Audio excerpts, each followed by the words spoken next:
Atomic Habit. Clear. Introduction. My story. And the final day of my sophomore year of high school, I was hit in the face with a baseball bat. As my classmate took a full swing, the bat slipped out of his hands and came flying toward me before striking me directly between the eyes. I have no memory of the moment of impact. The bat smashed into my face with such force that it crushed my nose into a distorted U-shape. The collision sent the soft tissue of my brain slamming into the inside of my skull. Immediately, a wave of swelling surged throughout my head. In a fraction of a second, I had a broken nose, multiple skull fractures, and 2 shattered eye sockets. When I opened my eyes, I saw people staring at me and running over to help. I looked down and noticed spots of red on my clothes. One of my classmates took the shirt off his back and handed it to me. I used it to plug the stream of blood rushing from my broken nose. Shocked and confused, I was unaware of how seriously I had been injured. My teacher looped his arm around my shoulder and we began the long walk to the nurse's office, across the field, down the hill, and back into school. Random hands touched my sides, holding me upright. We took our time and walked slowly. Nobody realized that every minute mattered. When we arrived at the nurse's office, she asked me a series of questions. "What year is it?" 1998, I answered. "It was actually 2002. Who is the President of the United States?" "Bill Clinton," I said. The correct answer was George W. Bush. "What is your mom's name?" I stalled. 10 seconds passed. "Patty," I said casually, ignoring the fact that it had taken me 10 seconds to remember my own mother's name. That is the last question I remember. My body was unable to handle the rapid swelling in my brain and I lost consciousness before the ambulance arrived. Minutes later, I was carried out of school and taken to the local hospital. Shortly after arriving, my body began shutting down. I struggled with basic functions like swallowing and breathing. I had my first seizure of the day. Then I stopped breathing entirely. As the doctors hurried to supply me with oxygen, they also decided the local hospital was unequipped to handle the situation and ordered a helicopter to fly me to a larger hospital in Cincinnati. I was rolled out of the emergency room doors and toward the helipad across the street. The stretcher rattled on a bumpy sidewalk as one nurse pushed me along while another pumped each breath into me by hand. My mother, who had arrived at the hospital a few moments before, climbed into the helicopter beside me. I remained unconscious and unable to breathe on my own as she held my hand during the flight. While my mother rode with me in the helicopter, my father went home to check on my brother and sister and break the news to them. He choked back tears as he explained to my sister that he would miss her 8th grade graduation ceremony that night. After passing my siblings off to family and friends, he drove to Cincinnati to meet my mother. When my mom and I landed on the roof of the hospital, a team of nearly 20 doctors and nurses sprinted onto the helipad and wheeled me into the trauma unit. By this time, the swelling in my brain had become so severe that I was having repeated post-traumatic seizures. My broken bones needed to be fixed, but I was in no condition to undergo surgery. After yet another seizure, my third of the day, I was put into a medically induced coma and placed on a ventilator. My parents were no strangers to this hospital. 10 years earlier, they had entered the same building on the ground floor after my sister was diagnosed with leukemia at age 3. I was 5 at the time. My brother was just 6 months old. After 2.5 years of chemotherapy treatments, spinal taps, and bone marrow biopsies, my little sister finally walked out of the hospital happy, healthy, and cancer-free. And now, after 10 years of normal life, my parents found themselves back in the same place with a different child. While I slipped into a coma, the hospital sent a priest and a social worker to comfort my parents. It was the same priest who had met with them a decade earlier on the evening they found out my sister had cancer. As day faded into night, a series of machines kept me alive. My parents slept restlessly on a hospital mattress. One moment they would collapse from fatigue, the next they would be wide awake with worry. My mother would tell me later, "It was one of the worst nights I've ever had." My recovery. Mercifully, by the next morning my breathing had rebounded to the point where the doctors felt comfortable releasing me from the coma. When I finally regained consciousness, I discovered that I had lost my ability to smell. As a test, a nurse asked me to blow my nose and sniff an apple juice box. My sense of smell returned, but, to everyone's surprise, the act of blowing my nose forced air through the fractures in my eye socket and pushed my left eye outward. My eyeball bulged out of the socket, held precariously in place by my eyelid and the optic nerve attaching my eye to my brain. The ophthalmologist said my eye would gradually slide back into place as the air seeped out, but it was hard to tell how long this would take. I was scheduled for surgery 1 week later, which would allow me some additional time to heal. I looked like I had been on the wrong end of a boxing match, but I was cleared to leave the hospital. I returned home with a broken nose, half a dozen facial fractures, and a bulging left eye. The following months were hard. It felt like everything in my life was on pause. I had double vision for weeks. I literally couldn't see straight. It took more than a month, but my eyeball did eventually return to its normal location. Between the seizures and my vision problems, it was 8 months before I could drive a car again. At physical therapy, I practiced basic motor patterns like walking in a straight line. I was determined not to let my injury get me down, but there were more than a few moments when I felt depressed and overwhelmed. I became painfully aware of how far I had to go when I returned to the baseball field 1 year later. Baseball had always been a major part of my life.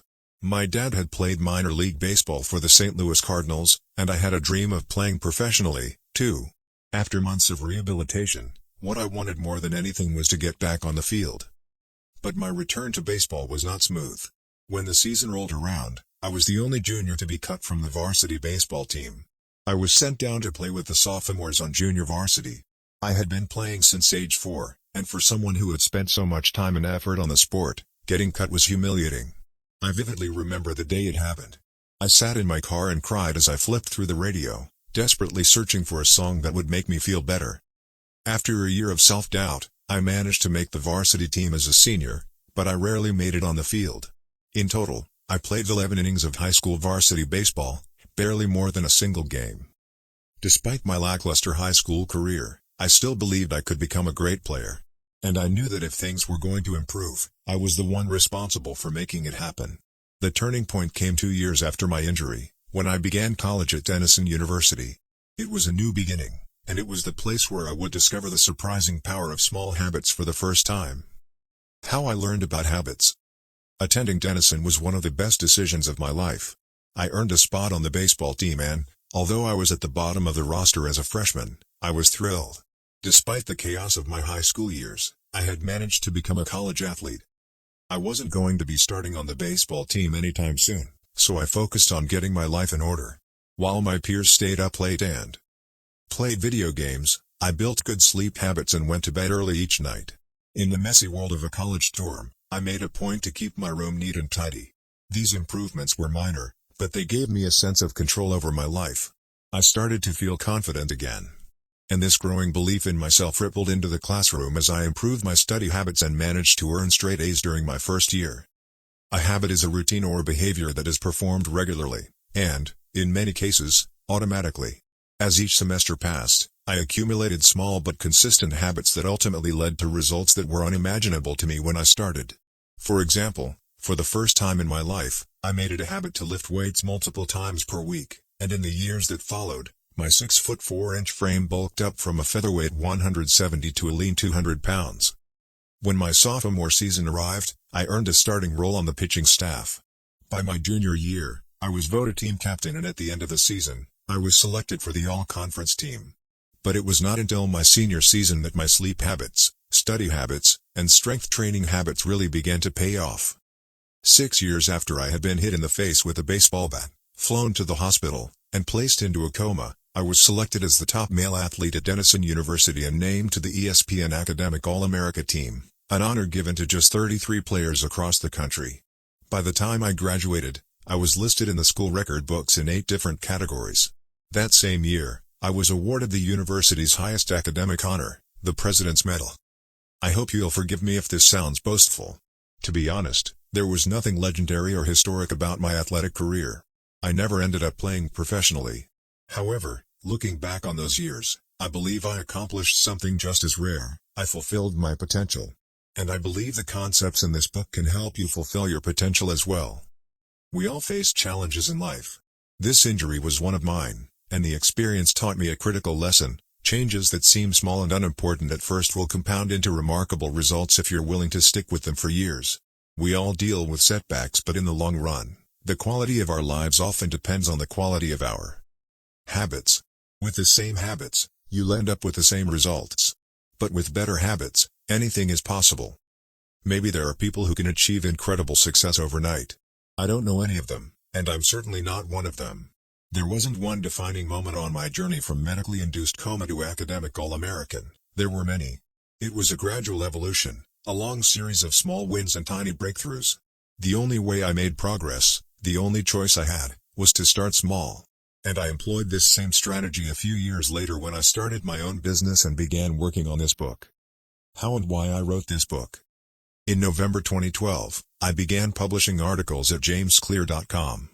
For years, I had been keeping notes about my personal experiments with habits, and I was finally ready to share some of them publicly. I began by publishing a new article every Monday and Thursday.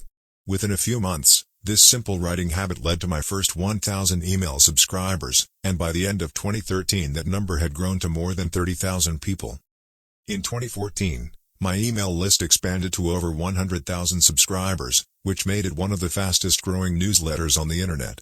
I had felt like an imposter when I began writing 2 years earlier, but now I was becoming known as an expert on habits, a new label that excited me but also felt uncomfortable.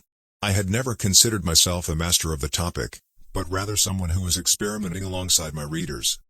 In 2015, I reached 200,000 email subscribers and signed a book deal with Penguin Random House to begin writing the book you are reading now.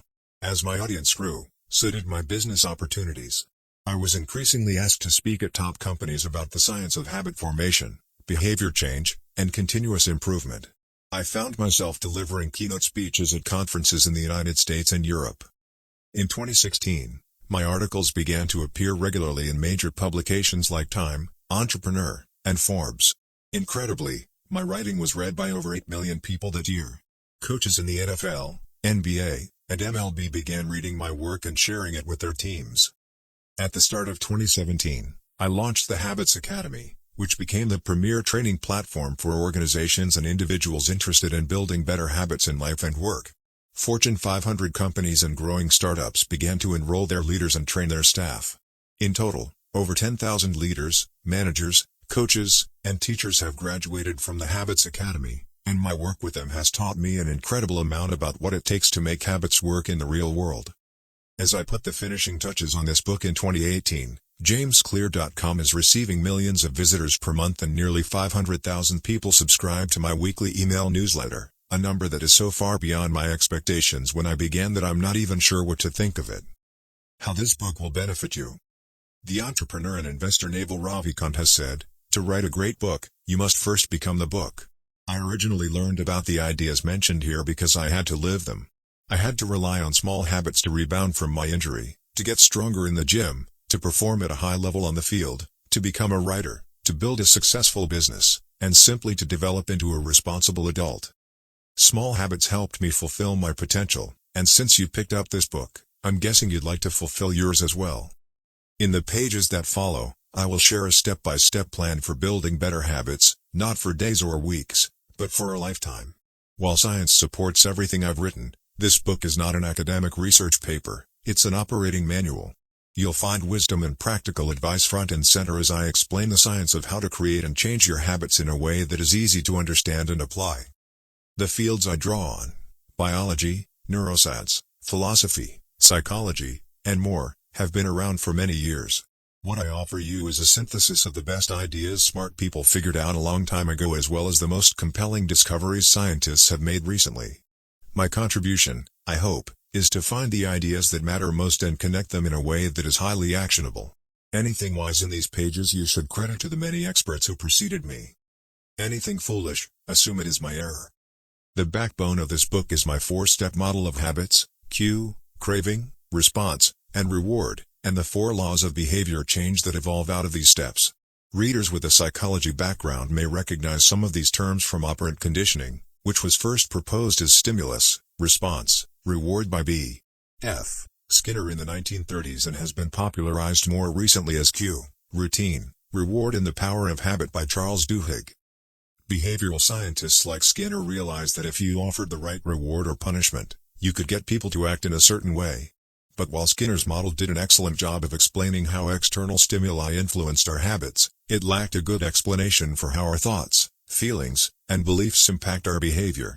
Internal states, our moods and emotions, matter, too. In recent decades, scientists have begun to determine the connection between our thoughts, feelings, and behavior. This research will also be covered in these pages. In total, the framework I offer is an integrated model of the cognitive and behavioral sciences. I believe it is one of the first models of human behavior to accurately account for both the influence of external stimuli and internal emotions on our habits. While some of the language may be familiar, I am confident that the details, and the applications of the 4 laws of behavior change, will offer a new way to think about your habits. Human behavior is always changing, situation to situation, moment to moment, second to second. But this book is about what doesn't change. It's about the fundamentals of human behavior. The lasting principles you can rely on year after year. The ideas you can build a business around, build a family around, build a life around. There is no one right way to create better habits, but this book describes the best way I know, an approach that will be effective regardless of where you start or what you're trying to change. The strategies I cover will be relevant to anyone looking for a step-by-step system for improvement, whether your goals center on health, money, productivity, relationships, or all of the above. As long as human behavior is involved, this book will be your guide. The fundamentals.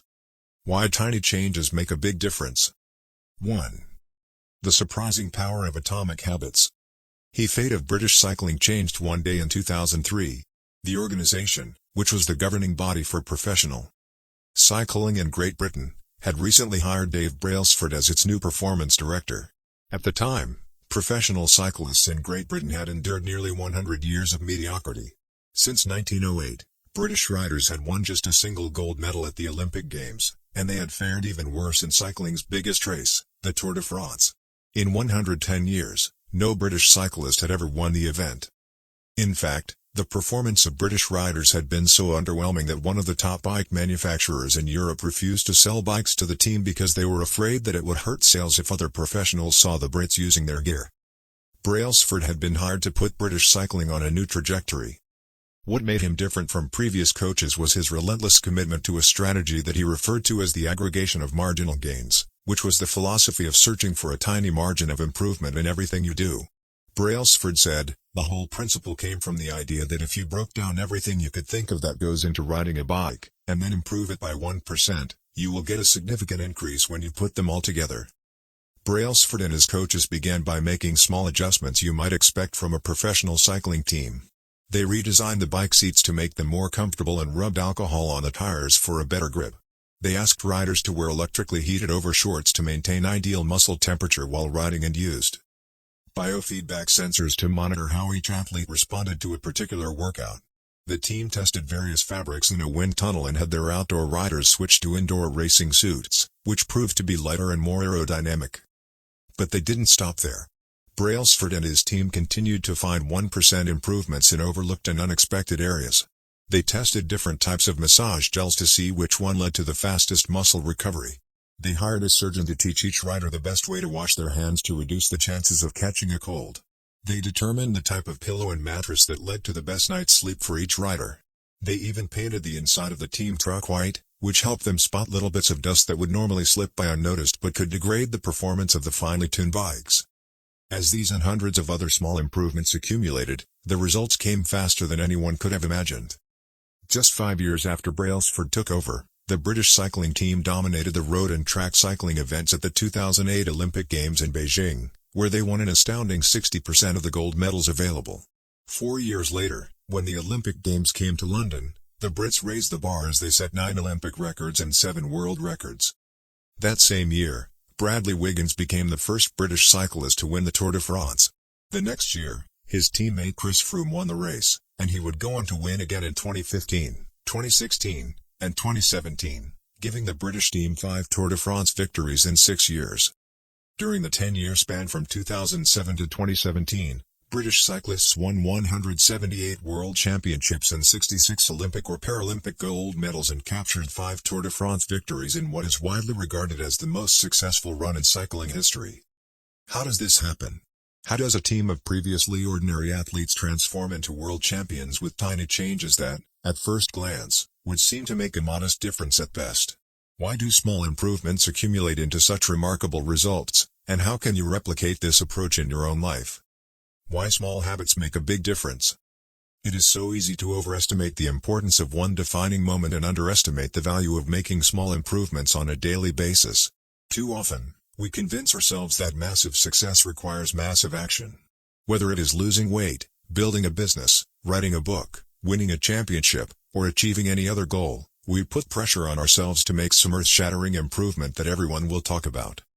Meanwhile, improving by 1% isn't particularly notable. Sometimes it isn't even noticeable, but it can be far more meaningful, especially in the long run. The difference a tiny improvement can make over time is astounding.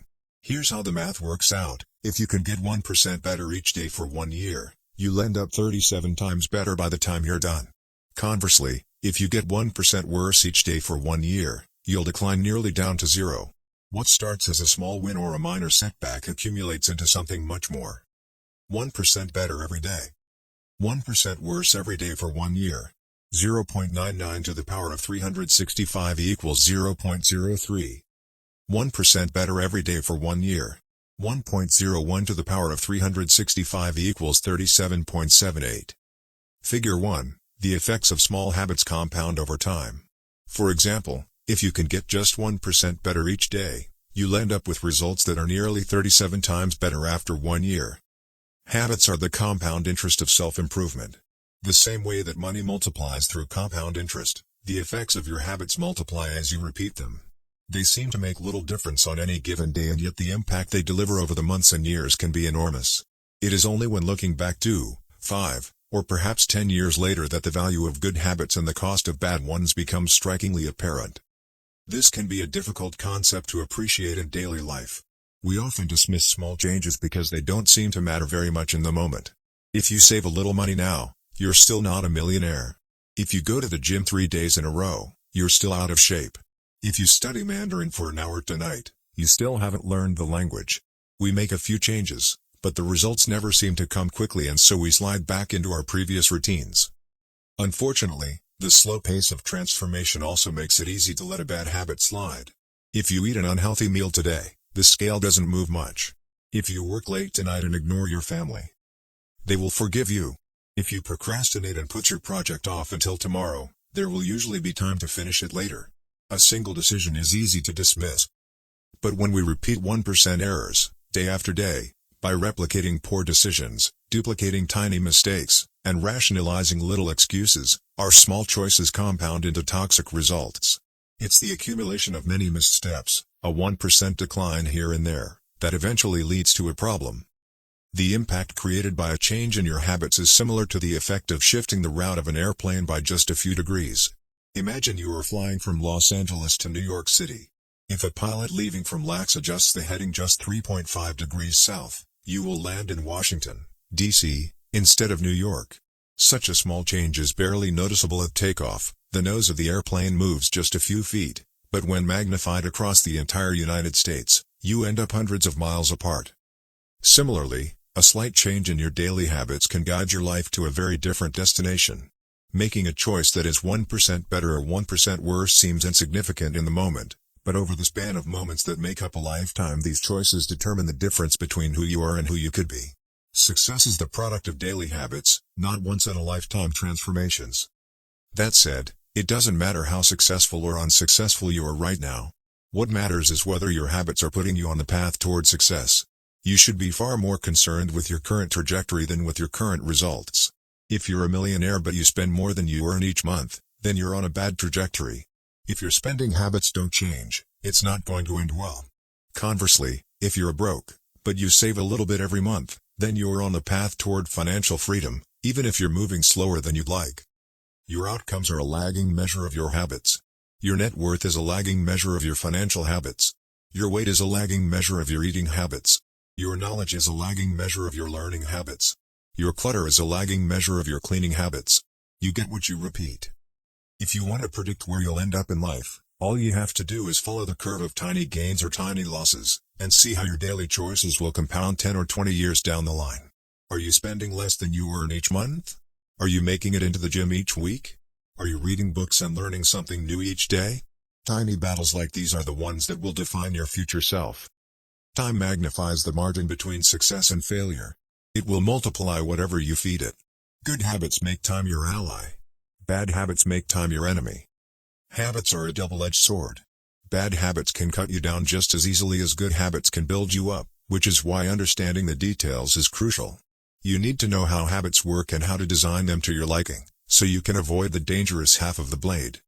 Your habits can compound for you or against you. Positive compounding. Productivity compounds. Accomplishing one extra task is a small feat on any given day, but it counts for a lot over an entire career. The effect of automating an old task or mastering a new skill can be even greater. The more tasks you can handle without thinking, the more your brain is free to focus on other areas. Knowledge compounds. Learning one new idea won't make you a genius, but a commitment to lifelong learning can be transformative. Furthermore, each book you read not only teaches you something new but also opens up different ways of thinking about old ideas. As Warren Buffett says, that's how knowledge works. It builds up, like compound interest. Relationships compound. People reflect your behavior back to you. The more you help others, the more others want to help you. Being a little bit nicer in each interaction can result in a network of broad and strong connections over time. Negative compounding. Stress compounds. The frustration of a traffic jam. The weight of parenting responsibilities. The worry of making ends meet. The strain of slightly high blood pressure. By themselves, these common causes of stress are manageable. But when they persist for years, little stresses compound into serious health issues. Negative thoughts compound. The more you think of yourself as worthless, stupid, or ugly, the more you condition yourself to interpret life that way. You get trapped in a thought loop. The same is true for how you think about others. Once you fall into the habit of seeing people as angry, unjust, or selfish, you see those kind of people everywhere. Outrage compounds. Riots, protests, and mass movements are rarely the result of a single event. Instead, a long series of microaggressions and daily aggravations slowly multiply until one event tips the scales and outrage spreads like wildfire. What progress is really like? Imagine that you have an ice cube sitting on the table in front of you. The room is cold and you can see your breath. It is currently 25 degrees. Ever so slowly, the room begins to heat up. 26 degrees. 27. 28. The ice cube is still sitting on the table in front of you. 29 degrees. 30. 31. Still, nothing has happened. Then, 32 degrees. The ice begins to melt. A 1-degree shift, seemingly no different from the temperature increases before it, has unlocked a huge change. Breakthrough moments are often the result of many previous actions, which build up the potential required to unleash a major change. This pattern shows up everywhere. Cancer spends 80% of its life undetectable, then takes over the body in months. Bamboo can barely be seen for the first 5 years as it builds extensive root systems underground before exploding 90 feet into the air within 6 weeks. Similarly, habits often appear to make no difference until you cross a critical threshold and unlock a new level of performance. In the early and middle stages of any quest, there is often a valley of disappointment. You expect to make progress in a linear fashion, and it's frustrating how ineffective changes can seem during the first days, weeks, and even months. It doesn't feel like you are going anywhere. It's a hallmark of any compounding process. The most powerful outcomes are delayed.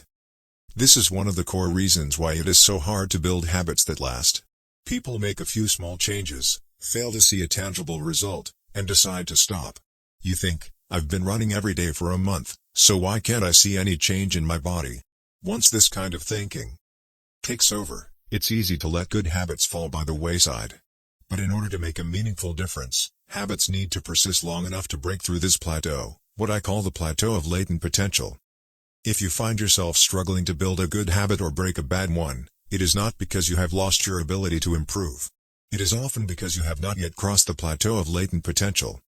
Complaining about not achieving success despite working hard is like complaining about an ice cube not melting when you heated it from 25 to 31 degrees. Your work was not wasted, it is just being stored. All the action happens at 32 degrees. When you finally break through the plateau of latent potential, people will call it an overnight success. The outside world only sees the most dramatic event rather than all that preceded it. But you know that it's the work you did long ago, when it seemed that you weren't making any progress, that makes the jump today possible. It is the human equivalent of geological pressure. Two tectonic plates can grind against one another for millions of years, the tension slowly building all the while. Then, one day, they rub each other once again, in the same fashion they have for ages, but this time the tension is too great. An earthquake erupts. Change can take years, before it happens all at once. Mastery requires patience. The San Antonio Spurs, one of the most successful teams in NBA history, have a quote from social reformer Jacob Riis hanging in their locker room. When nothing seems to help, I go and look at a stonecutter hammering away at his rock, perhaps 100 times without as much as a crack showing in it. Yet at the 101st blow it will split in two, and I know it was not that last blow that did it, but all that had gone before. The plateau of latent potential. Figure 2, we often expect progress to be linear. At the very least, we hope it will come quickly. In reality, the results of our efforts are often delayed. It is not until months or years later that we realize the true value of the previous work we have done. This can result in a valley of disappointment where people feel discouraged after putting in weeks or months of hard work without experiencing any results. However, this work was not wasted. It was simply being stored. It is not until much later that the full value of previous efforts is revealed. All big things come from small beginnings. The seed of every habit is a single, tiny decision. But as that decision is repeated, a habit sprouts and grows stronger. Roots entrench themselves and branches grow. The task of breaking a bad habit is like uprooting a powerful oak within us. And the task of building a good habit is like cultivating a delicate flower one day at a time. But what determines whether we stick with a habit long enough to survive the plateau of latent potential and break through to the other side? What is it that causes some people to slide into unwanted habits and enables others to enjoy the compounding effects of good ones? Forget about goals, focus on systems instead. Prevailing wisdom claims that the best way to achieve what we want in life, getting into better shape, building a successful business, relaxing more and worrying less, spending more time with friends and family, is to set specific, actionable goals. For many years, this was how I approached my habits, too. Each one was a goal to be reached. I set goals for the grades I wanted to get in school, for the weights I wanted to lift in the gym, for the profits I wanted to earn in business. I succeeded at a few, but I failed at a lot of them. Eventually, I began to realize that my results had very little to do with the goals I set and nearly everything to do with the systems I followed. What's the difference between systems and goals? It's a distinction I first learned from Scott Adams, the cartoonist behind the Dilbert comic. Goals are about the results you want to achieve. Systems are about the processes that lead to those results. If you're a coach, your goal might be to win a championship. Your system is the way you recruit players, manage your assistant coaches, and conduct practice. If you're an entrepreneur, your goal might be to build $1 million business. Your system is how you test product ideas, hire employees, and run marketing campaigns. If you're a musician, your goal might be to play a new piece. Your system is how often you practice, how you break down and tackle difficult measures, and your method for receiving feedback from your instructor. Now for the interesting question, if you completely ignored your goals and focused only on your system, would you still succeed? For example, if you were a basketball coach and you ignored your goal to win a championship and focused only on what your team does at practice each day, would you still get results? I think you would. The goal in any sport is to finish with the best score, but it would be ridiculous to spend the whole game staring at the scoreboard. The only way to actually win is to get better each day. In the words of three-time Super Bowl winner Bill Walsh, the score takes care of itself. The same is true for other areas of life. If you want better results, then forget about setting goals. Focus on your system instead. What do I mean by this? Are goals completely useless? Of course not. Goals are good for setting a direction, but systems are best for making progress. A handful of problems arise when you spend too much time thinking about your goals and not enough time designing your systems. Problem number 1, winners and losers have the same goals. Goal setting suffers from a serious case of survivorship bias. We concentrate on the people who end up winning, the survivors, and mistakenly assume that ambitious goals led to their success while overlooking all of the people who had the same objective but didn't succeed. Every Olympian wants to win a gold medal. Every candidate wants to get the job. And if successful and unsuccessful people share the same goals, then the goal cannot be what differentiates the winners from the losers. It wasn't the goal of winning the Tour de France that propelled the British cyclists to the top of the sport. Presumably, they had wanted to win the race every year before, just like every other professional team. The goal had always been there. It was only when they implemented a system of continuous small improvements that they achieved a different outcome. Problem number 2, achieving a goal is only a momentary change. Imagine you have a messy room and you set a goal to clean it. If you summon the energy to tidy up, then you will have a clean room, for now. But if you maintain the same sloppy, Pack rat habits that led to a messy room in the first place. Soon you'll be looking at a new pile of clutter and hoping for another burst of motivation. You're left chasing the same outcome because you never changed the system behind it. You treated a symptom without addressing the cause. Achieving a goal only changes your life for the moment. That's the counterintuitive thing about improvement. We think we need to change our results, but the results are not the problem. What we really need to change are the systems that cause those results. When you solve problems at the results level, you only solve them temporarily. In order to improve for good, you need to solve problems at the systems level.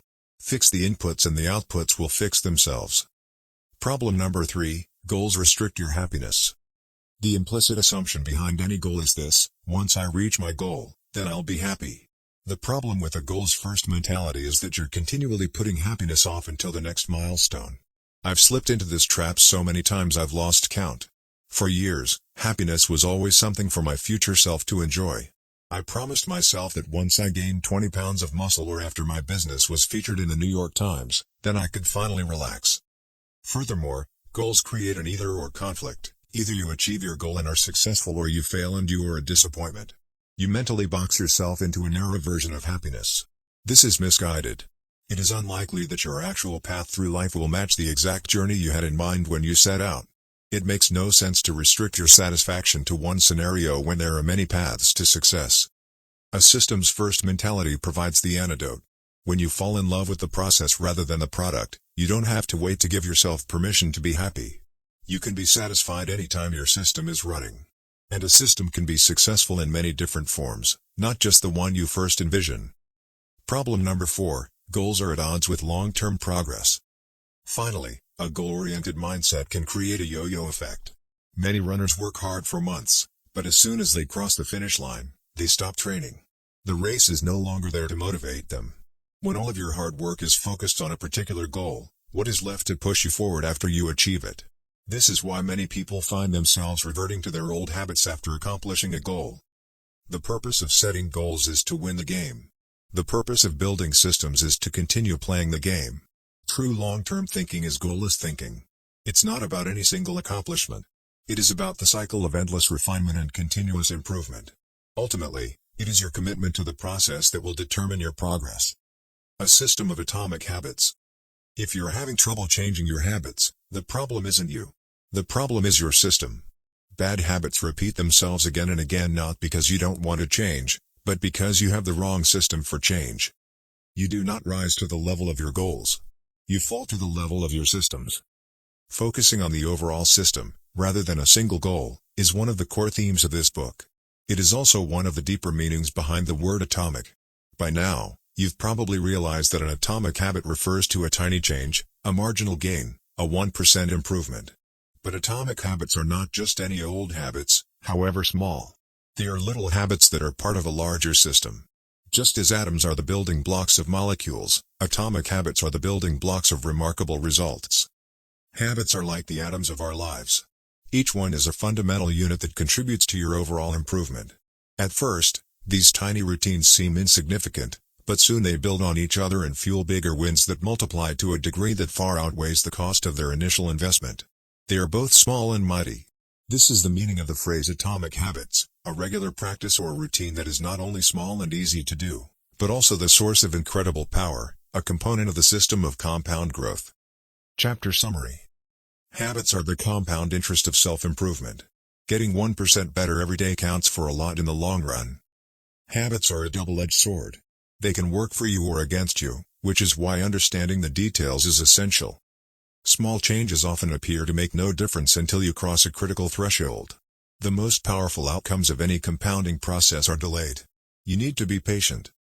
An atomic habit is a little habit that is part of a larger system. Just as atoms are the building blocks of molecules, atomic habits are the building blocks of remarkable results. If you want better results, then forget about setting goals. Focus on your system instead. You do not rise to the level of your goals. You fall to the level of your systems. 2. How your habits shape your identity, and vice versa. Why is it so easy to repeat bad habits and so hard to form good ones? Few things can have a more powerful impact on your life than improving your daily habits. And yet it is likely that this time next year you'll be doing the same thing rather than something better. It often feels difficult to keep good habits going for more than a few days, even with sincere effort and the occasional burst of motivation. Habits like exercise, meditation, journaling, and cooking are reasonable for a day or two and then become a hassle. However, once your habits are established, they seem to stick around forever, especially the unwanted ones. Despite our best intentions, unhealthy habits like eating junk food, watching too much television, procrastinating, and smoking can feel impossible to break. Changing our habits is challenging for two reasons. 1, we try to change the wrong thing, and 2, we try to change our habits in the wrong way. In this chapter, I'll address the first point. In the chapters that follow, I'll answer the second. Our first mistake is that we try to change the wrong thing. To understand what I mean, consider that there are 3 levels at which change can occur. You can imagine them like the layers of an onion. 3 layers of behavior change. Figure 3, there are 3 layers of behavior change: a change in your outcomes, a change in your processes, or a change in your identity. The first layer is changing your outcomes. This level is concerned with changing your results, losing weight, publishing a book, winning a championship. Most of the goals you set are associated with this level of change. The second layer is changing your process. This level is concerned with changing your habits and systems, implementing a new routine at the gym, decluttering your desk for better workflow, developing a meditation practice. Most of the habits you build are associated with this level. The third and deepest layer is changing your identity. This level is concerned with changing your beliefs, your worldview, your self-image, your judgments about yourself and others. Most of the beliefs, assumptions, and biases you hold are associated with this level. Outcomes are about what you get. Processes are about what you do. Identity is about what you believe.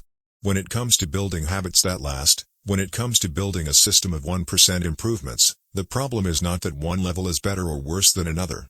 All levels of change are useful in their own way. The problem is the direction of change. Many people begin the process of changing their habits by focusing on what they want to achieve. This leads us to outcome-based habits. The alternative is to build identity-based habits. With this approach, we start by focusing on who we wish to become. Outcome-based habits. Identity-based habits. Figure 4. With outcome-based habits, the focus is on what you want to achieve.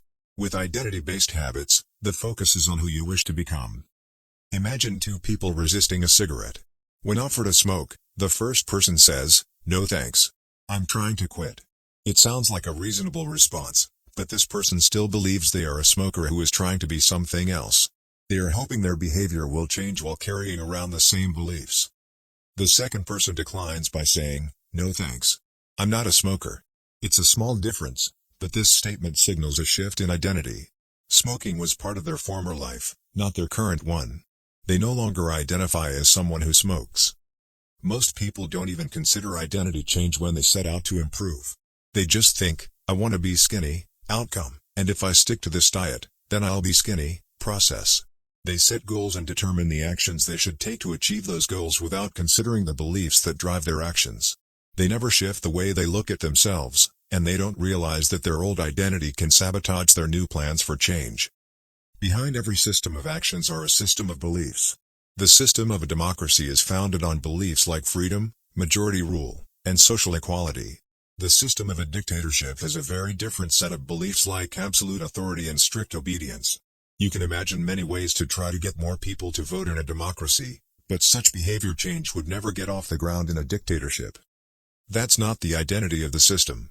Voting is a behavior that is impossible under a certain set of beliefs. A similar pattern exists whether we are discussing individuals, organizations, or societies. There are a set of beliefs and assumptions that shape the system, an identity behind the habits.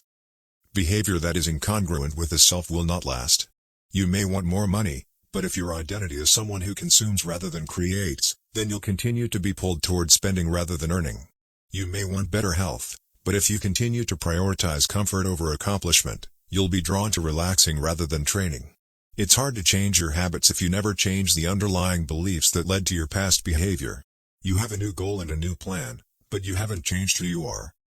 The story of Brian Clark, an entrepreneur from Boulder, Colorado, provides a good example. "For as long as I can remember, I've chewed my fingernails," Clark told me. "It started as a nervous habit when I was young, and then morphed into an undesirable grooming ritual. One day, I resolved to stop chewing my nails until they grew out a bit. Through mindful willpower alone, I managed to do it. Then, Clark did something surprising. I asked my wife to schedule my first ever manicure, he said. My thought was that if I started paying to maintain my nails, I wouldn't chew them. And it worked, but not for the monetary reason. What happened was the manicure made my fingers look really nice for the first time. The manicurist even said that, other than the chewing, I had really healthy, attractive nails. Suddenly, I was proud of my fingernails. And even though that's something I had never aspired to, it made all the difference. I've never chewed my nails since, not even a single close call. And it's because I now take pride in properly caring for them. The ultimate form of intrinsic motivation is when a habit becomes part of your identity. It's one thing to say I'm the type of person who wants this. It's something very different to say I'm the type of person who is this. The more pride you have in a particular aspect of your identity, the more motivated you will be to maintain the habits associated with it. If you're proud of how your hair looks, you'll develop all sorts of habits to care for and maintain it. If you're proud of the size of your biceps, you'll make sure you never skip an upper body workout. If you're proud of the scarves you knit, you'll be more likely to spend hours knitting each week. Once your pride gets involved, you'll fight tooth and nail to maintain your habits. True behavior change is identity change. You might start a habit because of motivation, but the only reason you'll stick with one is that it becomes part of your identity. Anyone can convince themselves to visit the gym or eat healthy once or twice, but if you don't shift the belief behind the behavior, then it is hard to stick with long-term changes. Improvements are only temporary until they become part of who you are. The goal is not to read a book, the goal is to become a reader. The goal is not to run a marathon, the goal is to become a runner. The goal is not to learn an instrument, the goal is to become a musician. Your behaviors are usually a reflection of your identity. What you do is an indication of the type of person you believe that you are, either consciously or non-consciously. Research has shown that once a person believes in a particular aspect of their identity, they are more likely to act in alignment with that belief. For example, people who identified as being a voter were more likely to vote than those who simply claimed voting was an action they wanted to perform. Similarly, the person who incorporates exercise into their identity doesn't have to convince themselves to train. Doing the right thing is easy. After all, when your behavior and your identity are fully aligned, you are no longer pursuing behavior change. You are simply acting like the type of person you already believe yourself to be. Like all aspects of habit formation, this, too, is a double-edged sword. When working for you, identity change can be a powerful force for self-improvement. When working against you, though, identity change can be a curse. Once you have adopted an identity, it can be easy to let your allegiance to it impact your ability to change. Many people walk through life in a cognitive slumber, blindly following the norms attached to their identity. I'm terrible with directions. I'm not a morning person. I'm bad at remembering people's names. I'm always late. I'm not good with technology. I'm horrible at math. And 1,000 other variations. When you have repeated a story to yourself for years, it is easy to slide into these mental grooves and accept them as a fact. In time, you begin to resist certain actions because that's not who I am. There is internal pressure to maintain your self-image and behave in a way that is consistent with your beliefs. You find whatever way you can to avoid contradicting yourself. The more deeply a thought or action is tied to your identity, the more difficult it is to change it. It can feel comfortable to believe what your culture believes, group identity, or to do what upholds your self-image, personal identity, even if it's wrong. The biggest barrier to positive change at any level, individual, team, society, is identity conflict. Good habits can make rational sense, but if they conflict with your identity, you will fail to put them into action.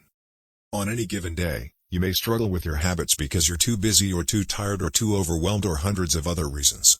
Over the long run, however, the real reason you fail to stick with habits is that your self-image gets in the way. This is why you can't get too attached to one version of your identity. Progress requires unlearning. Becoming the best version of yourself requires you to continuously edit your beliefs, and to upgrade and expand your identity. This brings us to an important question. If your beliefs and worldview play such an important role in your behavior, where do they come from in the first place? How, exactly, is your identity formed? And how can you emphasize new aspects of your identity that serve you and gradually erase the pieces that hinder you? The two-step process to changing your identity. Your identity emerges out of your habits. You are not born with preset beliefs. Every belief, including those about yourself, is learned and conditioned through experience. More precisely, your habits are how you embody your identity. When you make your bed each day, you embody the identity of an organized person. When you write each day, you embody the identity of a creative person. When you train each day, you embody the identity of an athletic person. The more you repeat a behavior, the more you reinforce the identity associated with that behavior. In fact, the word identity was originally derived from the Latin words essentitas, which means being, and identidem, which means repeatedly. Your identity is literally your repeated beingness. Whatever your identity is right now, you only believe it because you have proof of it. If you go to church every Sunday for 20 years, you have evidence that you are religious. If you study biology for 1 hour every night, you have evidence that you are studious. If you go to the gym even when it's snowing, you have evidence that you are committed to fitness. The more evidence you have for a belief, the more strongly you will believe it. For most of my early life, I didn't consider myself a writer. If you were to ask any of my high school teachers or college professors, they would tell you I was an average writer at best, certainly not a standout. When I began my writing career, I published a new article every Monday and Thursday for the first few years. As the evidence grew, so did my identity as a writer. I didn't start out as a writer. I became one through my habits. Of course, your habits are not the only actions that influence your identity, but by virtue of their frequency they are usually the most important ones. Each experience in life modifies your self-image, but it's unlikely you would consider yourself a soccer player because you kicked a ball once or an artist because you scribbled a picture. As you repeat these actions, however, the evidence accumulates and your self-image begins to change. The effect of one-off experiences tends to fade away while the effect of habits gets reinforced with time, which means your habits contribute most of the evidence that shapes your identity. In this way, the process of building habits is actually the process of becoming yourself. This is a gradual evolution. We do not change by snapping our fingers and deciding to be someone entirely new. We change bit by bit, day by day, habit by habit. We are continually undergoing microevolutions of the self. Each habit is like a suggestion. Hey, maybe this is who I am. If you finish a book, then perhaps you are the type of person who likes reading. If you go to the gym, then perhaps you are the type of person who likes exercise. If you practice playing the guitar, perhaps you are the type of person who likes music. Every action you take is a vote for the type of person you wish to become. No single instance will transform your beliefs, but as the votes build up, so does the evidence of your new identity. This is one reason why a meaningful change does not require radical change. Small habits can make a meaningful difference by providing evidence of a new identity. And if a change is meaningful, it actually is big. That's the paradox of making small improvements. Putting this all together, you can see that habits are the path to changing your identity. The most practical way to change who you are is to change what you do. Each time you write a page, you are a writer. Each time you practice the violin, you are a musician. Each time you start a workout, you are an athlete. Each time you encourage your employees, you are a leader. Each habit not only gets results but also teaches you something far more important, to trust yourself. You start to believe you can actually accomplish these things. When the votes mount up and the evidence begins to change, the story you tell yourself begins to change as well. Of course, it works the opposite way, too. Every time you choose to perform a bad habit, it's a vote for that identity. The good news is that you don't need to be perfect. In any election, there are going to be votes for both sides. You don't need a unanimous vote to win an election, you just need a majority. It doesn't matter if you cast a few votes for a bad behavior or an unproductive habit. Your goal is simply to win the majority of the time. New identities require new evidence. If you keep casting the same votes you've always cast, you're going to get the same results you've always had. If nothing changes, nothing is going to change. It is a simple two-step process. 1. Decide the type of person you want to be. 2. Prove it to yourself with small wins. First, decide who you want to be. This holds at any level, as an individual, as a team, as a community, as a nation. What do you want to stand for? What are your principles and values? Who do you wish to become? These are big questions, and many people aren't sure where to begin. But they do know what kind of results they want, to get six-pack abs or to feel less anxious or to double their salary. That's fine. Start there and work backward from the results you want to the type of person who could get those results. Ask yourself, who is the type of person that could get the outcome I want? Who is the type of person that could lose 40 pounds? Who is the type of person that could learn a new language? Who is the type of person that could run a successful startup? For example, Who is the type of person who could write a book? It's probably someone who is consistent and reliable. Now your focus shifts from writing a book, outcome-based, to being the type of person who is consistent and reliable, identity-based. This process can lead to beliefs like, I'm the kind of teacher who stands up for her students. I'm the kind of doctor who gives each patient the time and empathy they need. I'm the kind of manager who advocates for her employees. Once you have a handle on the type of person you want to be, you can begin taking small steps to reinforce your desired identity. I have a friend who lost over 100 pounds by asking herself, what would a healthy person do? All day long, she would use this question as a guide. Would a healthy person walk or take a cab? Would a healthy person order a burrito or a salad? She figured if she acted like a healthy person long enough, eventually she would become that person. She was right. The concept of identity-based habits is our first introduction to another key theme in this book, feedback loops. Your habits shape your identity, and your identity shapes your habits. It's a two-way street. The formation of all habits is a feedback loop, a concept we will explore in depth in the next chapter, but it's important to let your values, principles, and identity drive the loop rather than your results. The focus should always be on becoming that type of person, not getting a particular outcome. The real reason habits matter. Identity change is the North Star of habit change. The remainder of this book will provide you with step-by-step instructions on how to build better habits in yourself, your family, your team, your company, and anywhere else you wish. But the true question is, are you becoming the type of person you want to become? The first step is not what or how, but who. You need to know who you want to be. Otherwise, your quest for change is like a boat without a rudder. And that's why we are starting here. You have the power to change your beliefs about yourself. Your identity is not set in stone. You have a choice in every moment. You can choose the identity you want to reinforce today with the habits you choose today. And this brings us to the deeper purpose of this book and the real reason habits matter. Building better habits isn't about littering your day with life hacks. It's not about flossing one tooth each night or taking a cold shower each morning or wearing the same outfit each day. It's not about achieving external measures of success like earning more money, losing weight, or reducing stress. Habits can help you achieve all of these things, but fundamentally they are not about having something. They are about becoming someone. Ultimately, your habits matter because they help you become the type of person you wish to be.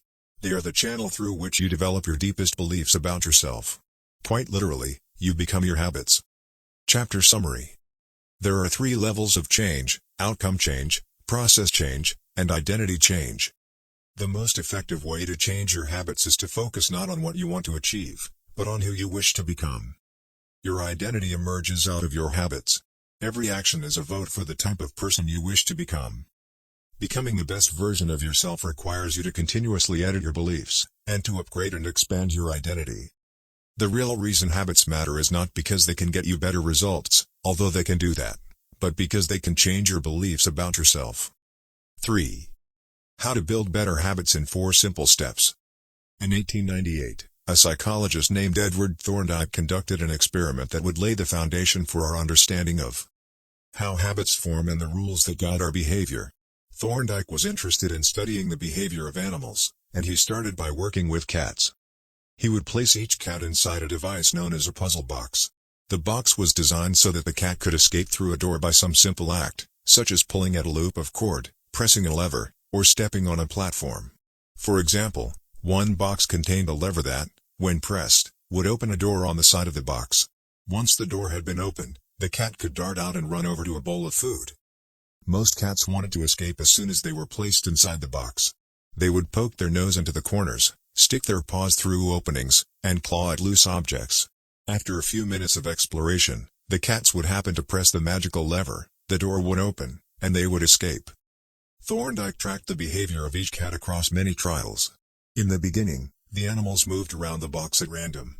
But as soon as the lever had been pressed and the door opened, the process of learning began. Gradually, each cat learned to associate the action of pressing the lever with the reward of escaping the box and getting to the food. After 20 to 30 trials, this behavior became so automatic and habitual that the cat could escape within a few seconds. For example, Thorndike noted, Cat 12 took the following times to perform the act: 160 seconds, 30 seconds, 90 seconds, 60, 15, 28, 20, 30, 22, 11, 15, 20. 12. 10, 14, 10, 8, 8, 5, 10, 8, 6, 6, 7. During the first 3 trials, the cat escaped in an average of 1.5 minutes. During the last 3 trials, it escaped in an average of 6.3 seconds. With practice, each cat made fewer errors and their actions became quicker and more automatic. Rather than repeat the same mistakes, the cat began to cut straight to the solution.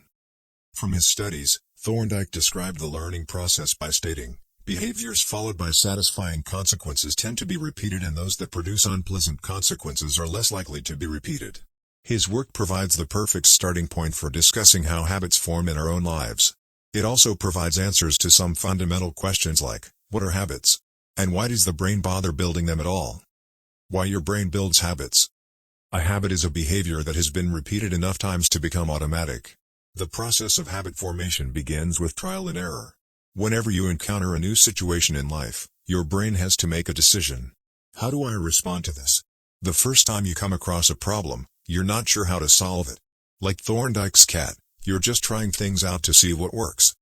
Neurological activity in the brain is high during this period. You are carefully analyzing the situation and making conscious decisions about how to act. You're taking in tons of new information and trying to make sense of it all. The brain is busy learning the most effective course of action. Occasionally, like a cat pressing on a lever, you stumble across a solution. You're feeling anxious, and you discover that going for a run calms you down.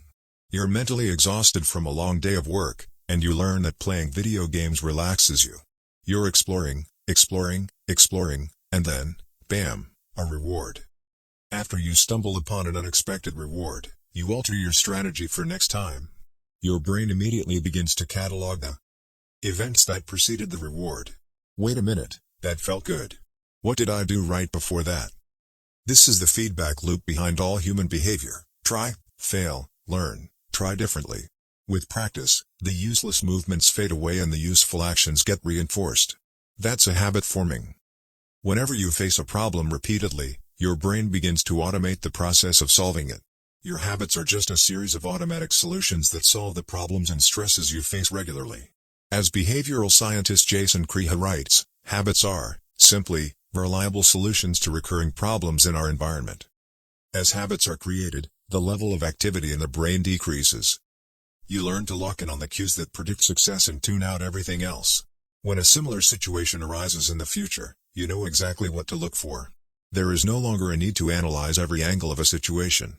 Your brain skips the process of trial and error and creates a mental rule. If this, then that. These cognitive scripts can be followed automatically whenever the situation is appropriate. Now, whenever you feel stressed, you get the itch to run. As soon as you walk in the door from work, you grab the video game controller. A choice that once required effort is now automatic. A habit has been created. Habits are mental shortcuts learned from experience. In a sense, a habit is just a memory of the steps you previously followed to solve a problem in the past. Whenever the conditions are right, you can draw on this memory and automatically apply the same solution. The primary reason the brain remembers the past is to better predict what will work in the future. Habit formation is incredibly useful because the conscious mind is the bottleneck of the brain. It can only pay attention to one problem at a time. As a result, your brain is always working to preserve your conscious attention for whatever task is most essential. Whenever possible, the conscious mind likes to pawn off tasks to the non-conscious mind to do automatically. This is precisely what happens when a habit is formed. Habits reduce cognitive load and free up mental capacity, so you can allocate your attention to other tasks. Despite their efficiency, some people still wonder about the benefits of habits. The argument goes like this: will habits make my life dull? I don't want to pigeonhole myself into a lifestyle I don't enjoy. Doesn't so much routine take away the vibrancy and spontaneity of life? Hardly. Such questions set up a false dichotomy. They make you think that you have to choose between building habits and attaining freedom. In reality, the two complement each other. Habits do not restrict freedom. They create it. In fact, the people who don't have their habits handled are often the ones with the least amount of freedom. Without good financial habits, you will always be struggling for the next dollar. Without good health habits, you will always seem to be short on energy. Without good learning habits, you will always feel like you're behind the curve. If you're always being forced to make decisions about simple tasks, when should I work out, where do I go to write, when do I pay the bills, then you have less time for freedom. It's only by making the fundamentals of life easier that you can create the mental space needed for free thinking and creativity. Conversely, when you have your habits dialed in and the basics of life are handled and done, your mind is free to focus on new challenges and master the next set of problems. Building habits in the present allows you to do more of what you want in the future. The science of how habits work. The process of building a habit can be divided into 4 simple steps: cue, craving, response, and reward. Breaking it down into these fundamental parts can help us understand what a habit is, how it works, and how to improve it. Figure 5. All habits proceed through 4 stages in the same order: cue, craving, response, and reward. This 4-step pattern is the backbone of every habit, and your brain runs through these steps in the same order each time. First, there is the cue. The cue triggers your brain to initiate a behavior. It is a bit of information that predicts a reward. Our prehistoric ancestors were paying attention to cues that signaled the location of primary rewards like food, water, and sex. Today, we spend most of our time learning cues that predict secondary rewards like money and fame, power and status, praise and approval, love and friendship, or a sense of personal satisfaction. Of course, these pursuits also indirectly improve our odds of survival and reproduction, which is the deeper motive behind everything we do.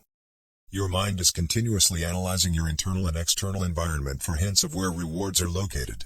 Because the cue is the first indication that we are close to a reward, it naturally leads to a craving.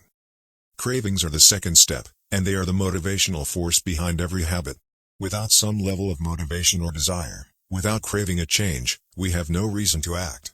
What you crave is not the habit itself but the change and state it delivers. You do not crave smoking a cigarette, you crave the feeling of relief it provides. You are not motivated by brushing your teeth but rather by the feeling of a clean mouth. You do not want to turn on the television, you want to be entertained. Every craving is linked to a desire to change your internal state. This is an important point that we will discuss in detail later. Cravings differ from person to person. In theory, any piece of information could trigger a craving, but in practice, people are not motivated by the same cues. For a gambler, the sound of slot machines can be a potent trigger that sparks an intense wave of desire. For someone who rarely gambles, the jingles and chimes of the casino are just background noise. Cues are meaningless until they are interpreted. The thoughts, feelings, and emotions of the observer are what transform a cue into a craving. The third step is the response. The response is the actual habit you perform, which can take the form of a thought or an action. Whether a response occurs depends on how motivated you are and how much friction is associated with the behavior. If a particular action requires more physical or mental effort than you are willing to expend, then you won't do it. Your response also depends on your ability. It sounds simple, but a habit can occur only if you are capable of doing it. If you want to dunk a basketball but can't jump high enough to reach the hoop, well, you're out of luck. Finally, the response delivers a reward. Rewards are the end goal of every habit. The cue is about noticing the reward. The craving is about wanting the reward. The response is about obtaining the reward. We chase rewards because they serve 2 purposes. 1, they satisfy us, and 2, they teach us. The first purpose of rewards is to satisfy your craving.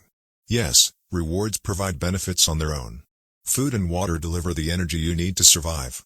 Getting a promotion brings more money and respect. Getting in shape improves your health and your dating prospects. But the more immediate benefit is that rewards satisfy your craving to eat or to gain status or to win approval.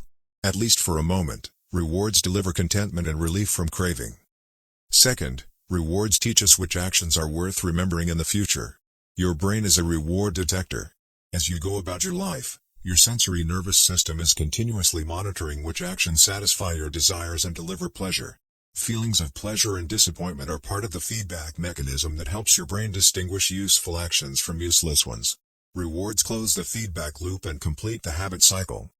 If a behavior is insufficient in any of the 4 stages, it will not become a habit. Eliminate the cue and your habit will never start.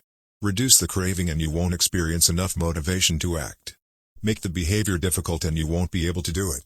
And if the reward fails to satisfy your desire, then you'll have no reason to do it again in the future. Without the first 3 steps, a behavior will not occur. Without all 4, a behavior will not be repeated. The habit loop. Figure 6. The 4 stages of habit are best described as a feedback loop. They form an endless cycle that is running every moment you are alive. This habit loop is continually scanning the environment, predicting what will happen next, trying out different responses, and learning from the results. In summary, the cue triggers a craving, which motivates a response, which provides a reward, which satisfies the craving and, ultimately, becomes associated with the cue. Together, these 4 steps form a neurological feedback loop: cue, craving, response, reward, cue, craving, response, reward, that ultimately allows you to create automatic habits. This cycle is known as the habit loop. This 4-step process is not something that happens occasionally, but rather it is an endless feedback loop that is running and active during every moment you are alive, even now.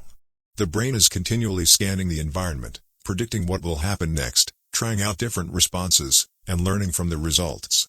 The entire process is completed in a split second, and we use it again and again without realizing everything that has been packed into the previous moment. We can split these 4 steps into 2 phases, the problem phase and the solution phase. The problem phase includes the cue and the craving, and it is when you realize that something needs to change. The solution phase includes the response and the reward, and it is when you take action and achieve the change you desire. Problem phase. 1. Cue. 2. Craving. Solution phase. 3. Response. 4. Reward. All behavior is driven by the desire to solve a problem. Sometimes the problem is that you notice something good and you want to obtain it. Sometimes the problem is that you are experiencing pain and you want to relieve it. Either way, the purpose of every habit is to solve the problems you face. In the table on the following page, you can see a few examples of what this looks like in real life. Imagine walking into a dark room and flipping on the light switch. You have performed this simple habit so many times that it occurs without thinking. You proceed through all 4 stages in the fraction of a second. The urge to act strikes you without thinking. Problem phase. 1. Cue, your phone buzzes with a new text message. 2. Craving, you want to learn the contents of the message. Solution phase. 3. Response, you grab your phone and read the text. 4. Reward, you satisfy your craving to read the message. Grabbing your phone becomes associated with your phone buzzing. Problem phase. 1. Cue, you are answering emails. 2. Craving, you begin to feel stressed and overwhelmed by work. You want to feel in control. Solution phase. 3. Response, you bite your nails. 4. Reward, you satisfy your craving to reduce stress. Biting your nails becomes associated with answering email. Problem phase. 1. Cue, you wake up. 2. Craving, you want to feel alert. Solution phase. 3. Response, you drink a cup of coffee. 4. Reward, you satisfy your craving to feel alert. Drinking coffee becomes associated with waking up. Problem phase. 1. Cue, you smell a donut shop as you walk down a street near your office. 2. Craving, you begin to crave a donut. Solution phase. 3. Response, you buy a donut and eat it. 4. Reward, you satisfy your craving to eat a donut. Buying a donut becomes associated with walking down the street near your office. Problem phase. 1. Cue, you hit a stumbling block on a project at work. 2. Craving, you feel stuck and want to relieve your frustration. Solution phase. 3. Response, you pull out your phone and check social media. 4. Reward, you satisfy your craving to feel relieved. Checking social media becomes associated with feeling stalled at work. Problem phase. 1. Cue, you walk into a dark room. 2. Craving, you want to be able to see. Solution phase. 3. Response, you flip the light switch. 4. Reward, you satisfy your craving to see. Turning on the light switch becomes associated with being in a dark room. By the time we become adults, we rarely notice the habits that are running our lives. Most of us never give a second thought to the fact that we tie the same shoe first each morning, or unplug the toaster after each use, or always change into comfortable clothes after getting home from work. After decades of mental programming, we automatically slip into these patterns of thinking and acting. The 4 laws of behavior change. In the following chapters, we will see time and again how the 4 stages of cue, craving, response, and reward influence nearly everything we do each day. But before we do that, we need to transform these 4 steps into a practical framework that we can use to design good habits and eliminate bad ones. I refer to this framework as the 4 laws of behavior change, and it provides a simple set of rules for creating good habits and breaking bad ones. You can think of each law as a lever that influences human behavior. When the levers are in the right positions, creating good habits is effortless. When they are in the wrong positions, it is nearly impossible. How to create a good habit. The first law, Q, make it obvious. The second law, craving, make it attractive. The third law, response, make it easy. The fourth law, reward, make it satisfying. We can invert these laws to learn how to break a bad habit. How to break a bad habit. Inversion of the first law, Q, make it invisible. Inversion of the second law, craving, make it unattractive. Inversion of the third law, response, make it difficult. Inversion of the fourth law, reward, make it unsatisfying. It would be irresponsible for me to claim that these 4 laws are an exhaustive framework for changing any human behavior, but I think they're close. As you will soon see, the 4 laws of behavior change apply to nearly every field, from sports to politics, art to medicine, comedy to management. These laws can be used no matter what challenge you are facing. There is no need for completely different strategies for each habit. Whenever you want to change your behavior, you can simply ask yourself, 1. How can I make it obvious? 2. How can I make it attractive? 3. How can I make it easy? 4. How can I make it satisfying? If you have ever wondered, why don't I do what I say I'm going to do? Why don't I lose the weight or stop smoking or save for retirement or start that side business? Why do I say something is important but never seem to make time for it? The answers to those questions can be found somewhere in these 4 laws. The key to creating good habits and breaking bad ones is to understand these fundamental laws and how to alter them to your specifications. Every goal is doomed to fail if it goes against the grain of human nature. Your habits are shaped by the systems in your life.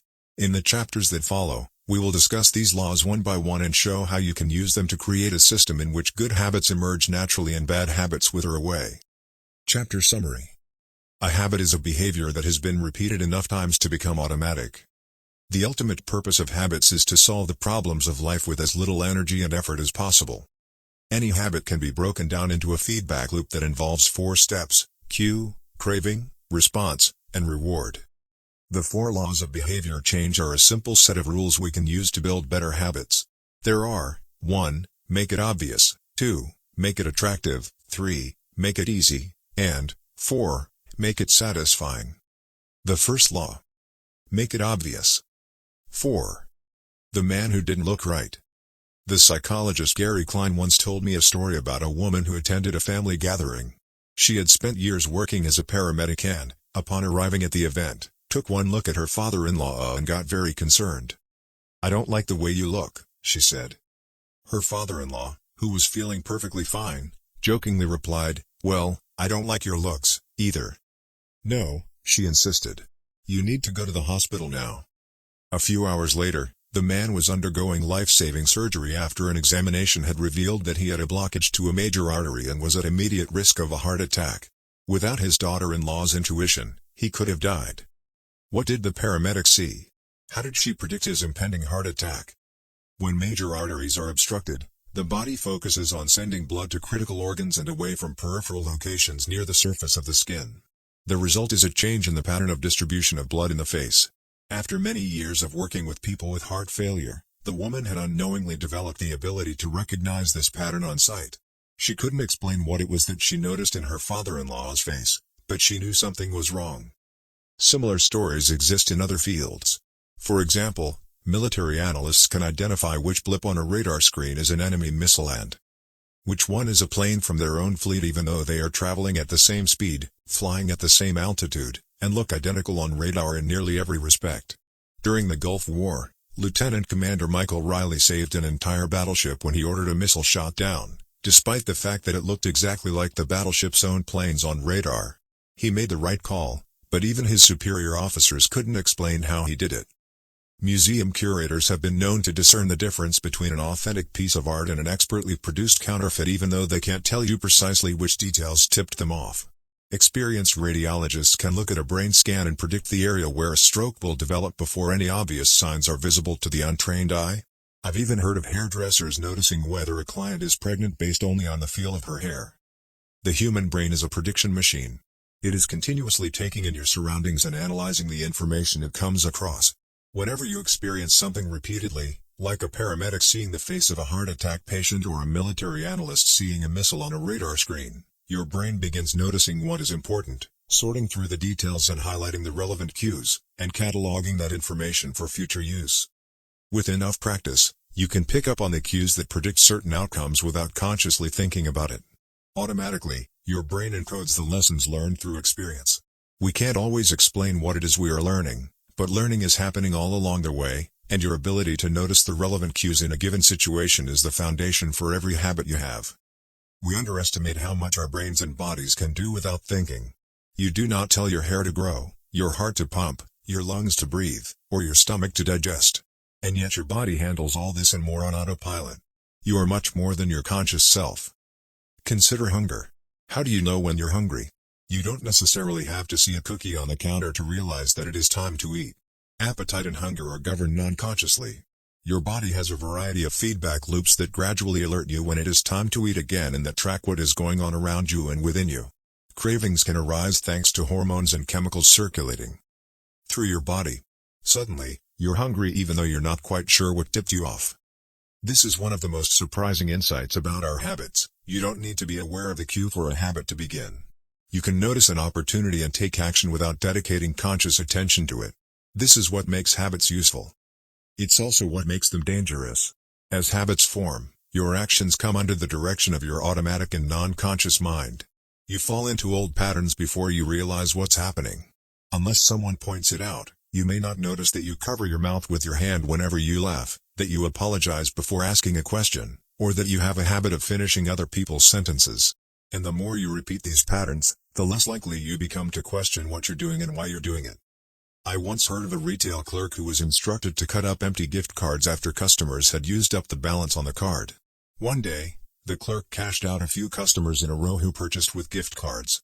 When the next person walked up, the clerk swiped the customer's actual credit card, picked up the scissors, and then cut it in half, entirely on autopilot, before looking up at the stunned customer and realizing what had just happened. Another woman I came across in my research was a former preschool teacher who had switched to a corporate job. Even though she was now working with adults, her old habits would kick in and she kept asking co-workers if they had washed their hands after going to the bathroom. I also found the story of a man who had spent years working as a lifeguard and would occasionally yell "walk" whenever he saw a child running. Over time, the cues that spark our habits become so common that they are essentially invisible. The treats on the kitchen counter, the remote control next to the couch, the phone in our pocket. Our responses to these cues are so deeply encoded that it may feel like the urge to act comes from nowhere. For this reason, we must begin the process of behavior change with awareness. Before we can effectively build new habits, we need to get a handle on our current ones. This can be more challenging than it sounds because once a habit is firmly rooted in your life, it is mostly non-conscious and automatic. If a habit remains mindless, you can't expect to improve it. As the psychologist Carl Jung said, until you make the unconscious conscious, it will direct your life and you will call it fate. The Habits Scorecard. The Japanese railway system is regarded as one of the best in the world. If you ever find yourself riding a train in Tokyo, you'll notice that the conductors have a peculiar habit.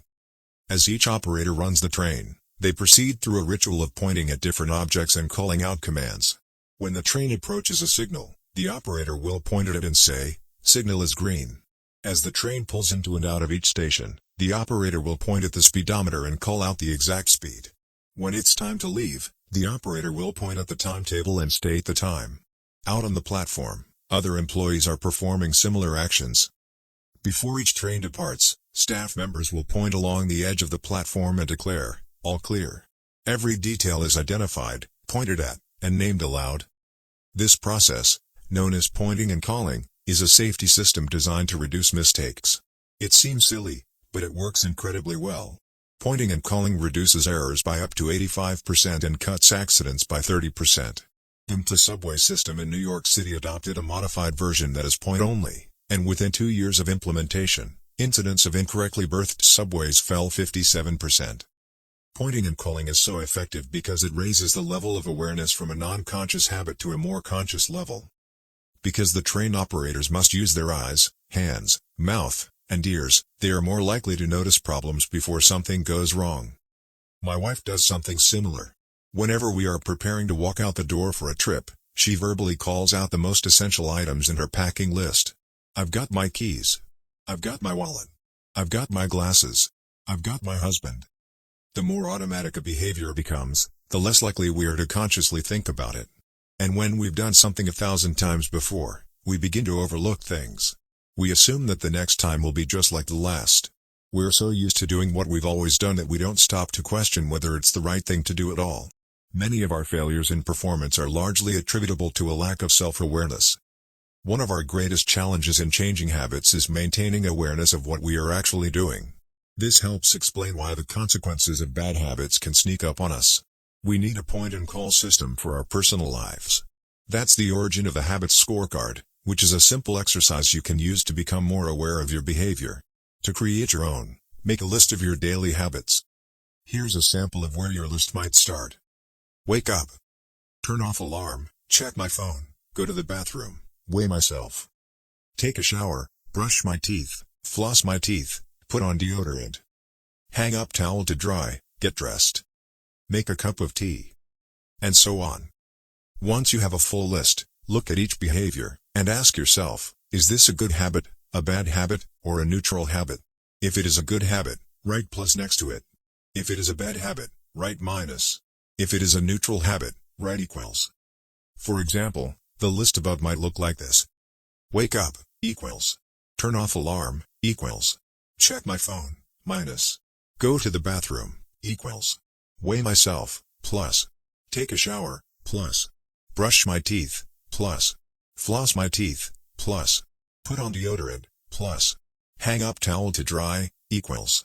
Get dressed, equals. Make a cup of tea, plus. The marks you give to a particular habit will depend on your situation and your goals. For someone who is trying to lose weight, eating a bagel with peanut butter every morning might be a bad habit. For someone who is trying to bulk up and add muscle, the same behavior might be a good habit. It all depends on what you're working toward. Scoring your habits can be a bit more complex for another reason as well. The labels good habit and bad habit are slightly inaccurate. There are no good habits or bad habits. There are only effective habits. That is, effective at solving problems. All habits serve you in some way. Even the bad ones, which is why you repeat them. For this exercise, categorize your habits by how they will benefit you in the long run. Generally speaking, good habits will have net positive outcomes. Bad habits have net negative outcomes. Smoking a cigarette may reduce stress right now, that's how it's serving you, but it's not a healthy long-term behavior. If you're still having trouble determining how to rate a particular habit, here's a question I like to use. Does this behavior help me become the type of person I wish to be? Does this habit cast a vote for or against my desired identity? Habits that reinforce your desired identity are usually good. Habits that conflict with your desired identity are usually bad. As you create your habits scorecard, there is no need to change anything at first. The goal is to simply notice what is actually going on. Observe your thoughts and actions without judgment or internal criticism. Don't blame yourself for your faults. Don't praise yourself for your successes. If you eat a chocolate bar every morning, acknowledge it, almost as if you were watching someone else. Oh, how interesting that they would do such a thing. If you binge eat, simply notice that you are eating more calories than you should. If you waste time online, notice that you are spending your life in a way that you do not want to. The first step to changing bad habits is to be on the lookout for them. If you feel like you need extra help, then you can try pointing and calling in your own life. Say out loud the action that you are thinking of taking and what the outcome will be. If you want to cut back on your junk food habit but notice yourself grabbing another cookie, say out loud, I'm about to eat this cookie, but I don't need it. Eating it will cause me to gain weight and hurt my health. Hearing your bad habit spoken aloud makes the consequences seem more real. It adds weight to the action rather than letting yourself mindlessly slip into an old routine. This approach is useful even if you're simply trying to remember a task on your to-do list. Just saying out loud, tomorrow, I need to go to the post office after lunch, increases the odds that you will actually do it. You're getting yourself to acknowledge the need for action, and that can make all the difference. The process of behavior change always starts with awareness. Strategies like pointing and calling in the habits scorecard are focused on getting you to recognize your habits and acknowledge the cues that trigger them, which makes it possible to respond in a way that benefits you. Chapter Summary. With enough practice, Your brain will pick up on the cues that predict certain outcomes without consciously thinking about it. Once our habits become automatic, we stop paying attention to what we are doing. The process of behavior change always starts with awareness. You need to be aware of your habits before you can change them. Pointing and calling raises your level of awareness from a non-conscious habit to a more conscious level by verbalizing your actions. The Habits Scorecard is a simple exercise you can use to become more aware of your behavior. 5. The best way to start a new habit. In 2001, researchers in Great Britain began working with 248 people to build better exercise habits over the course of 2 weeks. The subjects were divided into 3 groups. The first group was the control group. They were simply asked to track how often they exercised. The second group was the motivation group. They were asked not only to track their workouts but also to read some material on the benefits of exercise. The researchers also explained to the group how exercise could reduce the risk of coronary heart disease and improve heart health. Finally, there was the third group. These subjects received the same presentation as the second group, which ensured that they had equal levels of motivation. However, they were also asked to formulate a plan for when and where they would exercise over the following week. Specifically, each member of the third group completed the following sentence: "During the next week, I will partake in at least 20 minutes of vigorous exercise on day, at, time, in, place." In the first and second groups, 35 to 38% of people exercised at least once per week. Interestingly, the motivational presentation given to the second group seemed to have no meaningful impact on behavior, but 91% of the third group exercised at least once per week, more than double the normal rate. The sentence they filled out is what researchers refer to as an implementation intention, which is a plan you make beforehand about when and where to act. That is, how you intend to implement a particular habit. The cues that can trigger a habit come in a wide range of forms: the feel of your phone buzzing in your pocket, the smell of chocolate chip cookies, the sound of ambulance sirens, but the 2 most common cues are time and location. Implementation intentions leverage both of these cues. Broadly speaking, the format for creating an implementation intention is: when situation X arises, I will perform response Y. Hundreds of studies have shown that implementation intentions are effective for sticking to our goals, whether it's writing down the exact time and date of when you will get a flu shot or recording the time of your colonoscopy appointment. They increase the odds that people will stick with habits like recycling, studying, going to sleep early, and stopping smoking. Researchers have even found that voter turnout increases when people are forced to create implementation intentions by answering questions like, "What route are you taking to the polling station? At what time are you planning to go? What bus will get you there?" Other successful government programs have prompted citizens to make a clear plan to send taxes in on time or provided directions on when and where to pay late traffic bills.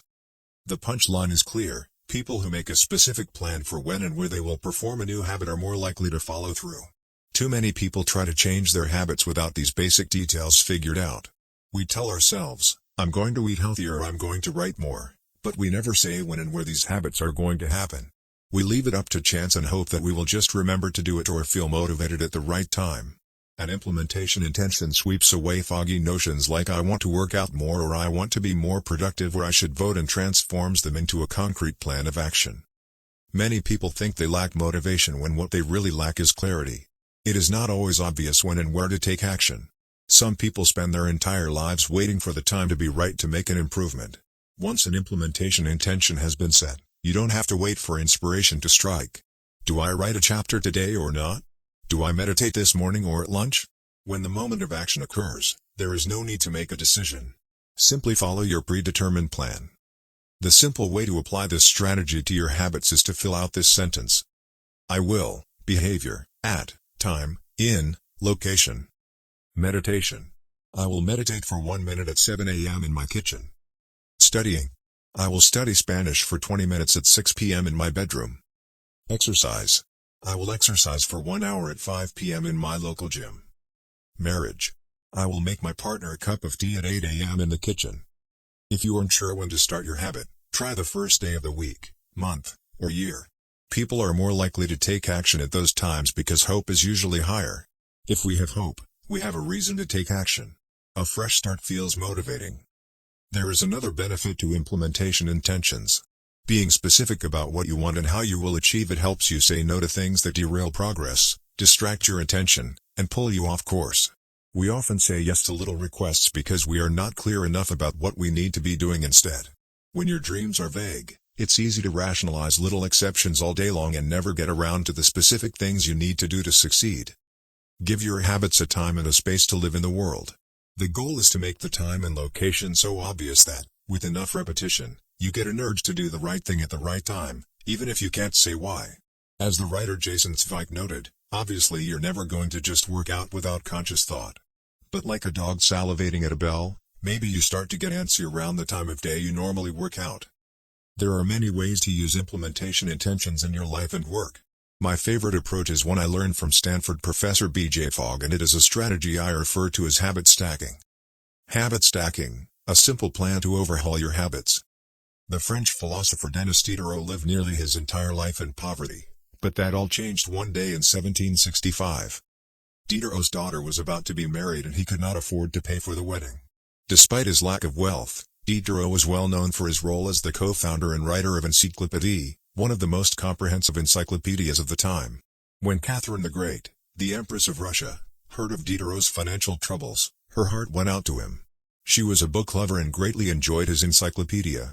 She offered to buy Diderot's personal library for £1,000. More than $150,000 today. Suddenly, Diderot had money to spare. With his new wealth, he not only paid for the wedding but also acquired a scarlet robe for himself. Diderot's scarlet robe was beautiful. So beautiful, in fact, that he immediately noticed how out of place it seemed when surrounded by his more common possessions.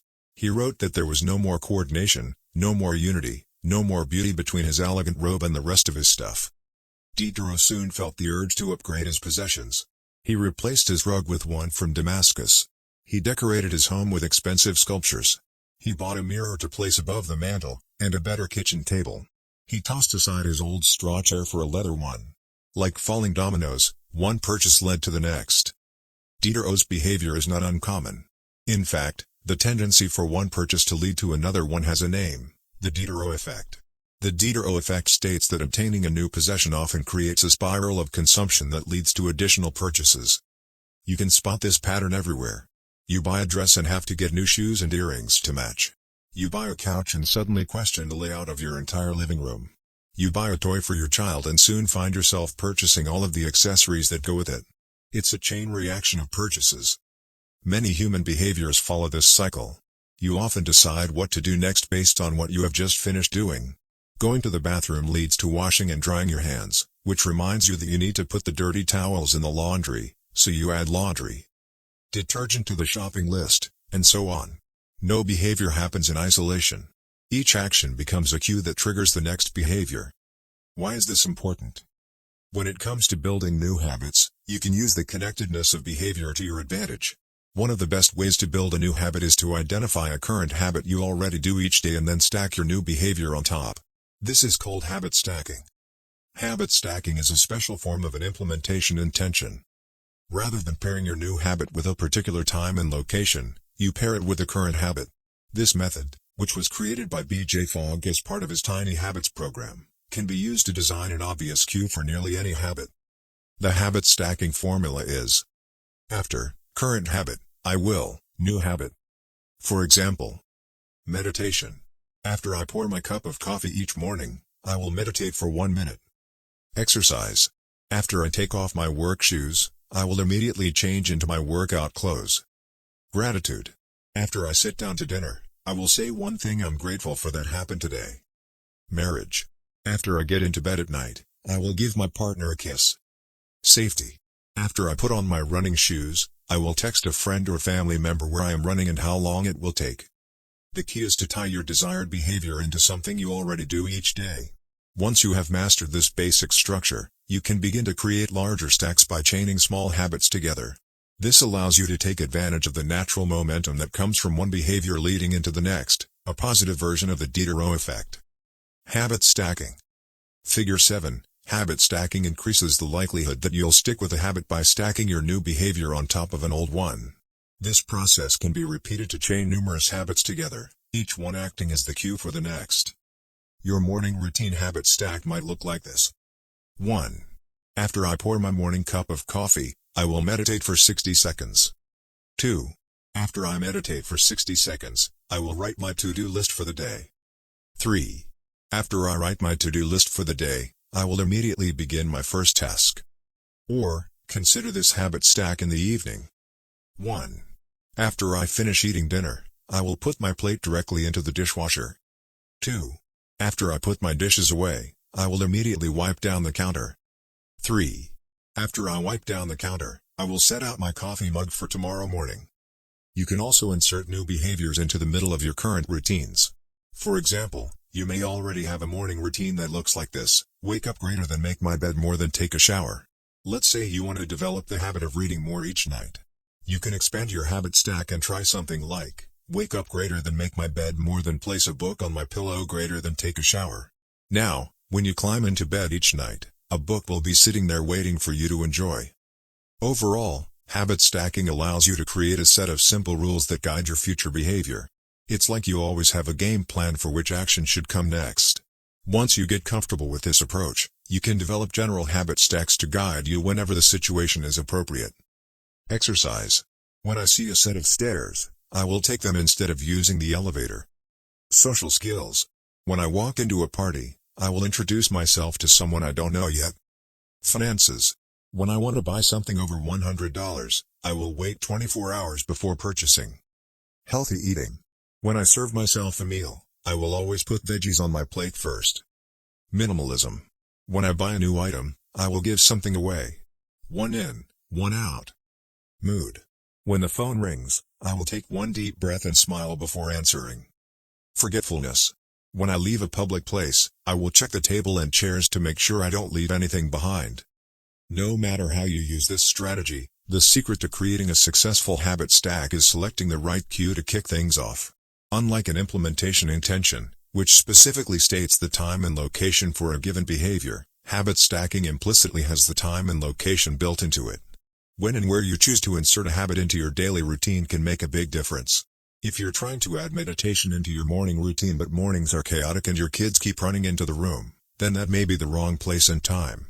Consider when you are most likely to be successful. Don't ask yourself to do a habit when you're likely to be occupied with something else. Your cue should also have the same frequency as your desired habit. If you want to do a habit every day, but you stack it on top of a habit that only happens on Mondays, that's not a good choice. One way to find the right trigger for your habit stack is by brainstorming a list of your current habits. You can use your habits scorecard from the last chapter as a starting point. Alternatively, you can create a list with 2 columns.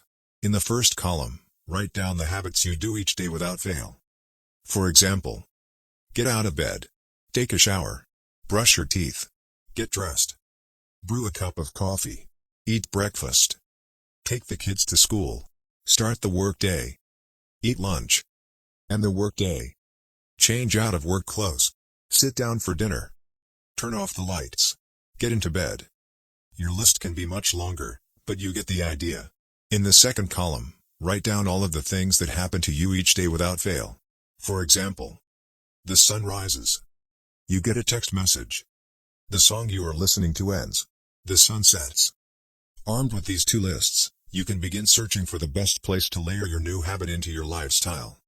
Habit stacking works best when the cue is highly specific and immediately actionable. Many people select cues that are too vague. I made this mistake myself. When I wanted to start a push-up habit, my habit stack was when I take a break for lunch, I will do 10 push-ups. At first glance, this sounded reasonable. But soon, I realized the trigger was unclear. Would I do my push-ups before I ate lunch? After I ate lunch? Where would I do them? After a few inconsistent days, I changed my habit stack to, when I close my laptop for lunch, I will do 10 push-ups next to my desk. Ambiguity gone. Habits like read more or eat better are worthy causes, but these goals do not provide instruction on how and when to act. Be specific and clear: after I close the door, after I brush my teeth, after I sit down at the table. The specificity is important.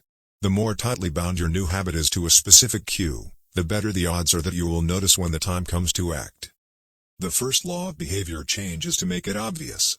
Strategies like implementation intentions and habit stacking are among the most practical ways to create obvious cues for your habits and design a clear plan for when and where to take action. Chapter Summary. The first law of behavior changes make it obvious. The two most common cues are time and location. Creating an implementation intention is a strategy you can use to pair a new habit with a specific time and location. The implementation intention formula is, I will, behavior, at, time, in, location. Habit stacking is a strategy you can use to pair a new habit with a current habit. The habit stacking formula is, after, current habit, I will, new habit. 6. Motivation is overrated, environment often matters more. Ann Thorndike, a primary care physician at Massachusetts General Hospital in Boston, had a crazy idea. She believed she could improve the eating habits of thousands of hospital staff and visitors without changing their willpower or motivation in the slightest way. In fact, she didn't plan on talking to them at all. Thorndike and her colleagues designed a 6-month study to alter the choice architecture of the hospital cafeteria. They started by changing how drinks were arranged in the room. Originally, the refrigerators located next to the cash registers in the cafeteria were filled with only soda. The researchers added water as an option to each one. Additionally, they placed baskets of bottled water next to the food stations throughout the room. Soda was still in the primary refrigerators, but water was now available at all drink locations. Over the next 3 months, the number of soda sales at the hospital dropped by 11.4%. Meanwhile, sales of bottled water increased by 25.8%. They made similar adjustments, and saw similar results, with the food in the cafeteria. Nobody had said a word to anyone eating there. Before. After. Figure 8, here is a representation of what the cafeteria looked like before the environment design changes were made, left, and after, right. The shaded boxes indicate areas where bottled water was available in each instance. Because the amount of water in the environment was increased, behavior shifted naturally and without additional motivation. People often choose products not because of what they are, but because of where they are. If I walk into the kitchen and see a plate of cookies on the counter, I'll pick up half a dozen and start eating, even if I hadn't been thinking about them beforehand and didn't necessarily feel hungry. If the communal table at the office is always filled with donuts and bagels, it's going to be hard not to grab one every now and then. Your habits change depending on the room you are in and the cues in front of you. Environment is the invisible hand that shapes human behavior. Despite our unique personalities, certain behaviors tend to arise again and again under certain environmental conditions. In church, people tend to talk in whispers. On a dark street, people act wary and guarded. In this way, the most common form of change is not internal, but external. We are changed by the world around us. Every habit is context-dependent. In 1936, psychologist Kurt Lewin wrote a simple equation that makes a powerful statement. Behavior is a function of the person and their environment, or B equals F, opening bracket, P, E, closing bracket. It didn't take long for Lewin's equation to be tested in business. In 1952, the economist Hawkins Stern described a phenomenon he called suggestion impulse buying, which is triggered when a shopper sees a product for the first time and visualizes a need for it. In other words, customers will occasionally buy products not because they want them but because of how they are presented to them. For example, items at eye level tend to be purchased more than those down near the floor. For this reason, you'll find expensive brand names featured in easy-to-reach locations on store shelves because they drive the most profit, while cheaper alternatives are tucked away in harder-to-reach spots. The same goes for end caps, which are the units at the end of aisles. End caps are money-making machines for retailers because they are obvious locations that encounter a lot of foot traffic. For example, 45% of Coca-Cola sales come specifically from end-of-the-aisle racks. The more obviously available a product or service is, the more likely you are to try it. People drink Bud Light because it is in every bar and visit Starbucks because it is on every corner. We like to think that we are in control. If we choose water over soda, we assume it is because we wanted to do so. The truth, however, is that many of the actions we take each day are shaped not by purposeful drive and choice but by the most obvious option. Every living being has its own methods for sensing and understanding the world. Eagles have remarkable long-distance vision. Snakes can smell by tasting the air with their highly sensitive tongues. Sharks can detect small amounts of electricity and vibrations in the water caused by nearby fish. Even bacteria have chemoreceptors, tiny sensory cells that allow them to detect toxic chemicals in their environment. In humans, perception is directed by the sensory nervous system. We perceive the world through sight, sound, smell, touch, and taste. But we also have other ways of sensing stimuli. Some are conscious, but many are non-conscious. For instance, you can notice when the temperature drops before a storm, or when the pain in your gut rises during a stomachache, or when you fall off balance while walking on rocky ground. Receptors in your body pick up on a wide range of internal stimuli, such as the amount of salt in your blood or the need to drink when thirsty. The most powerful of all human sensory abilities, however, is vision. The human body has about 11 million sensory receptors. Approximately 10 million of those are dedicated to sight. Some experts estimate that half of the brain's resources are used on vision. Given that we are more dependent on vision than on any other sense, it should come as no surprise that visual cues are the greatest catalyst of our behavior. For this reason, a small change in what you see can lead to a big shift in what you do. As a result, you can imagine how important it is to live and work in environments that are filled with productive cues and devoid of unproductive ones. Thankfully, there is good news in this respect. You don't have to be the victim of your environment. You can also be the architect of it. How to design your environment for success. During the energy crisis and oil embargo of the 1970s, Dutch researchers began to pay close attention to the country's energy usage. In one suburb near Amsterdam, they found that some homeowners used 30% less energy than their neighbors, despite the homes being of similar size and getting electricity for the same price. It turned out the houses in this neighborhood were nearly identical except for one feature, the location of the electrical meter. Some had one in the basement. Others had the electrical meter upstairs in the main hallway. As you may guess, the homes with the meters located in the main hallway used less electricity. When their energy use was obvious and easy to track, people changed their behavior. Every habit is initiated by a cue, and we are more likely to notice cues that stand out. Unfortunately, the environments where we live and work often make it easy not to do certain actions because there is no obvious cue to trigger the behavior. It's easy not to practice the guitar when it's tucked away in the closet. It's easy not to read a book when the bookshelf is in the corner of the guest room. It's easy not to take your vitamins when they are out of sight in the pantry. When the cues that spark a habit are subtle or hidden, they are easy to ignore. By comparison, creating obvious visual cues can draw your attention toward a desired habit.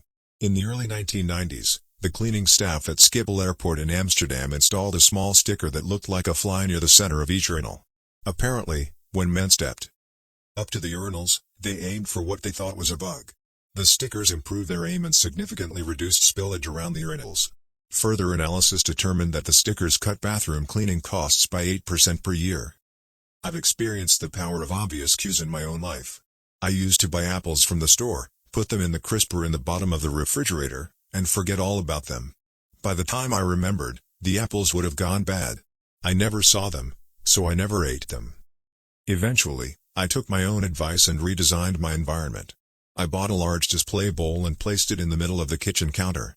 The next time I bought apples, that was where they went, out in the open where I could see them.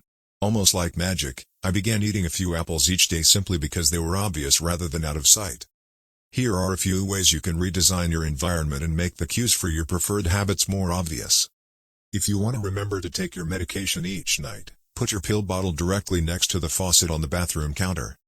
If you want to practice guitar more frequently, place your guitar stand in the middle of the living room. If you want to remember to send more thank you notes, keep a stack of stationery on your desk. If you want to drink more water, fill up a few water bottles each morning and place them in common locations around a house. If you want to make a habit a big part of your life, make the cue a big part of your environment. The most persistent behaviors usually have multiple cues. Consider how many different ways a smoker could be prompted to pull out a cigarette, driving in the car, seeing a friend smoke, feeling stressed at work, and so on. The same strategy can be employed for good habits. By sprinkling triggers throughout your surroundings, you increase the odds that you'll think about your habit throughout the day. Make sure the best choice is the most obvious one. Making a better decision is easy and natural when the cues for good habits are right in front of you. Environment design is powerful not only because it influences how we engage with the world but also because we rarely do it. Most people live in a world others have created for them. But you can alter the spaces where you live and work to increase your exposure to positive cues and reduce your exposure to negative ones. Environment design allows you to take back control and become the architect of your life. Be the designer of your world and not merely the consumer of it. The context is the cue. The cues that trigger a habit can start out very specific, but over time your habits become associated not with a single trigger but with the entire context surrounding the behavior. For example, many people drink more in social situations than they would ever drink alone. The trigger is rarely a single cue, but rather the whole situation, watching your friends order drinks, hearing the music at the bar, seeing the beers on tap. We mentally assign our habits to the locations in which they occur, the home, the office, the gym. Each location develops a connection to certain habits and routines. You establish a particular relationship with the objects on your desk, the items on your kitchen counter, the things in your bedroom. Our behavior is not defined by the objects in the environment but by our relationship to them. In fact, this is a useful way to think about the influence of the environment on your behavior. Stop thinking about your environment as filled with objects. Start thinking about it as filled with relationships. Think in terms of how you interact with the spaces around you. For one person, her couch is the place where she reads for an hour each night. For someone else, the couch is where he watches television and eats a bowl of ice cream after work. Different people can have different memories, and thus different habits, associated with the same place. The good news? You can train yourself to link a particular habit with a particular context. In one study, scientists instructed insomniacs to get into bed only when they were tired. If they couldn't fall asleep, they were told to sit in a different room until they became sleepy. Over time, subjects began to associate the context of their bed with the action of sleeping, and it became easier to quickly fall asleep when they climbed in bed. Their brains learned that sleeping, not browsing on their phones, not watching television, not staring at the clock, was the only action that happened in that room. The power of context also reveals an important strategy. Habits can be easier to change in a new environment. It helps to escape the subtle triggers and cues that nudge you toward your current habits. Go to a new place, a different coffee shop, a bench in the park, a corner of your room you seldom use, and create a new routine there. It is easier to associate a new habit with a new context than to build a new habit in the face of competing cues. It can be difficult to go to bed early if you watch television in your bedroom each night. It can be hard to study in the living room without getting distracted if that's where you always play video games. But when you step outside your normal environment, you leave your behavioral biases behind. You aren't battling old environmental cues, which allows new habits to form without interruption. Want to think more creatively? Move to a bigger room, a rooftop patio, or a building with expansive architecture. Take a break from the space where you do your daily work, which is also linked to your current thought patterns. Trying to eat healthier? It is likely that you shop on autopilot at your regular supermarket. Try a new grocery store. You may find it easier to avoid unhealthy food when your brain doesn't automatically know where it is located in the store. When you can't manage to get to an entirely new environment, redefine or rearrange your current one. Create a separate space for work, study, exercise, entertainment, and cooking. The mantra I find useful is one space, one use. When I started my career as an entrepreneur, I would often work from my couch or at the kitchen table. In the evenings, I found it very difficult to stop working. There was no clear division between the end of work time and the beginning of personal time. Was the kitchen table my office or the space where I ate meals? Was the couch where I relaxed or where I sent emails? Everything happened in the same place. A few years later, I could finally afford to move to a home with a separate room for my office. Suddenly, work was something that happened in here and personal life was something that happened out there. It was easier for me to turn off the professional side of my brain when there was a clear dividing line between work life and home life. Each room had one primary use. The kitchen was for cooking. The office was for working. Whenever possible, avoid mixing the context of one habit with another. When you start mixing contexts, you'll start mixing habits, and the easier ones will usually win out. This is one reason why the versatility of modern technology is both a strength and a weakness. You can use your phone for all sorts of tasks, which makes it a powerful device. But when you can use your phone to do nearly anything, it becomes hard to associate it with one task. You want to be productive, but you're also conditioned to browse social media, check email, and play video games whenever you open your phone. It's a mishmash of cues. You may be thinking, you don't understand. I live in New York City. My apartment is the size of a smartphone. I need each room to play multiple roles. Fair enough. If your space is limited, divide your room into activity zones, a chair for reading, a desk for writing, a table for eating. You can do the same with your digital spaces. I know a writer who uses his computer only for writing, his tablet only for reading, and his phone only for social media and texting. Every habit should have a home. If you can manage to stick with this strategy, each context will become associated with a particular habit and mode of thought. Habits thrive under predictable circumstances like these. Focus comes automatically when you are sitting at your work desk. Relaxation is easier when you are in a space designed for that purpose. Sleep comes quickly when it is the only thing that happens in your bedroom. If you want behaviors that are stable and predictable, you need an environment that is stable and predictable. A stable environment where everything has a place and a purpose is an environment where habits can easily form. Chapter Summary. Small changes in context can lead to large changes in behavior over time. Every habit is initiated by a cue. We are more likely to notice cues that stand out. Make the cues of good habits obvious in your environment. Gradually, your habits become associated not with a single trigger but with the entire context surrounding the behavior. The context becomes the cue. It is easier to build new habits in a new environment because you are not fighting against old cues. Hope you enjoy your listening. I would greatly appreciate if you take a second, press that thumbs up button below and subscribe to the channel, so more people find this video and educate themselves, reading. It means a lot, thank you. The audiobook continues, thanks for your time. 7. The Secret to Self-Control. In 1971, as the Vietnam War was heading into its 16th year, Congressman Robert Steele from Connecticut and Morgan Murphy from Illinois made a discovery that stunned the American public. While visiting the troops, they had learned that over 15% of U.S. soldiers stationed there were heroin addicts. Follow-up research revealed that 35% of service members in Vietnam had tried heroin and as many as 20% were addicted. The problem was even worse than they had initially thought. The discovery led to a flurry of activity in Washington, including the creation of the Special Action Office of Drug Abuse Prevention under President Nixon to promote prevention and rehabilitation and to track addicted service members when they returned home. Lee Robbins was one of the researchers in charge. In a finding that completely upended the accepted beliefs about addiction, Robbins found that when soldiers who had been heroin users returned home, only 5% of them became re-addicted within a year, and just 12% relapsed within 3 years. In other words, approximately 9 out of 10 soldiers who used heroin in Vietnam eliminated their addiction nearly overnight. This finding contradicted the prevailing view at the time, which considered heroin addiction to be a permanent and irreversible condition.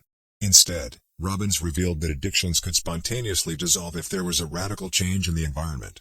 In Vietnam, soldiers spent all day surrounded by cues triggering heroin use. It was easy to access. They were engulfed by the constant stress of war. They built friendships with fellow soldiers who were also heroin users, and they were thousands of miles from home. Once a soldier returned to the United States, though, he found himself in an environment devoid of those triggers. When the context changed, so did the habit. Compare this situation to that of a typical drug user. Someone becomes addicted at home or with friends, goes to a clinic to get clean, which is devoid of all the environmental stimuli that prompt their habit, then returns to their old neighborhood with all of the previous cues that caused them to get addicted in the first place. It's no wonder that usually you see numbers that are the exact opposite of those in the Vietnam study. Typically, 90% of heroin users become re-addicted once they return home from rehab. The Vietnam studies ran counter to many of our cultural beliefs about bad habits because it challenged the conventional association of unhealthy behavior as a moral weakness. If you're overweight, a smoker, or an addict, you've been told your entire life that it is because you lack self-control, maybe even that you're a bad person. The idea that a little bit of discipline would solve all our problems is deeply embedded in our culture. Recent research, however, shows something different. When scientists analyze people who appear to have tremendous self-control, it turns out those individuals aren't all that different from those who are struggling. Instead, disciplined people are better at structuring their lives in a way that does not require heroic willpower and self-control. In other words, they spend less time in tempting situations. The people with the best self-control are typically the ones who need to use it the least. It's easier to practice self-restraint when you don't have to use it very often. So, yes, perseverance, grit, and willpower are essential to success. But the way to improve these qualities is not by wishing you were a more disciplined person, but by creating a more disciplined environment. This counterintuitive idea makes even more sense once you understand what happens when a habit is formed in the brain. A habit that has been encoded in the mind is ready to be used whenever the relevant situation arises. When Patty Alwell, a therapist from Austin, Texas, started smoking, she would often light up while riding horses with a friend. Eventually, she quit smoking and avoided it for years. She had also stopped riding. Decades later, she hopped on a horse again and found herself craving a cigarette for the first time in forever. The cues were still internalized, she just hadn't been exposed to them in a long time. Once a habit has been encoded, the urge to act follows whenever the environmental cues reappear. This is one reason behavior change techniques can backfire. Shaming obese people with weight loss presentations can make them feel stressed, and as a result many people return to their favorite coping strategy, overeating. Showing pictures of blackened lungs to smokers leads to higher levels of anxiety, which drives many people to reach for a cigarette. If you're not careful about cues, you can cause the very behavior you want to stop. Bad habits are autocatalytic, the process feeds itself. They foster the feelings they try to numb. You feel bad, so you eat junk food. Because you eat junk food, you feel bad. Watching television makes you feel sluggish, so you watch more television because you don't have the energy to do anything else. Worrying about your health makes you feel anxious, which causes you to smoke to ease your anxiety, which makes your health even worse and soon you're feeling more anxious. It's a downward spiral, a runaway train of bad habits. Researchers refer to this phenomenon as cue-induced wanting. An external trigger causes a compulsive craving to repeat a bad habit. Once you notice something, you begin to want it. This process is happening all the time, often without us realizing it. Scientists have found that showing addicts a picture of cocaine for just 33 milliseconds stimulates the reward pathway in the brain and sparks desire. This speed is too fast for the brain to consciously register. The addicts couldn't even tell you what they had seen, but they craved the drug all the same. Here's the punchline: you can break a habit, but you're unlikely to forget it. Once the mental grooves of habit have been carved into your brain, they are nearly impossible to remove entirely, even if they go unused for quite a while. And that means that simply resisting temptation is an ineffective strategy. It is hard to maintain a Zen attitude in a life filled with interruptions. It takes too much energy. In the short run, you can choose to overpower temptation. In the long run, we become a product of the environment that we live in. To put it bluntly, I have never seen someone consistently stick to positive habits in a negative environment. A more reliable approach is to cut bad habits off at the source. One of the most practical ways to eliminate a bad habit is to reduce exposure to the cue that causes it. If you can't seem to get any work done, leave your phone in another room for a few hours. If you're continually feeling like you're not enough, stop following social media accounts that trigger jealousy and envy. If you're wasting too much time watching television, move the TV out of the bedroom. If you're spending too much money on electronics, quit reading reviews of the latest tech gear. If you're playing too many video games, unplug the console and put it in a closet after each use. This practice is an inversion of the first law of behavior change. Rather than make it obvious, you can make it invisible. I'm often surprised by how effective simple changes like these can be. Remove a single cue and the entire habit often fades away. Self-control is a short-term strategy, not a long-term one. You may be able to resist temptation once or twice, but it's unlikely you can muster the willpower to override your desires every time. Instead of summoning a new dose of willpower whenever you want to do the right thing, your energy would be better spent optimizing your environment. This is the secret to self-control. Make the cues of your good habits obvious and the cues of your bad habits invisible. Chapter Summary. The inversion of the first law of behavior change is make it invisible. Once a habit is formed, it is unlikely to be forgotten. People with high self-control tend to spend less time in tempting situations. It's easier to avoid temptation than resist it. One of the most practical ways to eliminate a bad habit is to reduce exposure to the cue that causes it. Self-control is a short-term strategy, not a long-term one. How to create a good habit. The first law: make it obvious. 1.1. Fill out the habits scorecard. Write down your current habits to become aware of them. 1.2. Use implementation intentions: I will, behavior, at, time, in, location. 1.3. Use habit stacking: after, current habit, I will, new habit. 1.4. Design your environment. Make the cues of good habits obvious and visible. The second law: make it attractive. The third law: make it easy. The fourth law: make it satisfying. How to break a bad habit. Inversion of the first law: make it invisible. 1.5. Reduce exposure. Remove the cues of your bad habits from your environment. Inversion of the second law: make it unattractive. Inversion of the third law: make it difficult. Inversion of the fourth law: make it unsatisfying. You can download a printable version of this habits cheat sheet at atomichabits.com/cheat sheet. The second law: make it attractive. 8. How to make a habit irresistible. In the 1940s, a Dutch scientist named Nico Tinbergen performed a series of experiments that transformed our understanding of what motivates us. Tinbergen, who eventually won a Nobel Prize for his work, was investigating herring gulls, the gray and white birds often seen flying along the seashores of North America. Adult herring gulls have a small red dot on their beak, and Tinbergen noticed that newly hatched chicks would peck this spot whenever they wanted food. To begin one experiment, he created a collection of fake cardboard beaks, just a head without a body. When the parents had flown away, he went over to the nest and offered these dummy beaks to the chicks. The beaks were obvious fakes, and he assumed the baby birds would reject them altogether. However, when the tiny gulls saw the red spot on the cardboard beak, they pecked away just as if it were attached to their own mother. They had a clear preference for those red spots, as if they had been genetically programmed at birth. Soon Tinbergen discovered that the bigger the red spot, the faster the chicks pecked. Eventually, he created a beak with 3 large red dots on it. When he placed it over the nest, the baby birds went crazy with delight. They pecked at the little red patches as if it was the greatest beak they had ever seen. Tinbergen and his colleagues discovered similar behavior in other animals. For example, the gray-legged goose is a ground nesting bird.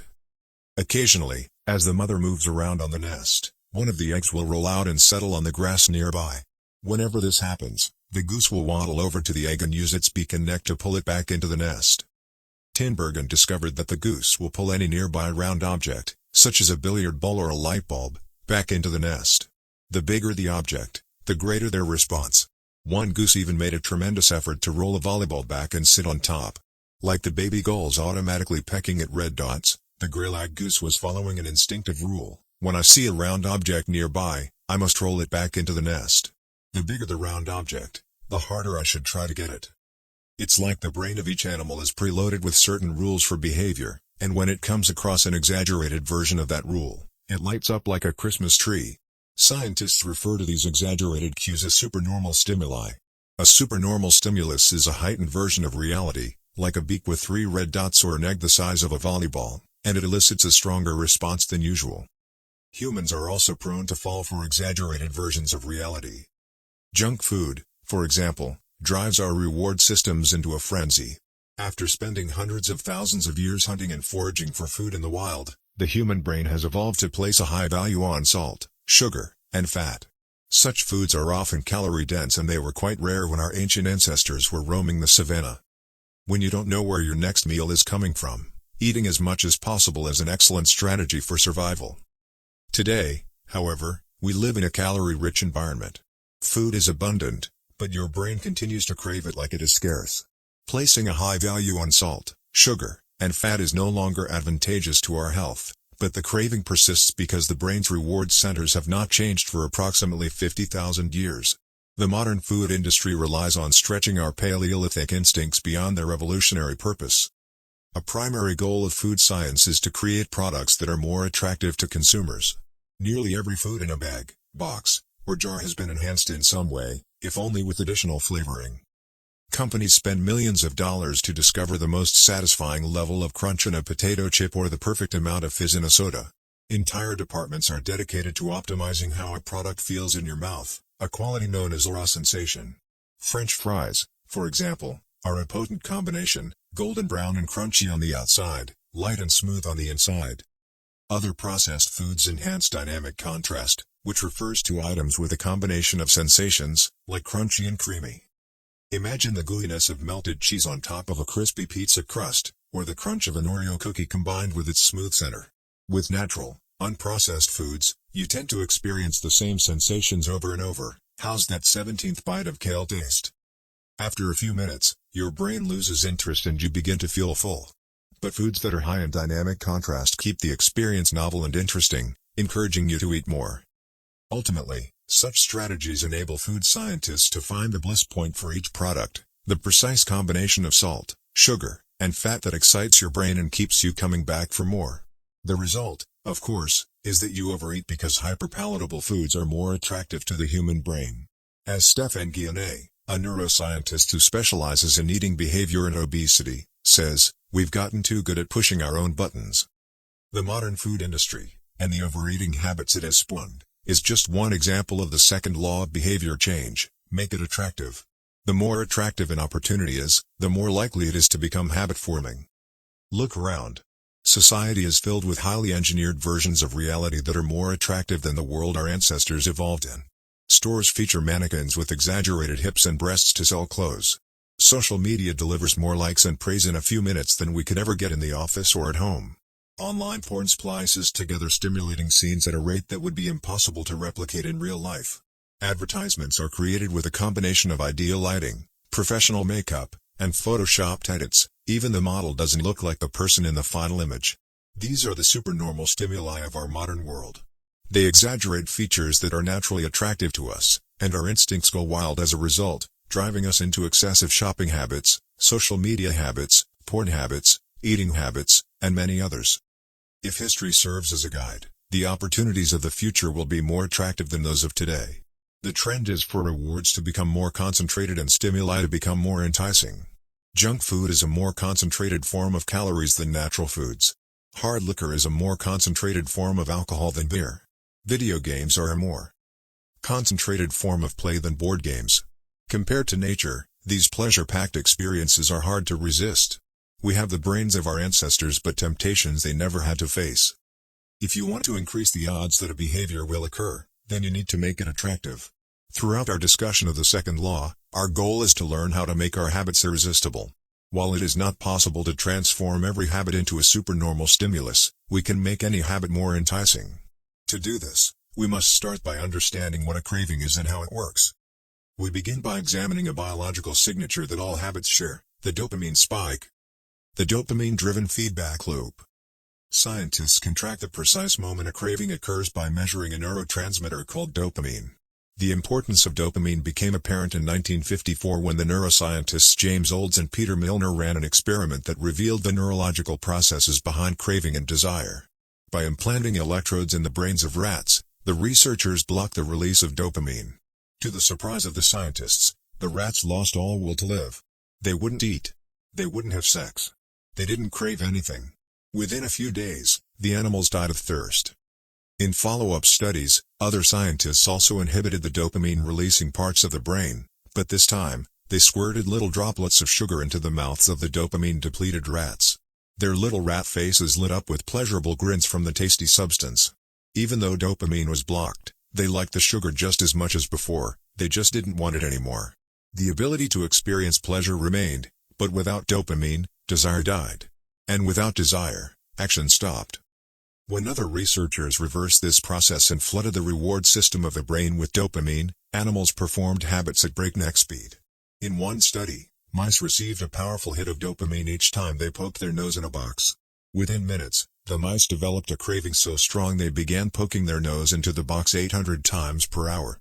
Humans are not so different. The average slot machine player will spin the wheel 600 times per hour. Habits are a dopamine-driven feedback loop. Every behavior that is highly habit-forming, taking drugs, eating junk food, playing video games, browsing social media, is associated with higher levels of dopamine. The same can be said for our most basic habitual behaviors like eating food, drinking water, having sex, and interacting socially. For years, scientists assumed dopamine was all about pleasure, but now we know it plays a central role in many neurological processes, including motivation, learning and memory, punishment and aversion, and voluntary movement. When it comes to habits, the key takeaway is this: dopamine is released not only when you experience pleasure, but also when you anticipate it. Gambling addicts have a dopamine spike right before they place a bet, not after they win. Cocaine addicts get a surge of dopamine when they see the powder, not after they take it. Whenever you predict that an opportunity will be rewarding, your levels of dopamine spike in anticipation. And whenever dopamine rises, so does your motivation to act. It is the anticipation of a reward, not the fulfillment of it, that gets us to take action. Interestingly, the reward system that is activated in the brain when you receive a reward is the same system that is activated when you anticipate a reward. This is one reason the anticipation of an experience can often feel better than the attainment of it. As a child, thinking about Christmas morning can be better than opening the gifts. As an adult, daydreaming about an upcoming vacation can be more enjoyable than actually being on vacation. Scientists refer to this as the difference between wanting and liking. The dopamine spike. Figure 9. Before a habit is learned, A. Dopamine is released when the reward is experienced for the first time. The next time around, B. Dopamine rises before taking action, immediately after a cue is recognized. This spike leads to a feeling of desire and a craving to take action whenever the cue is spotted. Once a habit is learned, dopamine will not rise when a reward is experienced because you already expect the reward. However, if you see a cue and expect a reward, but do not get one, then dopamine will drop in disappointment. C. The sensitivity of the dopamine response can clearly be seen when a reward is provided late. D. First, the cue is identified and dopamine rises as a craving builds. Next, a response is taken but the reward does not come as quickly as expected and dopamine begins to drop. Finally, when the reward comes a little later than you had hoped, dopamine spikes again. It is as if the brain is saying, "See, I knew I was right. Don't forget to repeat this action next time." Your brain has far more neural circuitry allocated for wanting rewards than for liking them. The wanting centers in the brain are large: the brainstem, the nucleus accumbens, the ventral tegmental area, the dorsal striatum, the amygdala, and portions of the prefrontal cortex. By comparison, the liking centers of the brain are much smaller. They are often referred to as hedonic hotspots and are distributed like tiny islands throughout the brain. For instance, researchers have found that 100% of the nucleus accumbens is activated during wanting. Meanwhile, only 10% of the structure is activated during liking. The fact that the brain allocates so much precious space to the regions responsible for craving and desire provides further evidence of the crucial role these processes play. Desire is the engine that drives behavior. Every action is taken because of the anticipation that precedes it. It is the craving that leads to the response. These insights reveal the importance of the second law of behavior change. We need to make our habits attractive because it is the expectation of a rewarding experience that motivates us to act in the first place. This is where a strategy known as temptation bundling comes into play. How to use temptation bundling to make your habits more attractive. Ronan Byrne, an electrical engineering student in Dublin, Ireland, enjoyed watching Netflix, but he also knew that he should exercise more often than he did. Putting his engineering skills to use, Byrne hacked his stationary bike and connected it to his laptop and television. Then he wrote a computer program that would allow Netflix to run only if he was cycling at a certain speed. If he slowed down for too long, whatever show he was watching would pause until he started pedaling again. He was, in the words of one fan, eliminating obesity one Netflix binge at a time. He was also employing temptation bundling to make his exercise habit more attractive. Temptation bundling works by linking an action you want to do with an action you need to do. In Byrne's case, he bundled watching Netflix, the thing he wanted to do, with riding his stationary bike, the thing he needed to do. Businesses are masters at temptation bundling. For instance, when the American Broadcasting Company, more commonly known as ABC, launched its Thursday night television lineup for the 2014 to 2015 season, they promoted temptation bundling on a massive scale. Every Thursday, the company would air 3 shows created by screenwriter Shonda Rhimes: Grey's Anatomy, Scandal, and How to Get Away with Murder. They branded it as TGI on ABC. TGI stands for Thank God It's Thursday. In addition to promoting the shows, ABC encouraged viewers to make popcorn, drink red wine, and enjoy the evening. Andrew Kubitz, head of scheduling for ABC, described the idea behind the campaign. "We see Thursday night as a viewership opportunity, with either couples or women by themselves who want to sit down and escape and have fun and drink their red wine and have some popcorn." The brilliance of this strategy is that ABC was associating the thing they needed viewers to do, watch their shows, with activities their viewers already wanted to do: relax, drink wine, and eat popcorn. Over time, people began to connect watching ABC with feeling relaxed and entertained. If you drink red wine and eat popcorn at 8 p.m. every Thursday, then eventually 8 p.m. on Thursday means relaxation and entertainment. The reward gets associated with the cue, and the habit of turning on the television becomes more attractive. You're more likely to find a behavior attractive if you get to do one of your favorite things at the same time. Perhaps you want to hear about the latest celebrity gossip, but you need to get in shape. Using temptation bundling, you could only read the tabloids and watch reality shows at the gym. Maybe you want to get a pedicure, but you need to clean out your email inbox. Solution: only get a pedicure while processing overdue work emails. Temptation bundling is one way to apply a psychology theory known as Premack's principle. Named after the work of Professor David Premack, the principle states that more probable behaviors will reinforce less probable behaviors. In other words, even if you don't really want to process overdue work emails, You'll become conditioned to do it if it means you get to do something you really want to do along the way. You can even combine temptation bundling with the habit stacking strategy we discussed in Chapter 5 to create a set of rules to guide your behavior. The habit stacking plus temptation bundling formula is 1. After, current habit, I will, habit I need. 2. After, habit I need, I will, habit I want. If you want to read the news, but you need to express more gratitude. 1. After I get my morning coffee, I will say one thing I'm grateful for that happened yesterday, need. 2. After I say one thing I'm grateful for, I will read the news, want. If you want to watch sports, but you need to make sales calls. 1. After I get back from my lunch break, I will call 3 potential clients, need. 2. After I call 3 potential clients, I will check ESPN, want. If you want to check Facebook, but you need to exercise more. 1. After I pull out my phone, I will do 10 burpees, need. 2. After I do 10 burpees, I will check Facebook, want. The hope is that eventually you'll look forward to calling 3 clients or doing 10 burpees because it means you get to read the latest sports news or check Facebook. Doing the thing you need to do means you get to do the thing you want to do. We began this chapter by discussing supernormal stimuli, which are heightened versions of reality that increase our desire to take action. Temptation bundling is one way to create a heightened version of any habit by connecting it with something you already want. Engineering a truly irresistible habit is a hard task, but this simple strategy can be employed to make nearly any habit more attractive than it would be otherwise. Chapter Summary. The second law of behavior changes make it attractive. The more attractive an opportunity is, the more likely it is to become habit-forming. Habits are a dopamine-driven feedback loop. When dopamine rises, so does our motivation to act.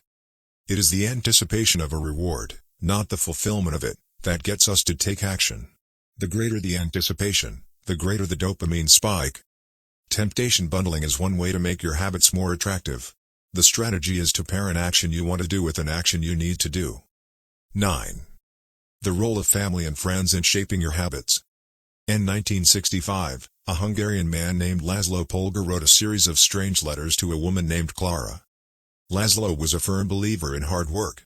In fact, it was all he believed in. He completely rejected the idea of innate talent.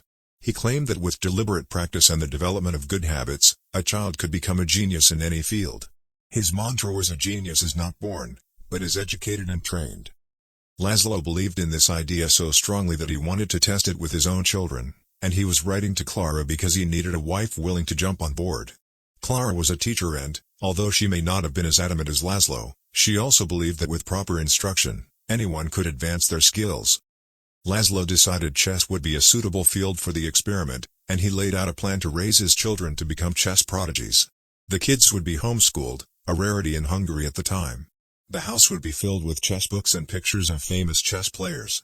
The children would play against each other constantly and compete in the best tournaments they could find. The family would keep a meticulous file system of the tournament history of every competitor the children faced. Their lives would be dedicated to chess. Laszlo successfully courted Clara, and within a few years, the Polgars were parents to 3 young girls, Susan, Sophia, and Judith.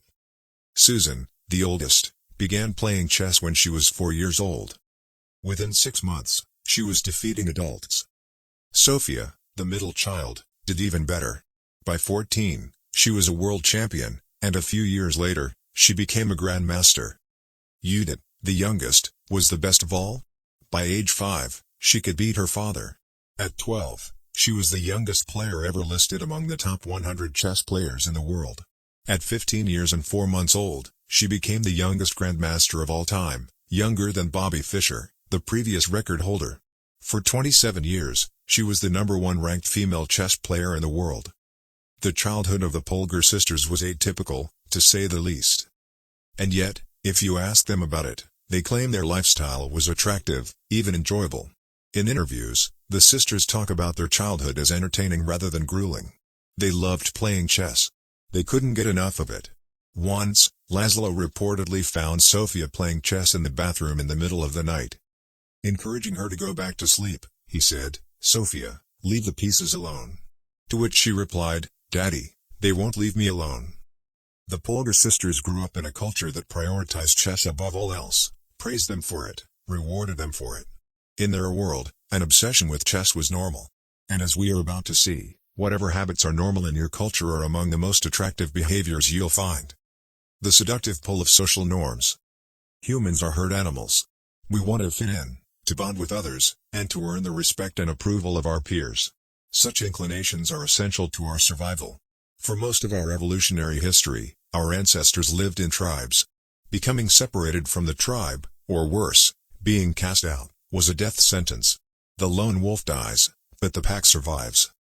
Meanwhile, those who collaborated and bonded with others enjoyed increased safety, mating opportunities, and access to resources. As Charles Darwin noted, in the long history of humankind, those who learn to collaborate and improvise most effectively have prevailed. As a result, one of the deepest human desires is to belong. And this ancient preference exerts a powerful influence on our modern behavior. We don't choose our earliest habits, we imitate them. We follow the script handed down by our friends and family, our church or school, our local community and society at large. Each of these cultures and groups comes with its own set of expectations and standards, when and whether to get married, how many children to have, which holidays to celebrate, how much money to spend on your child's birthday party. In many ways, these social norms are the invisible rules that guide your behavior each day. You're always keeping them in mind, even if they are at the not top of your mind. Often, you follow the habits of your culture without thinking, without questioning, and sometimes without remembering. As the French philosopher Michel de Montaigne wrote, the customs and practices of life and society sweep us along. Most of the time, going along with the group does not feel like a burden. Everyone wants to belong. If you grow up in a family that rewards you for your chess skills, playing chess will seem like a very attractive thing to do. If you work in a job where everyone wears expensive suits, then you'll be inclined to splurge on one as well. If all of your friends are sharing an inside joke or using a new phrase, you'll want to do it, too, so they know that you get it. Behaviors are attractive when they help us fit in. We imitate the habits of three groups in particular. 1. The close. 2. The many. 3. The powerful. Each group offers an opportunity to leverage the second law of behavior change and make our habits more attractive. 1. Imitating the close. Proximity has a powerful effect on our behavior. This is true of the physical environment, as we discussed in Chapter 6, but it is also true of the social environment. We pick up habits from the people around us. We copy the way our parents handle arguments, the way our peers flirt with one another, the way our coworkers get results. When your friends smoke pot, you give it a try, too. When your wife has a habit of double-checking that the door is locked before going to bed, you pick it up as well. I find that I often imitate the behavior of those around me without realizing it. In conversation, I'll automatically assume the body posture of the other person. In college, I began to talk like my roommates. When traveling to other countries, I unconsciously imitate the local accent despite reminding myself to stop. As a general rule, the closer we are to someone, the more likely we are to imitate some of their habits. One groundbreaking study tracked 12,000 people for 32 years and found that a person's chances of becoming obese increased by 57% if he or she had a friend who became obese. It works the other way, too. Another study found that if one person in a relationship lost weight, the other partner would also slim down about 1/3 of the time. Our friends and family provide a sort of invisible peer pressure that pulls us in their direction. Of course, peer pressure is bad only if you're surrounded by bad influences. When astronaut Mike Massimino was a graduate student at MIT, he took a small robotics class. Of the 10 people in the class, 4 became astronauts. If your goal was to make it into space, then that room was about the best culture you could ask for. Similarly, one study found that the higher your best friend's IQ at age 11 or 12, the higher your IQ would be at age 15, even after controlling for natural levels of intelligence. We soak up the qualities and practices of those around us. One of the most effective things you can do to build better habits is to join a culture where your desired behavior is the normal behavior. New habits seem achievable when you see others doing them every day. If you are surrounded by fit people, you're more likely to consider working out to be a common habit. If you're surrounded by jazz lovers, you're more likely to believe it's reasonable to play jazz every day. Your culture sets your expectation for what is normal. Surround yourself with people who have the habits you want to have yourself. You'll rise together. To make your habits even more attractive, you can take this strategy one step further. Join a culture where, 1. Your desired behavior is the normal behavior and, 2. You already have something in common with the group. Steve Cam, an entrepreneur in New York City, runs a company called Nerd Fitness, which helps nerds, misfits, and mutants lose weight, get strong, and get healthy. His clients include video game lovers, movie fanatics, and average Joes who want to get in shape. Many people feel out of place the first time they go to the gym or try to change their diet, but if you are already similar to the other members of the group in some way, say, your mutual love of Star Wars, change becomes more appealing because it feels like something people like you already do. Nothing sustains motivation better than belonging to the tribe. It transforms a personal quest into a shared one. Previously, you were on your own.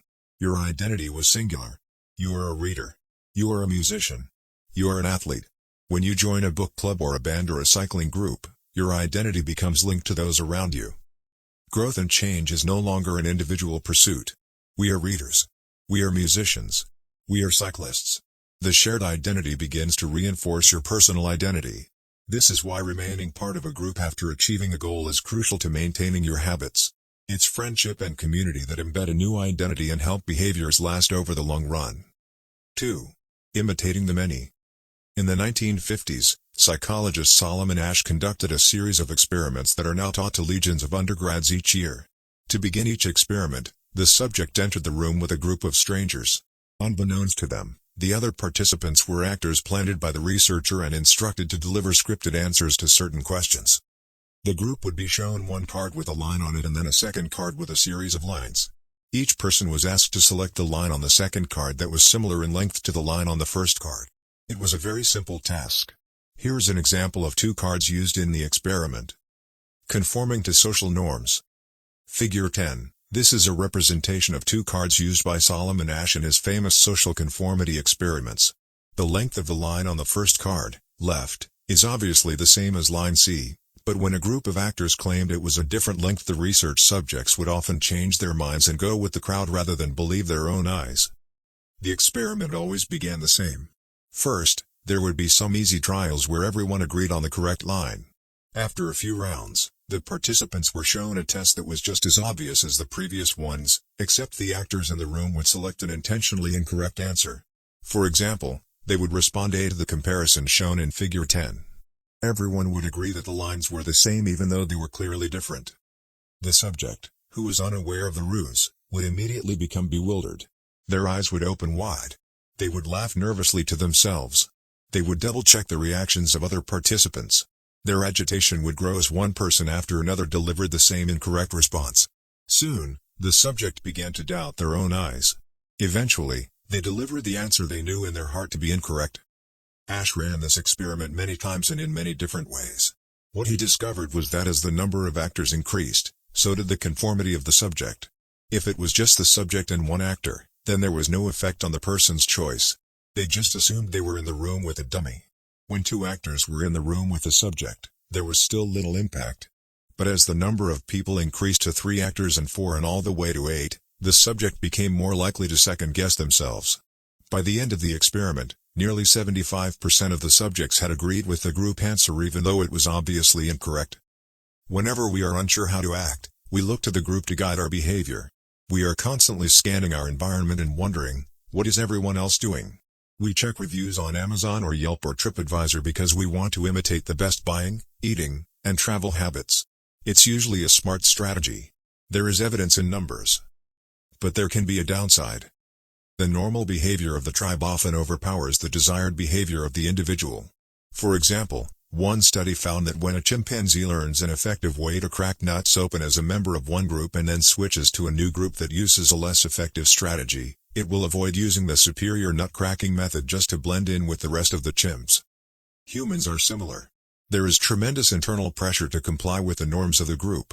The reward of being accepted is often greater than the reward of winning an argument, looking smart, or finding truth. Most days, we'd rather be wrong with the crowd than be right by ourselves. The human mind knows how to get along with others. It wants to get along with others. This is our natural mode.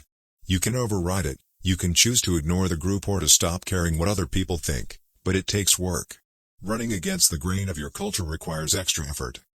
When changing your habits means challenging the tribe, change is unattractive. When changing your habits means fitting in with the tribe, change is very attractive. 3. Imitating the powerful. Humans everywhere pursue power, prestige, and status. We want pins and medallions on our jackets. We want president or partner in our titles. We want to be acknowledged, recognized, and praised. This tendency can seem vain, but overall, it's a smart move. Historically, a person with greater power and status has access to more resources, worries less about survival, and proves to be a more attractive mate. We are drawn to behaviors that earn us respect, approval, admiration, and status. We want to be the one in the gym who can do muscle-ups, or the musician who can play the hardest chord progressions, or the parent with the most accomplished children, because these things separate us from the crowd. Once we fit in, we start looking for ways to stand out. This is one reason we care so much about the habits of highly effective people. We try to copy the behavior of successful people because we desire success ourselves.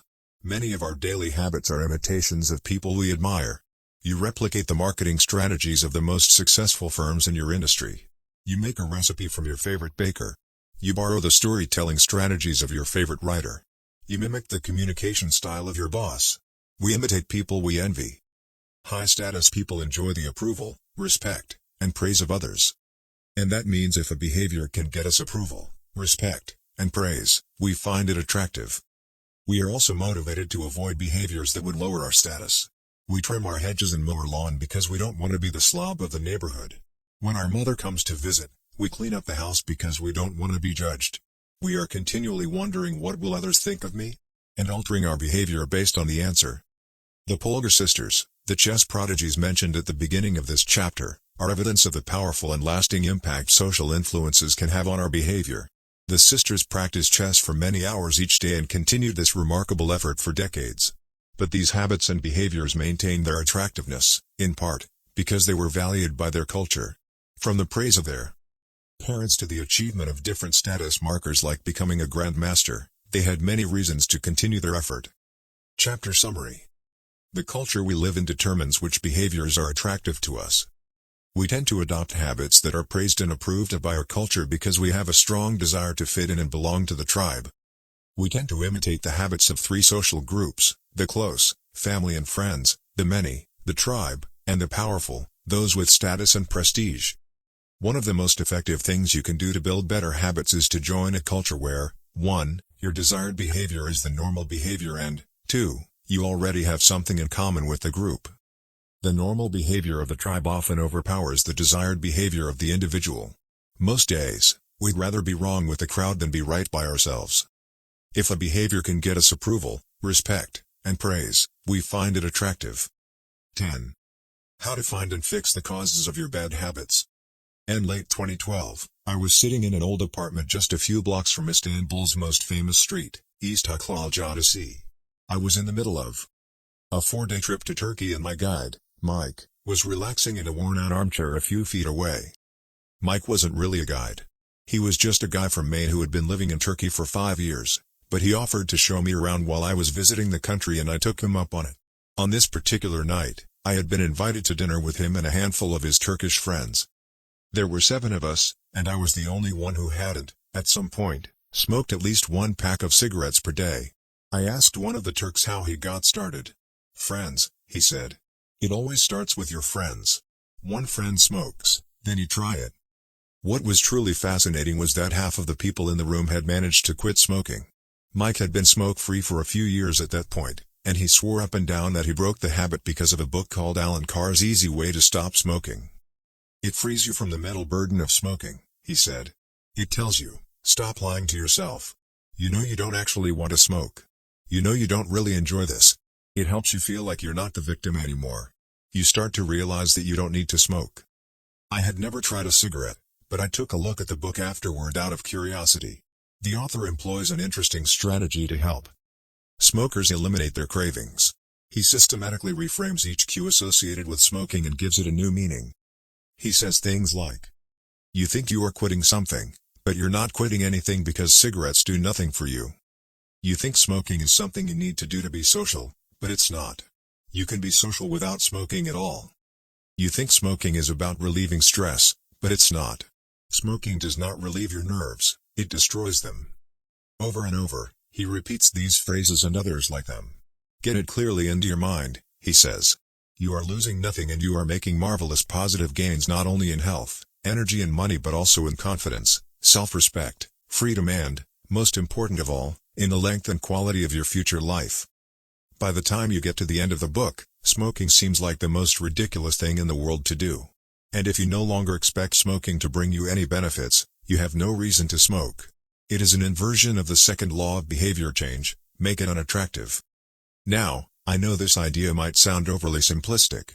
Just change your mind and you can quit smoking. But stick with me for a minute. Where cravings come from. Every behavior has a surface-level craving and a deeper, underlying motive. I often have a craving that goes something like this: I want to eat tacos. If you were to ask me why I want to eat tacos, I wouldn't say, because I need food to survive. But the truth is, somewhere deep down, I am motivated to eat tacos because I have to eat to survive. The underlying motive is to obtain food and water, even if my specific craving is for a taco. Some of our underlying motives include: conserve energy, obtain food and water, find love and reproduce, connect and bond with others, win social acceptance and approval, reduce uncertainty, achieve status and prestige. A craving is just a specific manifestation of a deeper underlying motive. Your brain did not evolve with a desire to smoke cigarettes or to check Instagram or to play video games. At a deep level, you simply want to reduce uncertainty and relieve anxiety, to win social acceptance and approval, or to achieve status. Look at nearly any product that is habit-forming and you'll see that it does not create a new motivation, but rather latches onto the underlying motives of human nature. Find love and reproduce equals using Tinder. Connect and bond with others equals browsing Facebook. Win social acceptance and approval equals posting on Instagram. Reduce uncertainty equals searching on Google. Achieve status and prestige equals playing video games. Your habits are modern-day solutions to ancient desires. New versions of old vices. The underlying motives behind human behavior remain the same. The specific habits we perform differ based on the period of history. Here's the powerful part: there are many different ways to address the same underlying motive. One person might learn to reduce stress by smoking a cigarette. Another person learns to ease their anxiety by going for a run. Your current habits are not necessarily the best way to solve the problems you face, they are just the methods you learn to use. Once you associate a solution with the problem you need to solve, you keep coming back to it. Habits are all about associations. These associations determine whether we predict a habit to be worth repeating or not. As we covered in our discussion of the first law, your brain is continually absorbing information and noticing cues in the environment. Every time you perceive a cue, your brain runs a simulation and makes a prediction about what to do in the next moment. Cue: you notice that the stove is hot. Prediction: if I touch it I'll get burned, so I should avoid touching it. Cue: you see that the traffic light turned green. Prediction: if I step on the gas, I'll make it safely through the intersection and get closer to my destination, so I should step on the gas. You see a cue, categorize it based on past experience, and determine the appropriate response. This all happens in an instant, but it plays a crucial role in your habits because every action is preceded by a prediction. Life feels reactive, but it is actually predictive. All day long, you are making your best guess of how to act given what you've just seen and what has worked for you in the past. You are endlessly predicting what will happen in the next moment. Our behavior is heavily dependent on these predictions. Put another way, our behavior is heavily dependent on how we interpret the events that happen to us, not necessarily the objective reality of the events themselves. Two people can look at the same cigarette, and one feels the urge to smoke while the other is repulsed by the smell. The same cue can spark a good habit or a bad habit depending on your prediction. The cause of your habits is actually the prediction that precedes them. These predictions lead to feelings, which is how we typically describe a craving, a feeling, a desire, an urge. Feelings and emotions transform the cues we perceive and the predictions we make into a signal that we can apply. They help explain what we are currently sensing. For instance, whether or not you realize it, you are noticing how warm or cold you feel right now. If the temperature drops by 1 degree, you probably won't do anything. If the temperature drops 10 degrees, however, you'll feel cold and put on another layer of clothing. Feeling cold was the signal that prompted you to act. You have been sensing the cues the entire time, but it is only when you predict that you would be better off in a different state that you take action. A craving is the sense that something is missing. It is the desire to change your internal state. When the temperature falls, there is a gap between what your body is currently sensing and what it wants to be sensing. This gap between your current state and your desired state provides a reason to act. Desire is the difference between where you are now and where you want to be in the future. Even the tiniest action is tinged with the motivation to feel differently than you do in the moment. When you binge eat or light up or browse social media, what you really want is not a potato chip or a cigarette or a bunch of likes. What you really want is to feel different. Our feelings and emotions tell us whether to hold steady in our current state or to make a change. They help us decide the best course of action. Neurologists have discovered that when emotions and feelings are impaired, we actually lose the ability to make decisions. We have no signal of what to pursue and what to avoid. As the neuroscientist Antonio Damasio explains, it is emotion that allows you to mark things as good, bad, or indifferent. To summarize, the specific cravings you feel and habits you perform are really an attempt to address your fundamental underlying motives. Whenever a habit successfully addresses a motive, you develop a craving to do it again. In time, you learn to predict that checking social media will help you feel loved or that watching YouTube will allow you to forget your fears. Habits are attractive when we associate them with positive feelings, and we can use this insight to our advantage rather than to our detriment. How to reprogram your brain to enjoy hard habits. You can make hard habits more attractive if you can learn to associate them with a positive experience. Sometimes, all you need is a slight mindset shift. For instance, we often talk about everything we have to do in a given day. You have to wake up early for work. You have to make another sales call for your business. You have to cook dinner for your family. Now, imagine changing just one word. You don't have to. You get to. You get to wake up early for work. You get to make another sales call for your business. You get to cook dinner for your family. By simply changing one word, you shift the way you view each event. You transition from seeing these behaviors as burdens and turn them into opportunities. The key point is that both versions of reality are true. You have to do those things, and you also get to do them. We can find evidence for whatever mindset we choose. I once heard a story about a man who uses a wheelchair. When asked if it was difficult being confined, he responded, "I'm not confined to my wheelchair, I am liberated by it. If it wasn't for my wheelchair, I would be bedbound and never able to leave my house." This shift in perspective completely transformed how he lived each day. Reframing your habits to highlight their benefits rather than their drawbacks is a fast and lightweight way to reprogram your mind and make a habit seem more attractive. Exercise. Many people associate exercise with being a challenging task that drains energy and wears you down. You can just as easily view it as a way to develop skills and build you up. Instead of telling yourself I need to go run in the morning, say it's time to build endurance and get fast. Finance. Saving money is often associated with sacrifice. However, you can associate it with freedom rather than limitation if you realize one simple truth: living below your current means increases your future means. The money you save this month increases your purchasing power next month. Meditation. Anyone who has tried meditation for more than 3 seconds knows how frustrating it can be when the next distraction inevitably pops into your mind. You can transform frustration into delight when you realize that each interruption gives you a chance to practice returning to your breath. Distraction is a good thing because you need distractions to practice meditation. Pre-game jitters. Many people feel anxious before delivering a big presentation or competing in an important event. They experience quicker breathing, a faster heart rate, heightened arousal. If we interpret these feelings negatively, then we feel threatened and tense up. If we interpret these feelings positively, then we can respond with fluidity and grace. You can reframe "I am nervous" to "I am excited and I'm getting an adrenaline rush to help me concentrate." These little mindset shifts aren't magic, but they can help change the feelings you associate with a particular habit or situation. If you want to take it a step further, you can create a motivation ritual. You simply practice associating your habits with something you enjoy, then you can use that cue whenever you need a bit of motivation. For instance, if you always play the same song before having sex, then you'll begin to link the music with the act. Whenever you want to get in the mood, just press play. Ed Lattimore, a boxer and writer from Pittsburgh, benefited from a similar strategy without knowing it. "Odd realization," he wrote. "My focus and concentration goes up just by putting my headphones on while writing. I don't even have to play any music." Without realizing it, he was conditioning himself. In the beginning, he put his headphones on, played some music he enjoyed, and did focused work. After doing it 5, 10, 20 times, putting his headphones on became a cue that he automatically associated with increased focus. The craving followed naturally. Athletes use similar strategies to get themselves in the mindset to perform. During my baseball career, I developed a specific ritual of stretching and throwing before each game. The whole sequence took about 10 minutes, and I did it the same way every single time.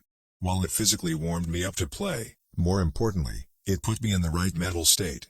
I began to associate my pre-game ritual with feeling competitive and focused.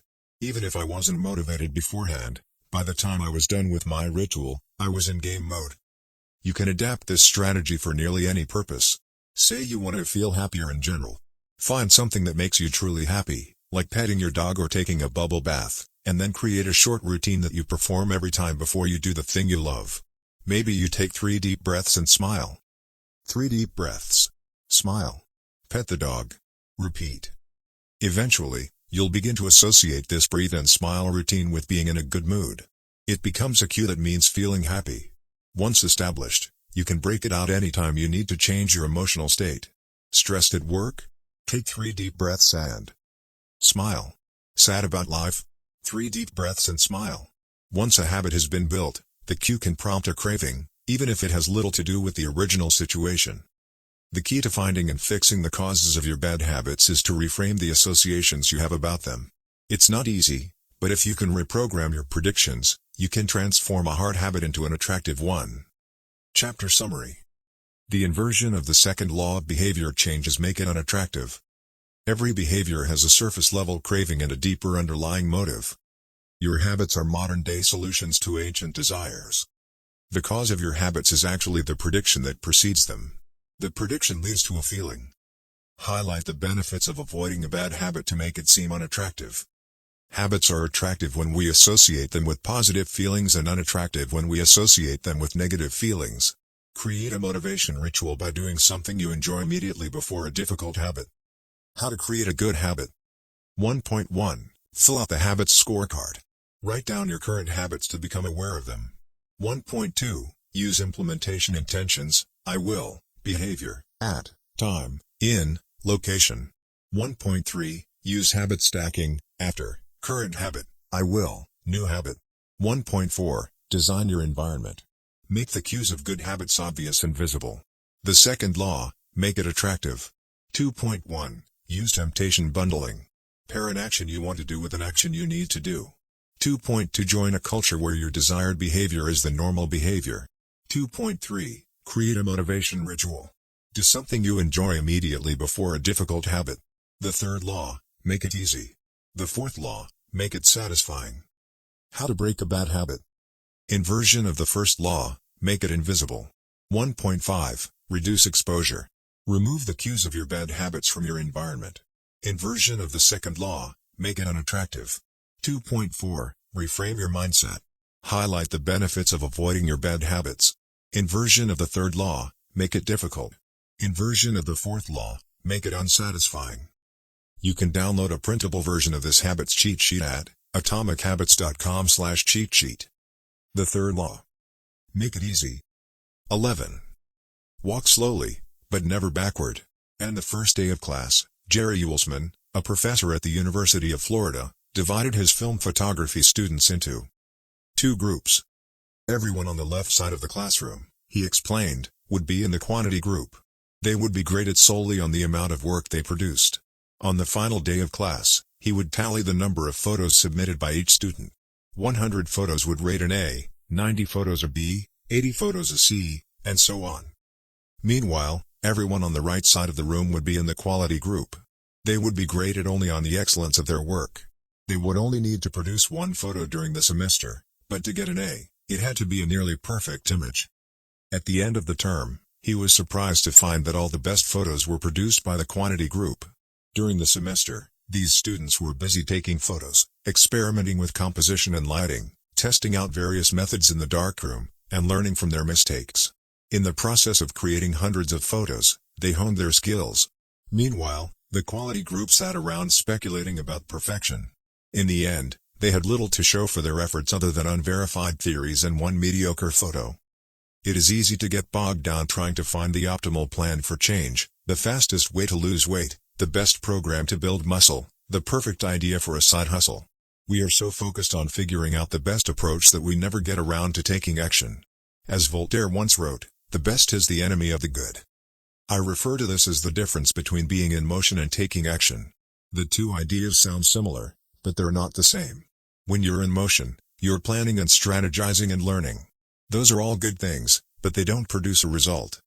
Action, on the other hand, is the type of behavior that will deliver an outcome. If I outline 20 ideas for articles I want to write, that's motion. If I actually sit down and write an article, that's action.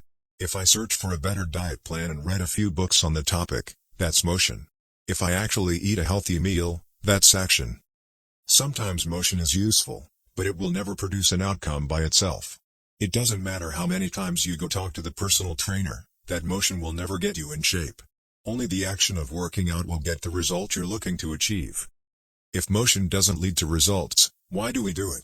Sometimes we do it because we actually need to plan or learn more. But more often than not, we do it because motion allows us to feel like we're making progress without running the risk of failure. Most of us are experts at avoiding criticism. It doesn't feel good to fail or to be judged publicly, so we tend to avoid situations where that might happen. And that's the biggest reason why you slip into motion rather than taking action. You want to delay failure. It's easy to be in motion and convince yourself that you're still making progress. You think, I've got conversations going with 4 potential clients right now. This is good. We're moving in the right direction. Or, I brainstormed some ideas for that book I want to write. This is coming together. Motion makes you feel like you're getting things done. But really, you're just preparing to get something done. When preparation becomes a form of procrastination, you need to change something. You don't want to merely be planning. You want to be practicing. If you want to master a habit, the key is to start with repetition, not perfection. You don't need to map out every feature of a new habit. You just need to practice it. This is the first takeaway of the third law, you just need to get your reps in. How long does it actually take to form a new habit? Habit formation is the process by which a behavior becomes progressively more automatic through repetition. The more you repeat an activity, the more the structure of your brain changes to become efficient at that activity. Neuroscientists call this long-term potentiation, which refers to the strengthening of connections between neurons in the brain based on recent patterns of activity. With each repetition, cell-to-cell signaling improves and the neural connections tighten. First described by neuropsychologist Donald Hebb in 1949, this phenomenon is commonly known as Hebb's law, neurons that fire together wire together. Repeating a habit leads to clear physical changes in the brain. In musicians, the cerebellum, critical for physical movements like plucking a guitar string or pulling a violin bow, is larger than it is in non-musicians. Mathematicians, meanwhile, have increased gray matter in the inferior parietal lobule, which plays a key role in computation and calculation. Its size is directly correlated with the amount of time spent in the field. The older and more experienced the mathematician, the greater the increase in gray matter. When scientists analyzed the brains of taxi drivers in London, they found that the hippocampus, a region of the brain involved in spatial memory, was significantly larger in their subjects than in non-taxi drivers. Even more fascinating, the hippocampus decreased in size when a driver retired.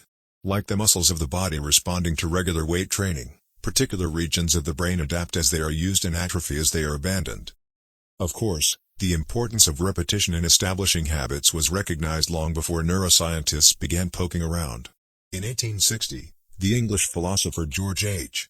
Lewis noted, in learning to speak a new language, to play on a musical instrument, or to perform unaccustomed movements, great difficulty is felt, because the channels through which each sensation has to pass have not become established. But no sooner has frequent repetition cut a pathway, than this difficulty vanishes. The actions become so automatic that they can be performed while the mind is otherwise engaged.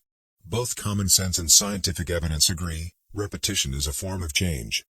Each time you repeat an action, you are activating a particular neural circuit associated with that habit. This means that simply putting in your reps is one of the most critical steps you can take to encoding a new habit. It is why the students who took tons of photos improved their skills while those who merely theorized about perfect photos did not. One group engaged in active practice, the other in passive learning. One in action, the other in motion. All habits follow a similar trajectory from effortful practice to automatic behavior, a process known as automaticity. Automaticity is the ability to perform a behavior without thinking about each step, which occurs when the non-conscious mind takes over. It looks something like this. The habit line. Figure 11. In the beginning, point A, a habit requires a good deal of effort and concentration to perform. After a few repetitions, point B, it gets easier, but still requires some conscious attention. With enough practice, point C, the habit becomes more automatic than conscious. Beyond this threshold, the habit line, the behavior can be done more or less without thinking. A new habit has been formed. On the following page, you'll see what it looks like when researchers track the level of automaticity for an actual habit like walking for 10 minutes each day. The shape of these charts, which scientists call learning curves, reveals an important truth about behavior change. Habits form based on frequency, not time. Walking 10 minutes per day. Figure 12. This graph shows someone who built the habit of walking for 10 minutes after breakfast each day. Notice that as the repetitions increase, so does automaticity, until the behavior is as easy and automatic as it can be. One of the most common questions I hear is, how long does it take to build a new habit? But what people really should be asking is, how many does it take to form a new habit? That is, how many repetitions are required to make a habit automatic? There is nothing magical about time passing with regard to habit formation. It doesn't matter if it's been 21 days or 30 days or 300 days. What matters is the rate at which you perform the behavior. You could do something twice in 30 days, or 200 times. It's the frequency that makes the difference. Your current habits have been internalized over the course of hundreds, if not thousands, of repetitions. New habits require the same level of frequency. You need to string together enough successful attempts until the behavior is firmly embedded in your mind and you cross the habit line. In practice, it doesn't really matter how long it takes for a habit to become automatic. What matters is that you take the actions you need to take to make progress.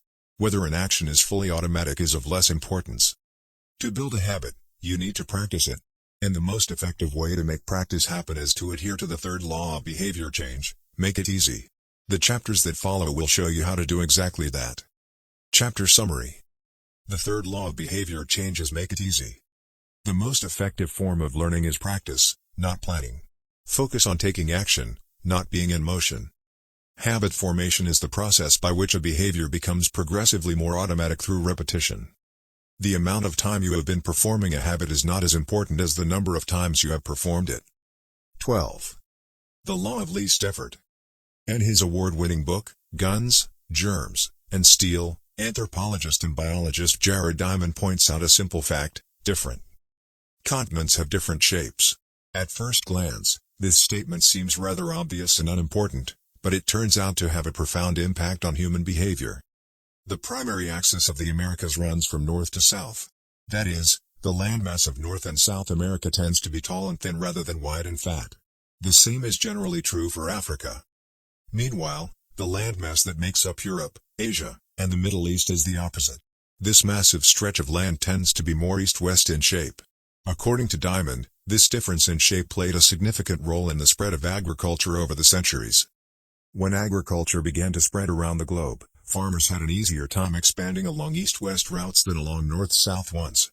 This is because locations along the same latitude generally share similar climates, amounts of sunlight and rainfall, and changes in season. These factors allowed farmers in Europe and Asia to domesticate a few crops and grow them along the entire stretch of land from France to China. The shape of human behavior.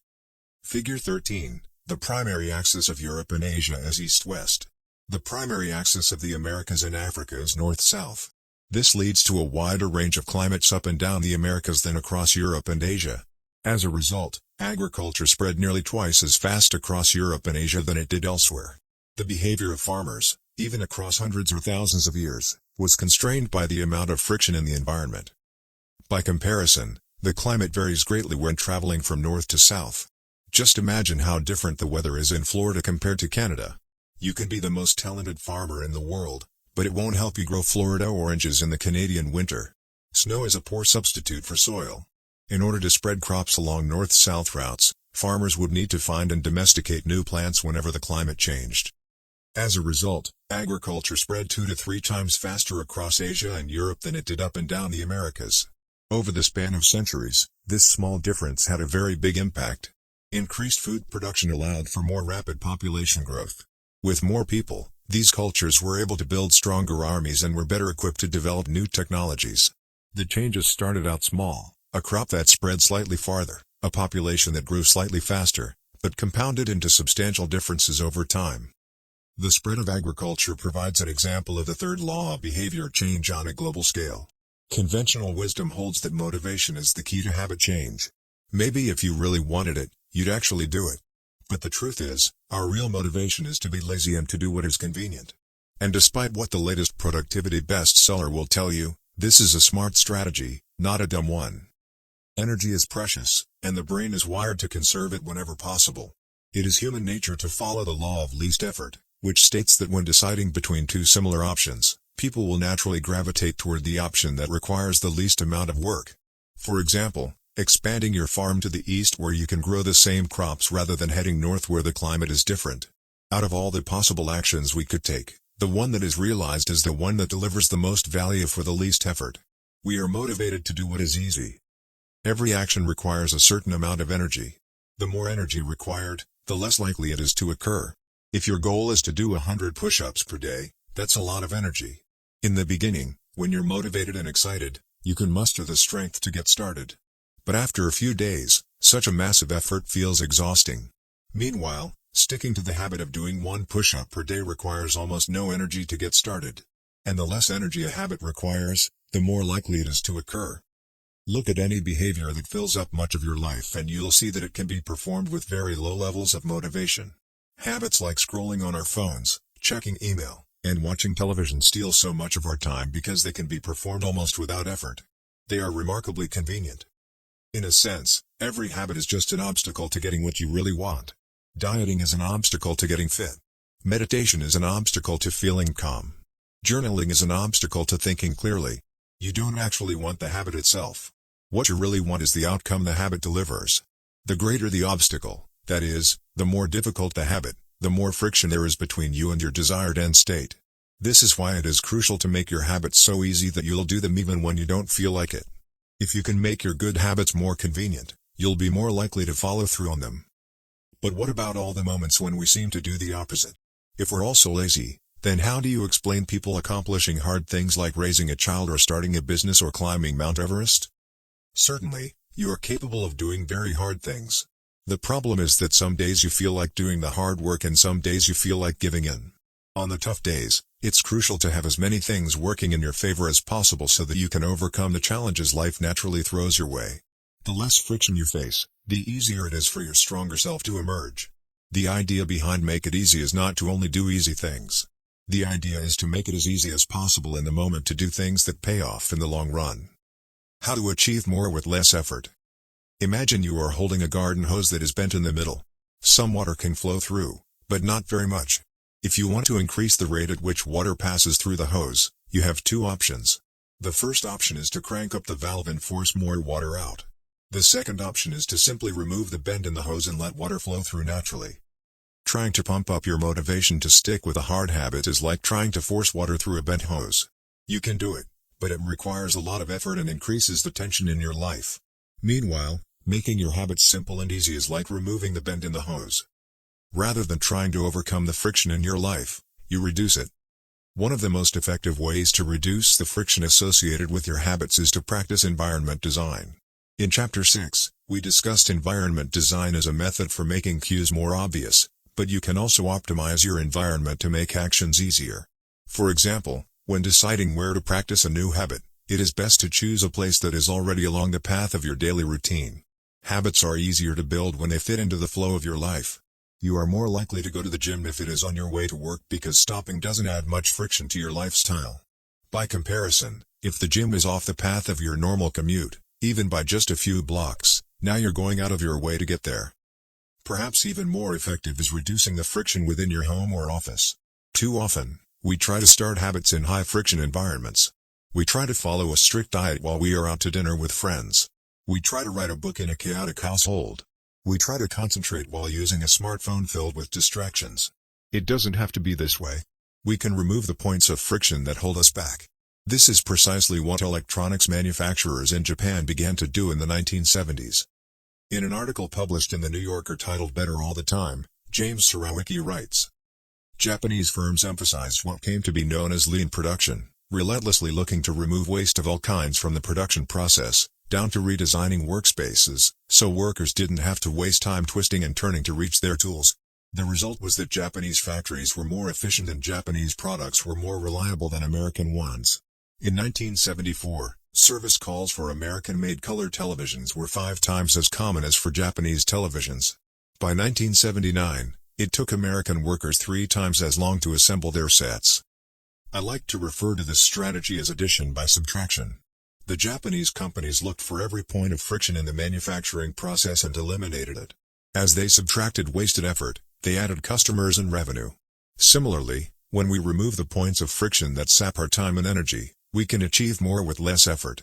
This is one reason tidying up can feel so good. We are simultaneously moving forward and lightening the cognitive load our environment places on us.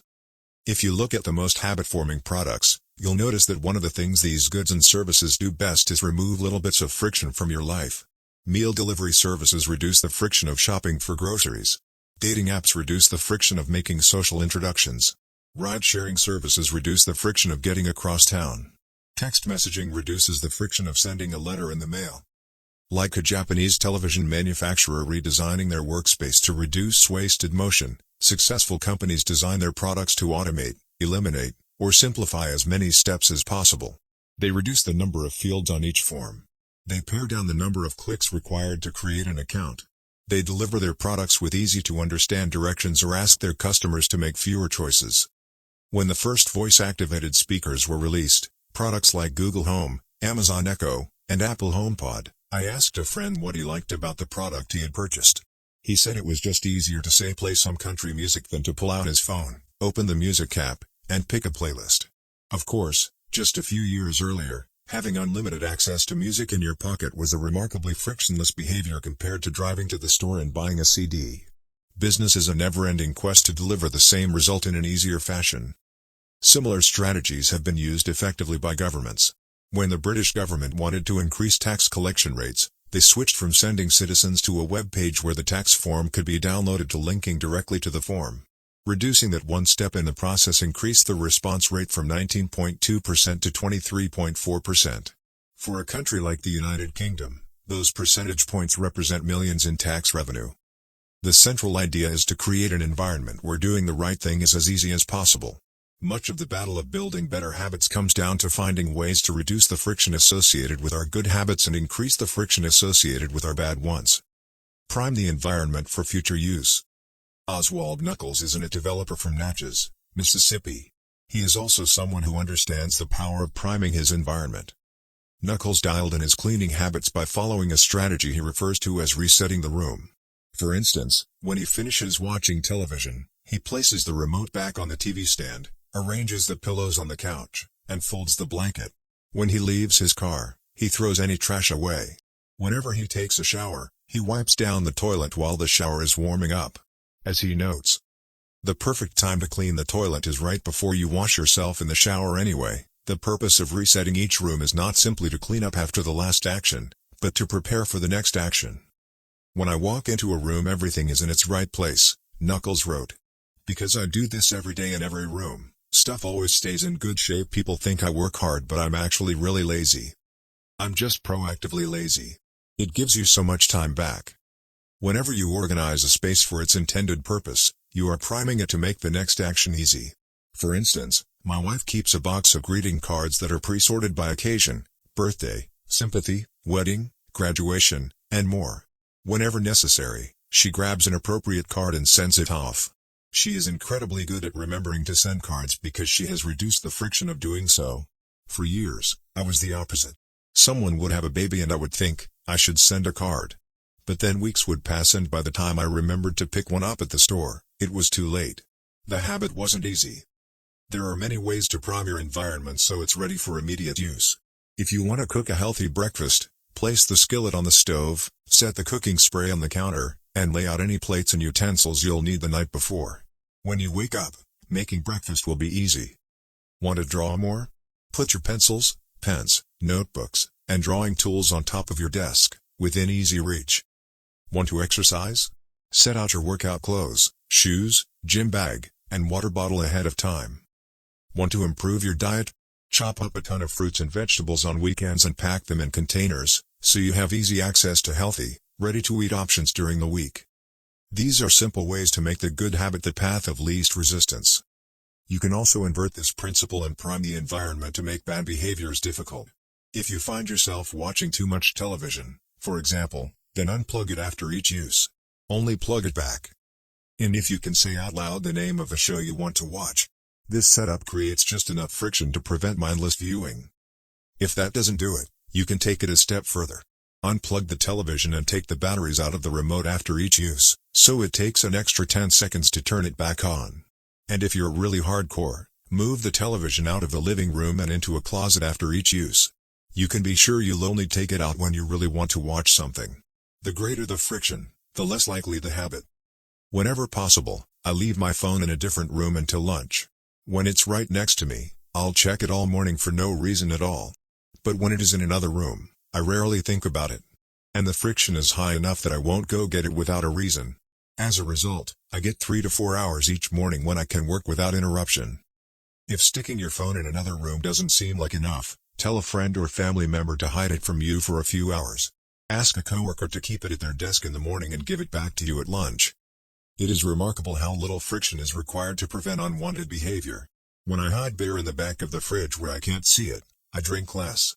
When I delete social media apps from my phone, it can be weeks before I download them again and log in. These tricks are unlikely to curb a true addiction, but for many of us, a little bit of friction can be the difference between sticking with a good habit or sliding into a bad one. Imagine the cumulative impact of making dozens of these changes and living in an environment designed to make the good behaviors easier and the bad behaviors harder. Whether we are approaching behavior change as an individual, a parent, a coach, or a leader, we should ask ourselves the same question: how can we design a world where it's easy to do what's right? Redesign your life so the actions that matter most are also the actions that are easiest to do. Chapter Summary. Human behavior follows the law of least effort. We will naturally gravitate toward the option that requires the least amount of work. Create an environment where doing the right thing is as easy as possible. Reduce the friction associated with good behaviors. When friction is low, habits are easy. Increase the friction associated with bad behaviors. When friction is high, habits are difficult. Prime your environment to make future actions easier. 13. How to stop procrastinating by using the 2-minute rule. While Tharp is widely regarded as one of the greatest dancers and choreographers of the modern era, in 1992, she was awarded a MacArthur Fellowship, often referred to as the Genius Grant, and she has spent the bulk of her career touring the globe to perform her original works. She also credits much of her success to simple daily habits. I begin each day of my life with a ritual, she writes. I wake up at 5:30 a.m., put on my workout clothes, my leg warmers, my sweatshirt, and my hat. I walk outside my Manhattan home, hail a taxi, and tell the driver to take me to the Pumping Iron Gym at 91st Street and 1st Avenue, where I work out for 2 hours. The ritual is not the stretching and weight training I put my body through each morning at the gym, the ritual is the cab. The moment I tell the driver where to go, I have completed the ritual. It's a simple act, but doing it the same way each morning habitualizes it, makes it repeatable, easy to do. It reduces the chance that I would skip it or do it differently. It is one more item in my arsenal of routines, and one less thing to think about. Hailing a cab each morning may be a tiny action, but it is a splendid example of the third law of behavior change. Researchers estimate that 40 to 50% of our actions on any given day are done out of habit. This is already a substantial percentage, but the true influence of your habits is even greater than these numbers suggest. Habits are automatic choices that influence the conscious decisions that follow. Yes, a habit can be completed in just a few seconds, but it can also shape the actions that you take for minutes or hours afterward. Habits are like the entrance ramp to a highway. They lead you down a path and, before you know it, you're speeding toward the next behavior. It seems to be easier to continue what you are already doing than to start doing something different. You sit through a bad movie for 2 hours. You keep snacking even when you're already full. You check your phone for just a second and soon you have spent 20 minutes staring at the screen. In this way, the habits you follow without thinking often determine the choices you make when you are thinking. Each evening, there is a tiny moment, usually around 5:15 p.m., that shapes the rest of my night.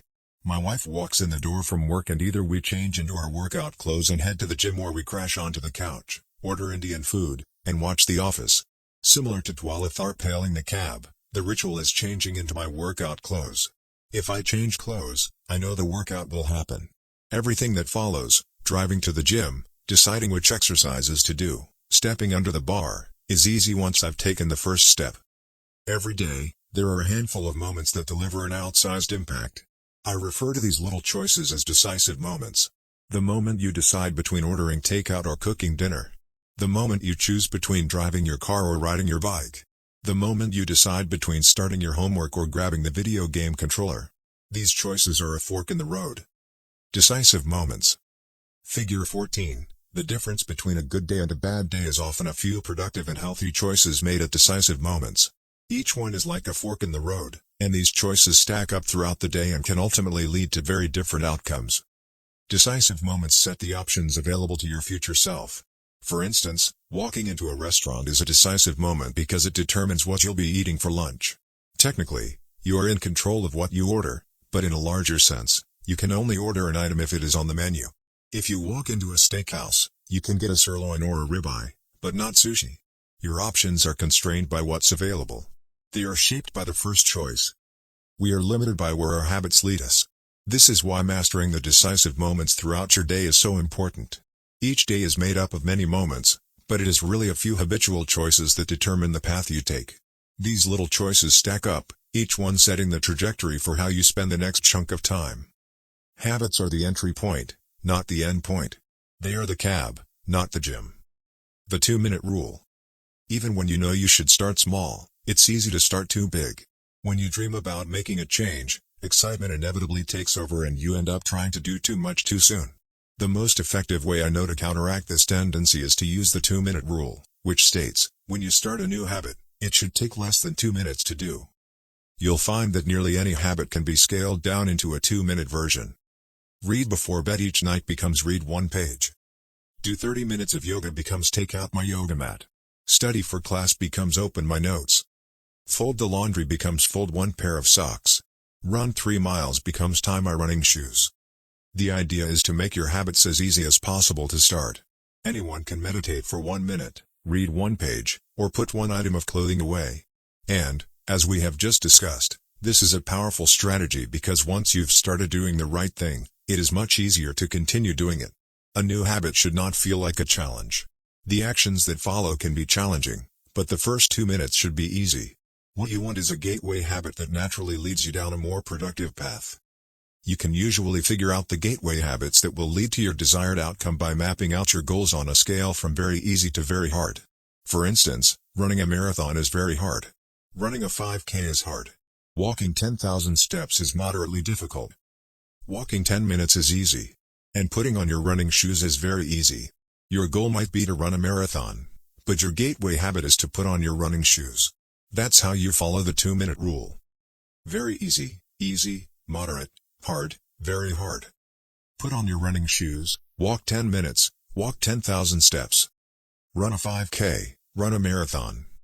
Write one sentence, write one paragraph, write 1,000 words, write a 5,000-word article, write a book. Open your notes, study for 10 minutes, study for 3 hours. Get straight A's.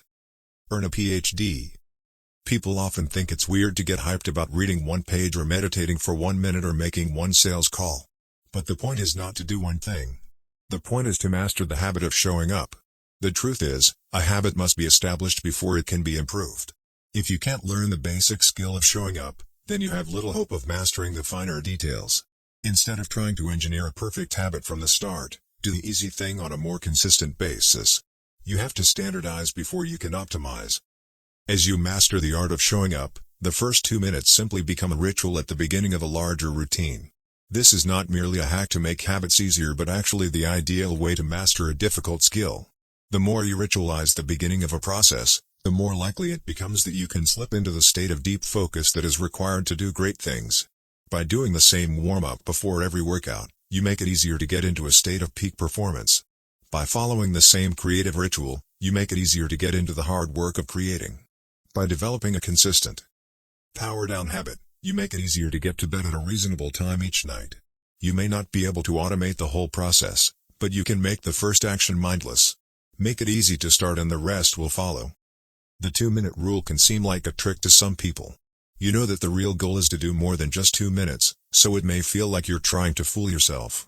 Nobody is actually aspiring to read one page or do one push-up or open their notes. And if you know it's a mental trick, why would you fall for it? If the 2-minute rule feels forced, try this, do it for 2 minutes and then stop. Go for a run, but you must stop after 2 minutes. Start meditating, but you must stop after 2 minutes. Study Arabic, but you must stop after 2 minutes. It's not a strategy for starting, it's the whole thing. Your habit can only last 120 seconds. One of my readers used this strategy to lose over 100 pounds. In the beginning, he went to the gym each day, but he told himself he wasn't allowed to stay for more than 5 minutes. He would go to the gym, exercise for 5 minutes, and leave as soon as his time was up. After a few weeks, he looked around and thought, well, I'm always coming here anyway. I might as well start staying a little longer. A few years later, the weight was gone. Journaling provides another example. Nearly everyone can benefit from getting their thoughts out of their head and onto paper, but most people give up after a few days or avoid it entirely because journaling feels like a chore. The secret is to always stay below the point where it feels like work. Greg McEwen, a leadership consultant from the United Kingdom, built a daily journaling habit by specifically writing less than he felt like. He always stopped journaling before it seemed like a hassle. Ernest Hemingway believed in similar advice for any kind of writing. The best way is to always stop when you are going good, he said. Strategies like this work for another reason, too. They reinforce the identity you want to build. If you show up at the gym 5 days in a row, even if it's just for 2 minutes, you are casting votes for your new identity. You're not worried about getting in shape. You're focused on becoming the type of person who doesn't miss workouts. You're taking the smallest action that confirms the type of person you want to be. We rarely think about change this way because everyone is consumed by the end goal. But one push-up is better than not exercising. 1 minute of guitar practice is better than none at all. 1 minute of reading is better than never picking up a book. It's better to do less than you hoped than to do nothing at all. At some point, once you've established the habit and you're showing up each day, you can combine the 2-minute rule with a technique we call habit shaping to scale your habit back up toward your ultimate goal. Start by mastering the first 2 minutes of the smallest version of the behavior. Then, advance to an intermediate step and repeat the process, focusing on just the first 2 minutes and mastering that stage before moving on to the next level. Eventually, you'll end up with the habit you had originally hoped to build while still keeping your focus where it should be, on the first 2 minutes of the behavior. Examples of habit shaping. Becoming an early riser. Phase 1. Be home by 10 p.m. every night. Phase 2. Have all devices, TV, phone, etc., turned off by 10 p.m. every night. Phase 3. Be in bed by 10 p.m. every night, reading a book, talking with your partner. Phase 4. Lights off by 10 p.m. every night. Phase 5. Wake up at 6 a.m. every day. Becoming vegan. Phase 1. Start eating vegetables at each meal. Phase 2. Stop eating animals with 4 legs, cow, pig, lamb, etc. Phase 3. Stop eating animals with 2 legs, chicken, turkey, etc. Phase 4. Stop eating animals with no legs, fish, clams, scallops, etc. Phase 5. Stop eating all animal products, eggs, milk, cheese. Starting to exercise. Phase 1. Change into workout clothes. Phase 2. Step out the door, try taking a walk. Phase 3. Drive to the gym, exercise for 5 minutes, and leave. Phase 4. Exercise for 15 minutes at least once per week. Phase 5. Exercise 3 times per week. Nearly any larger life goal can be transformed into a 2-minute behavior. I want to live a healthy and long life greater than I need to stay in shape. Greater than I need to exercise, greater than I need to change into my workout clothes. I want to have a happy marriage, greater than I need to be a good partner, greater than I should do something each day to make my partner's life easier, greater than I should meal plan for next week. Whenever you are struggling to stick with a habit, you can employ the 2-minute rule. It's a simple way to make your habits easy. Chapter summary. Habits can be completed in a few seconds but continue to impact your behavior for minutes or hours afterward. Many habits occur at decisive moments, choices that are like a fork in the road, and either send you in the direction of a productive day or an unproductive one. The 2-minute rule states, when you start a new habit, it should take less than 2 minutes to do. The more you ritualize the beginning of a process, the more likely it becomes that you can slip into the state of deep focus that is required to do great things. Standardize before you optimize. You can't improve a habit that doesn't exist. 14. How to make good habits inevitable and bad habits impossible. In the summer of 1830, Victor Hugo was facing an impossible deadline. 12 months earlier, the French author had promised his publisher a new book. But instead of writing, he spent the year pursuing other projects, entertaining guests, and delaying his work. Frustrated, Hugo's publisher responded by setting a deadline less than 6 months away. The book had to be finished by February 1831. Hugo concocted a strange plan to beat his procrastination. He collected all of his clothes and asked an assistant to lock them away in a large chest. He was left with nothing to wear except a large shawl. Lacking any suitable clothing to go outdoors, he remained in his study and wrote furiously during the fall and winter of 1830. The Hunchback of Notre Dame was published 2 weeks early on January 14, 1831. Sometimes success is less about making good habits easy and more about making bad habits hard. This is an inversion of the third law of behavior change: make it difficult. If you find yourself continually struggling to follow through on your plans, then you can take a page from Victor Hugo and make your bad habits more difficult by creating what psychologists call a commitment device. A commitment device is a choice you make in the present that controls your actions in the future. It is a way to lock in future behavior, bind you to good habits, and restrict you from bad ones. When Victor Hugo shut his clothes away so he could focus on writing, he was creating a commitment device. There are many ways to create a commitment device. You can reduce overeating by purchasing food in individual packages rather than in bulk size. You can voluntarily ask to be added to the ban list at casinos and online poker sites to prevent future gambling sprees. I've even heard of athletes who have to make weight for a competition choosing to leave their wallets at home during the week before weigh-in so they won't be tempted to buy fast food. As another example, my friend and fellow habits expert Nirial purchased an outlet timer, which is an adapter that he plugged in between his internet router and the power outlet. At 10 p.m. each night, the outlet timer cuts off the power to the router. When the internet goes off, everyone knows it is time to go to bed. Commitment devices are useful because they enable you to take advantage of good intentions before you can fall victim to temptation. Whenever I'm looking to cut calories, for example, I will ask the waiter to split my meal and box half of it to go before the meal is served. If I waited until the meal came out and told myself I'll just eat half, it would never work. The key is to change the task such that it requires more work to get out of the good habit than to get started on it. If you're feeling motivated to get in shape, schedule a yoga session and pay ahead of time. If you're excited about the business you want to start, email an entrepreneur you respect and set up a consulting call. When the time comes to act, the only way to bail is to cancel the meeting, which requires effort and may cost money. Commitment devices increase the odds that you'll do the right thing in the future by making bad habits difficult in the present. However, we can do even better. We can make good habits inevitable and bad habits impossible. How to automate a habit and never think about it again.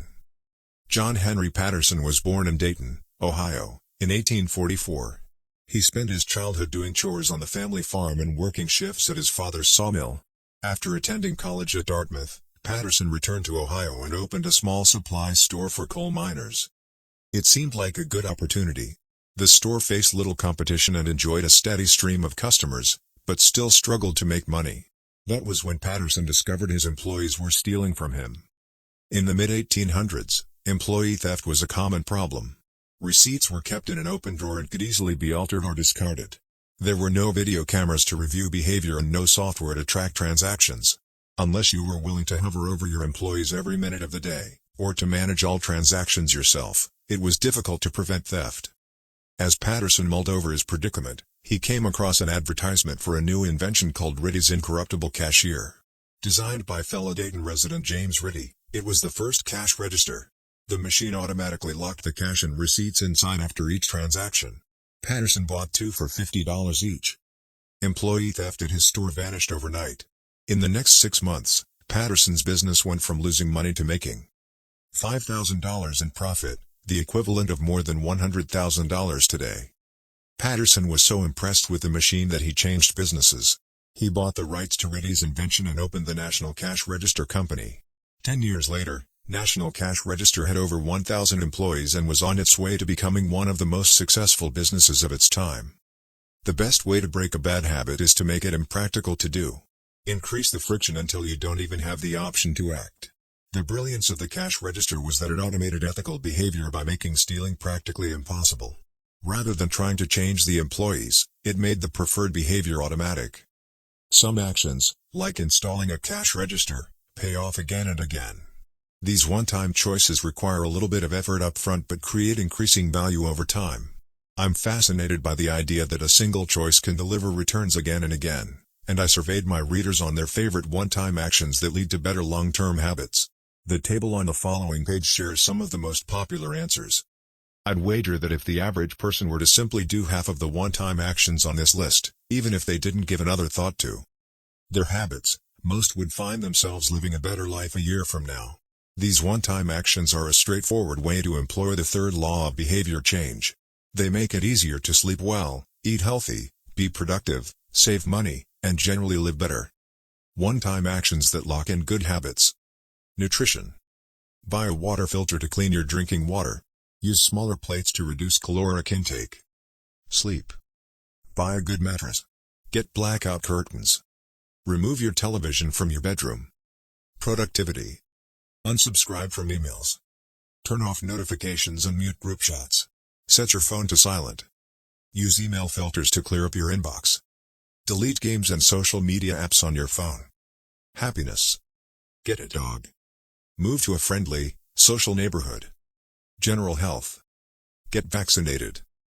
Buy good shoes to avoid back pain. Buy a supportive chair or standing desk. Finance. Enroll in an automatic savings plan. Set up automatic bill pay. Cut cable service. Ask service providers to lower your bills. Of course, there are many ways to automate good habits and eliminate bad ones. Typically, they involve putting technology to work for you. Technology can transform actions that were once hard, annoying, and complicated into behaviors that are easy, painless, and simple. It is the most reliable and effective way to guarantee the right behavior. This is particularly useful for behaviors that happen too infrequently to become habitual. Things you have to do monthly or yearly, like rebalancing your investment portfolio, are never repeated frequently enough to become a habit, so they benefit in particular from technology remembering to do them for you. Other examples include medicine. Prescriptions can be automatically refilled. Personal finance. Employees can save for retirement with an automatic wage deduction. Cooking. Meal delivery services can do your grocery shopping. Productivity. Social media browsing can be cut off with a website blocker.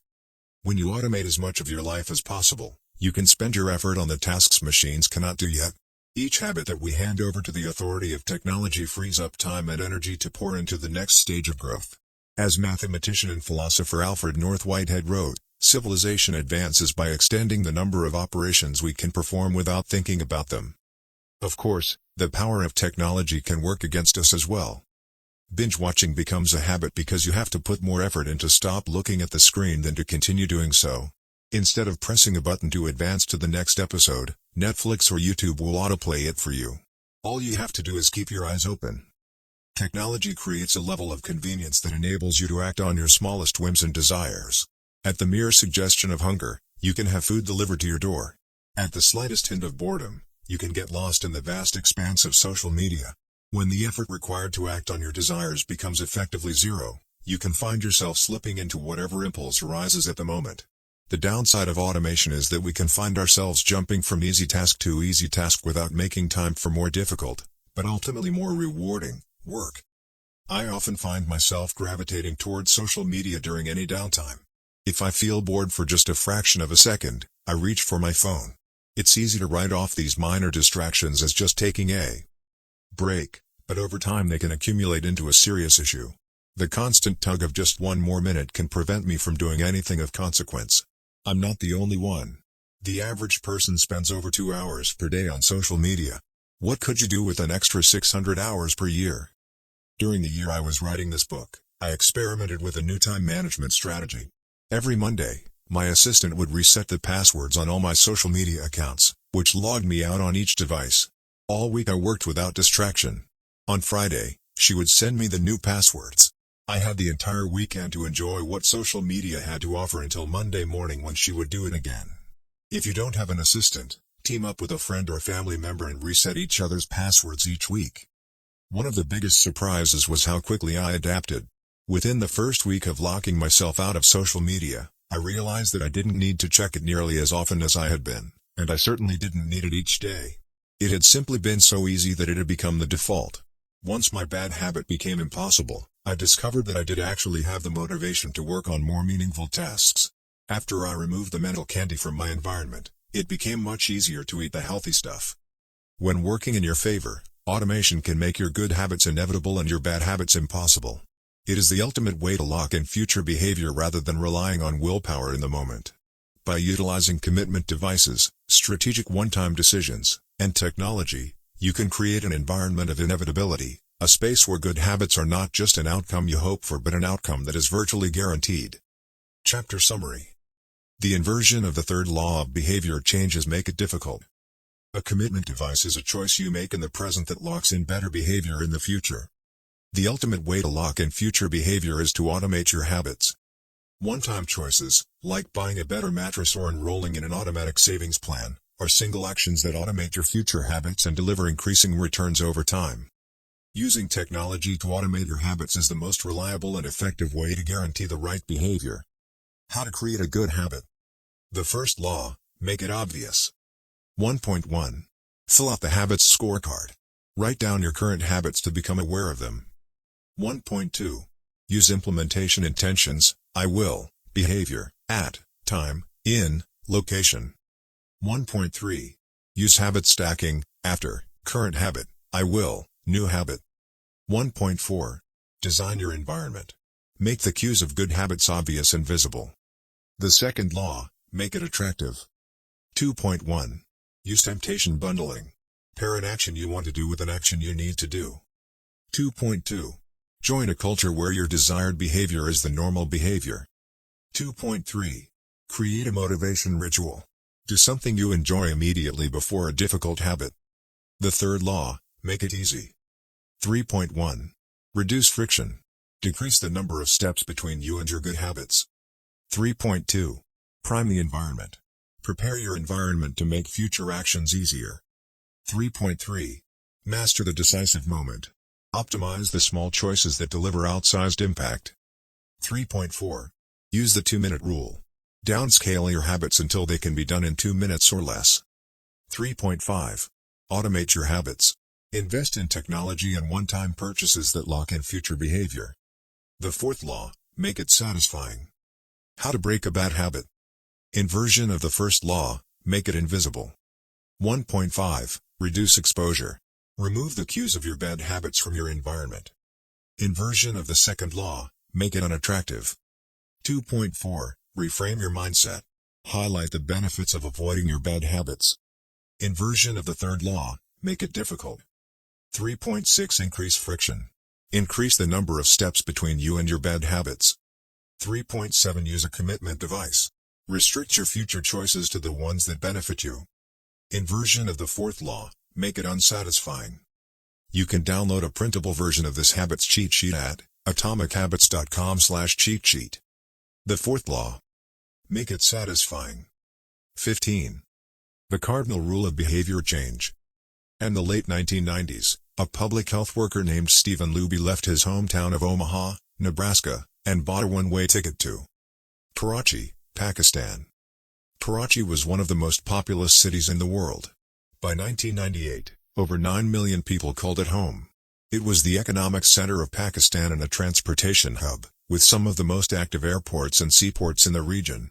In the commercial parts of town, you could find all of the standard urban amenities and bustling downtown streets.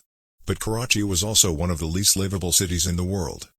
Over 60% of Karachi's residents lived in squatter settlements and slums.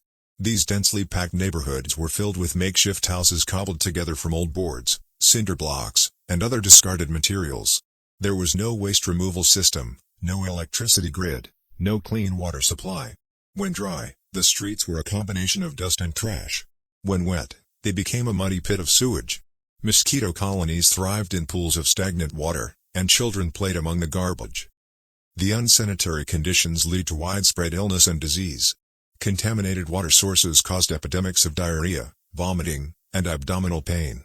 Nearly 1/3 of the children living there were malnourished.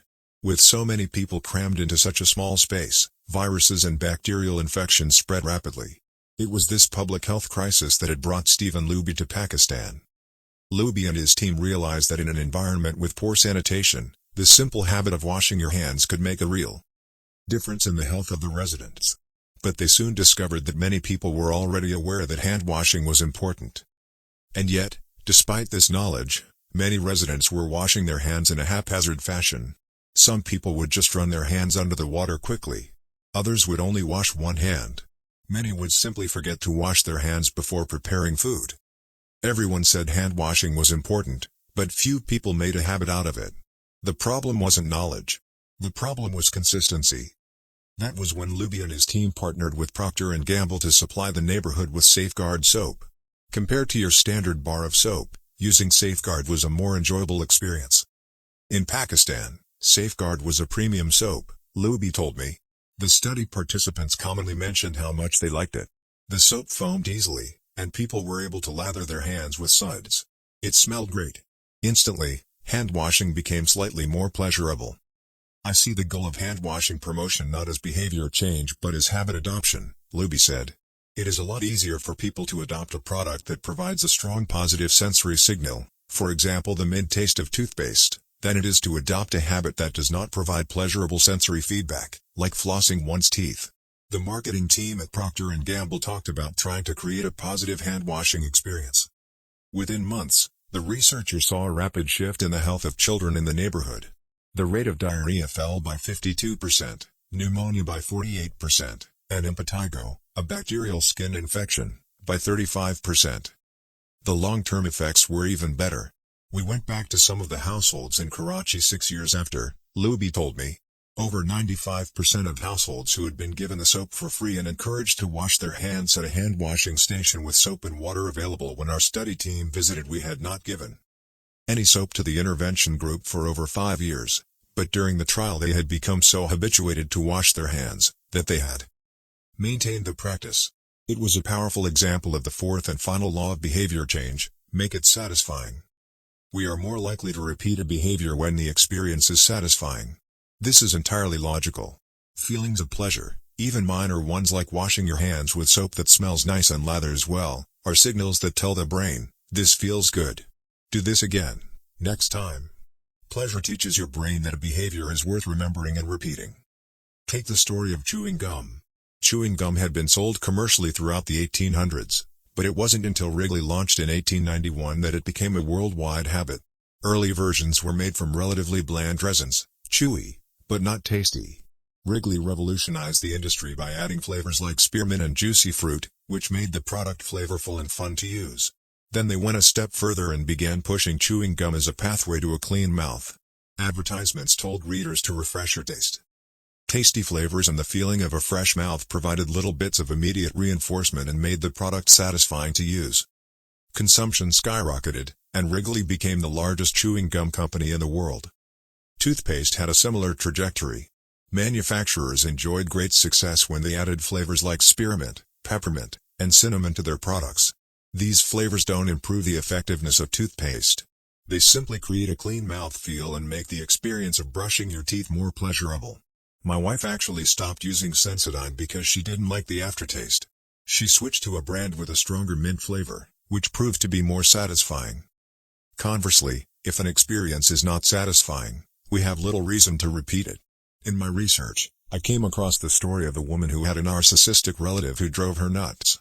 In an attempt to spend less time with this egomaniac, she acted as dull and as boring as possible whenever he was around. Within a few encounters, he started avoiding her because he found her so uninteresting. Stories like these are evidence of the cardinal rule of behavior change: what is rewarded is repeated. What is punished is avoided. You learn what to do in the future based on what you are rewarded for doing, or punished for doing, in the past. Positive emotions cultivate habits. Negative emotions destroy them. The first three laws of behavior change: make it obvious, make it attractive, and make it easy, increase the odds that a behavior will be performed this time. The fourth law of behavior change: make it satisfying, increases the odds that a behavior will be repeated next time. It completes the habit loop. But there is a trick. We are not looking for just any type of satisfaction. We are looking for immediate satisfaction. The mismatch between immediate and delayed rewards. Imagine you're an animal roaming the plains of Africa, a giraffe or an elephant or a lion. On any given day, most of your decisions have an immediate impact. You are always thinking about what to eat or where to sleep or how to avoid a predator. You are constantly focused on the present or the very near future. You live in what scientists call an immediate return environment because your actions instantly deliver clear and immediate outcomes. Now switch back to your human self. In modern society, many of the choices you make today will not benefit you immediately. If you do a good job at work, you'll get a paycheck in a few weeks. If you exercise today, perhaps you won't be overweight next year. If you save money now, maybe you'll have enough for retirement decades from now. You live in what scientists call a delayed return environment because you can work for years before your actions deliver the intended payoff. The human brain did not evolve for life in a delayed return environment. The earliest remains of modern humans, known as Homo sapiens sapiens, are approximately 200,000 years old. These were the first humans to have a brain relatively similar to ours. In particular, the neocortex, the newest part of the brain and the region responsible for higher functions like language, was roughly the same size 200,000 years ago as today. You are walking around with the same hardware as your Paleolithic ancestors. It is only recently, during the last 500 years or so, that society has shifted to a predominantly delayed return environment. Compared to the age of the brain, modern society is brand new. In the last 100 years, we have seen the rise of the car, the airplane, the television, the personal computer, the internet, the smartphone, and Beyoncé. The world has changed much in recent years, but human nature has changed little. Similar to other animals on the African savanna, our ancestors spent their days responding to grave threats, securing the next meal, and taking shelter from a storm. It made sense to place a high value on instant gratification. The distant future was less of a concern. And after thousands of generations in an immediate return environment, our brains evolved to prefer quick payoffs to long-term ones. Behavioral economists refer to this tendency as time inconsistency. That is, the way your brain evaluates rewards is inconsistent across time. You value the present more than the future. Usually, this tendency serves us well. A reward that is certain right now is typically worth more than one that is merely possible in the future. But occasionally, our bias toward instant gratification causes problems. Why would someone smoke if they know it increases the risk of lung cancer? Why would someone overeat when they know it increases their risk of obesity? Why would someone have unsafe sex if they know it can result in sexually transmitted disease? Once you understand how the brain prioritizes rewards, the answers become clear. The consequences of bad habits are delayed while the rewards are immediate. Smoking might kill you in 10 years, but it reduces stress and eases your nicotine cravings now. Overeating is harmful in the long run but appetizing in the moment. Sex, safe or not, provides pleasure right away. Disease and infection won't show up for days or weeks, even years. Every habit produces multiple outcomes across time. Unfortunately, these outcomes are often misaligned. With our bad habits, the immediate outcome usually feels good, but the ultimate outcome feels bad. With good habits, it is the reverse. The immediate outcome is unenjoyable, but the ultimate outcome feels good.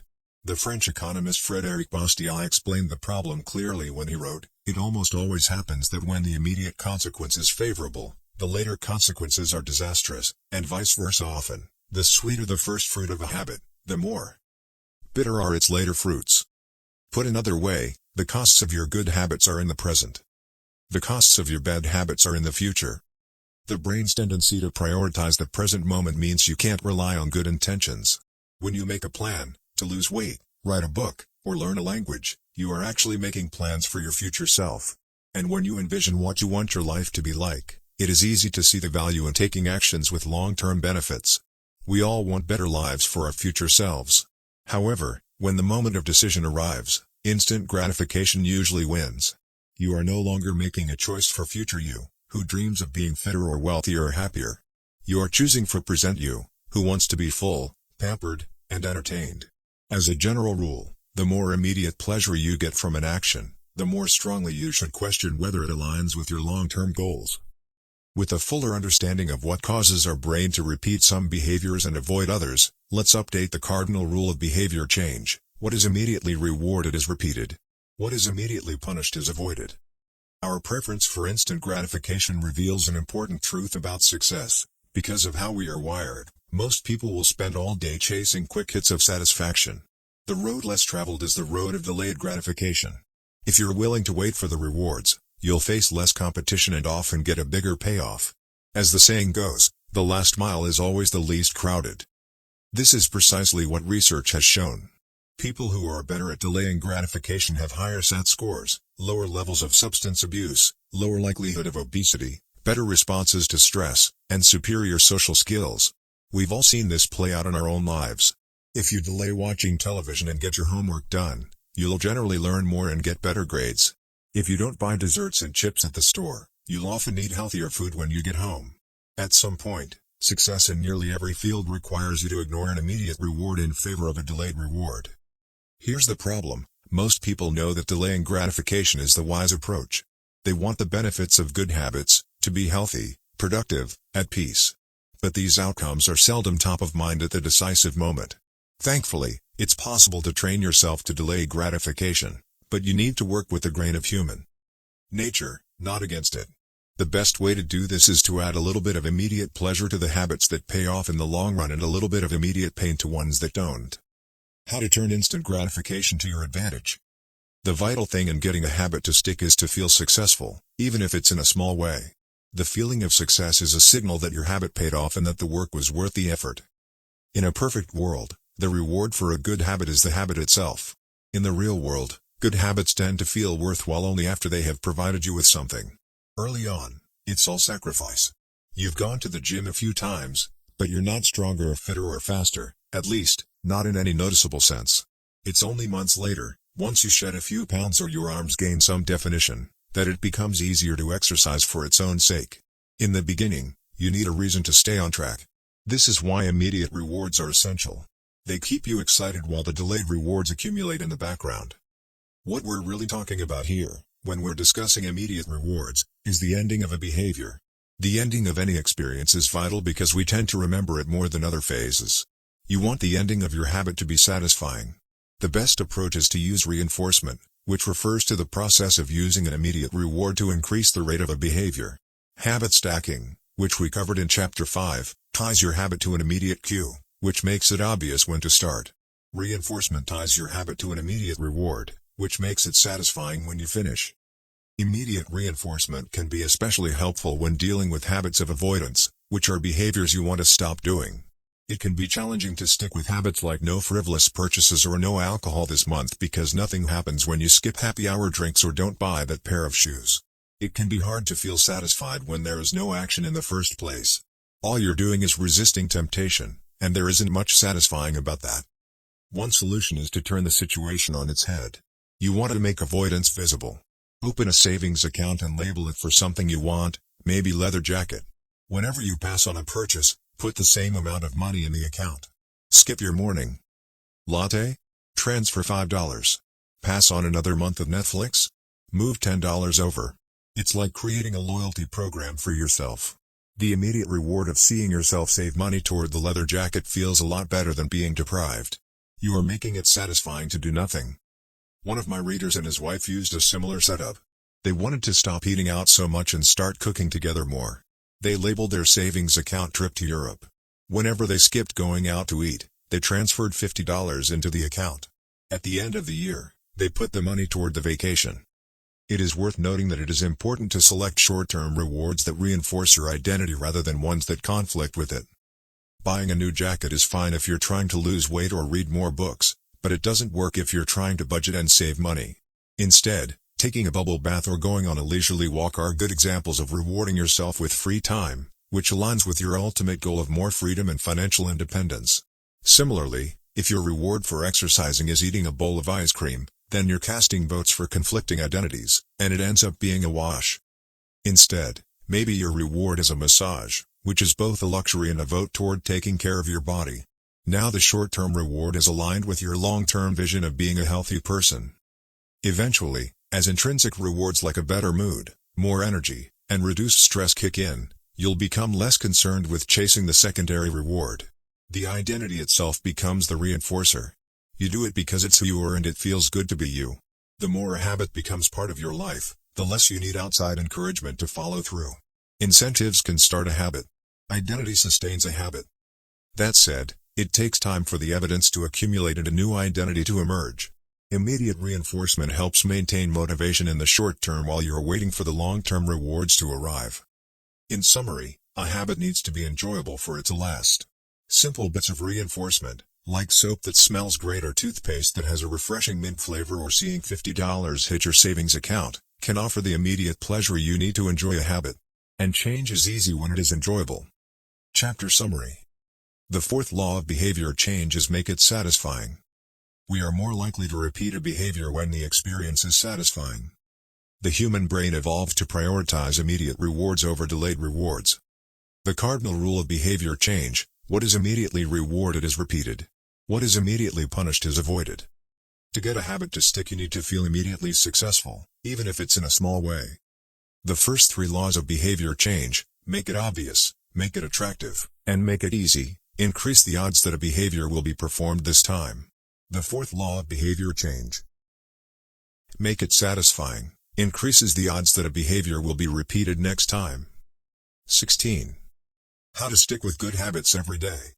In 1993, a bank in Abbotsford, Canada, hired a 23-year-old stockbroker named Trent Dyersmith. Abbotsford was a relatively small suburb, tucked away in the shadow of nearby Vancouver, where most of the big business deals were being made.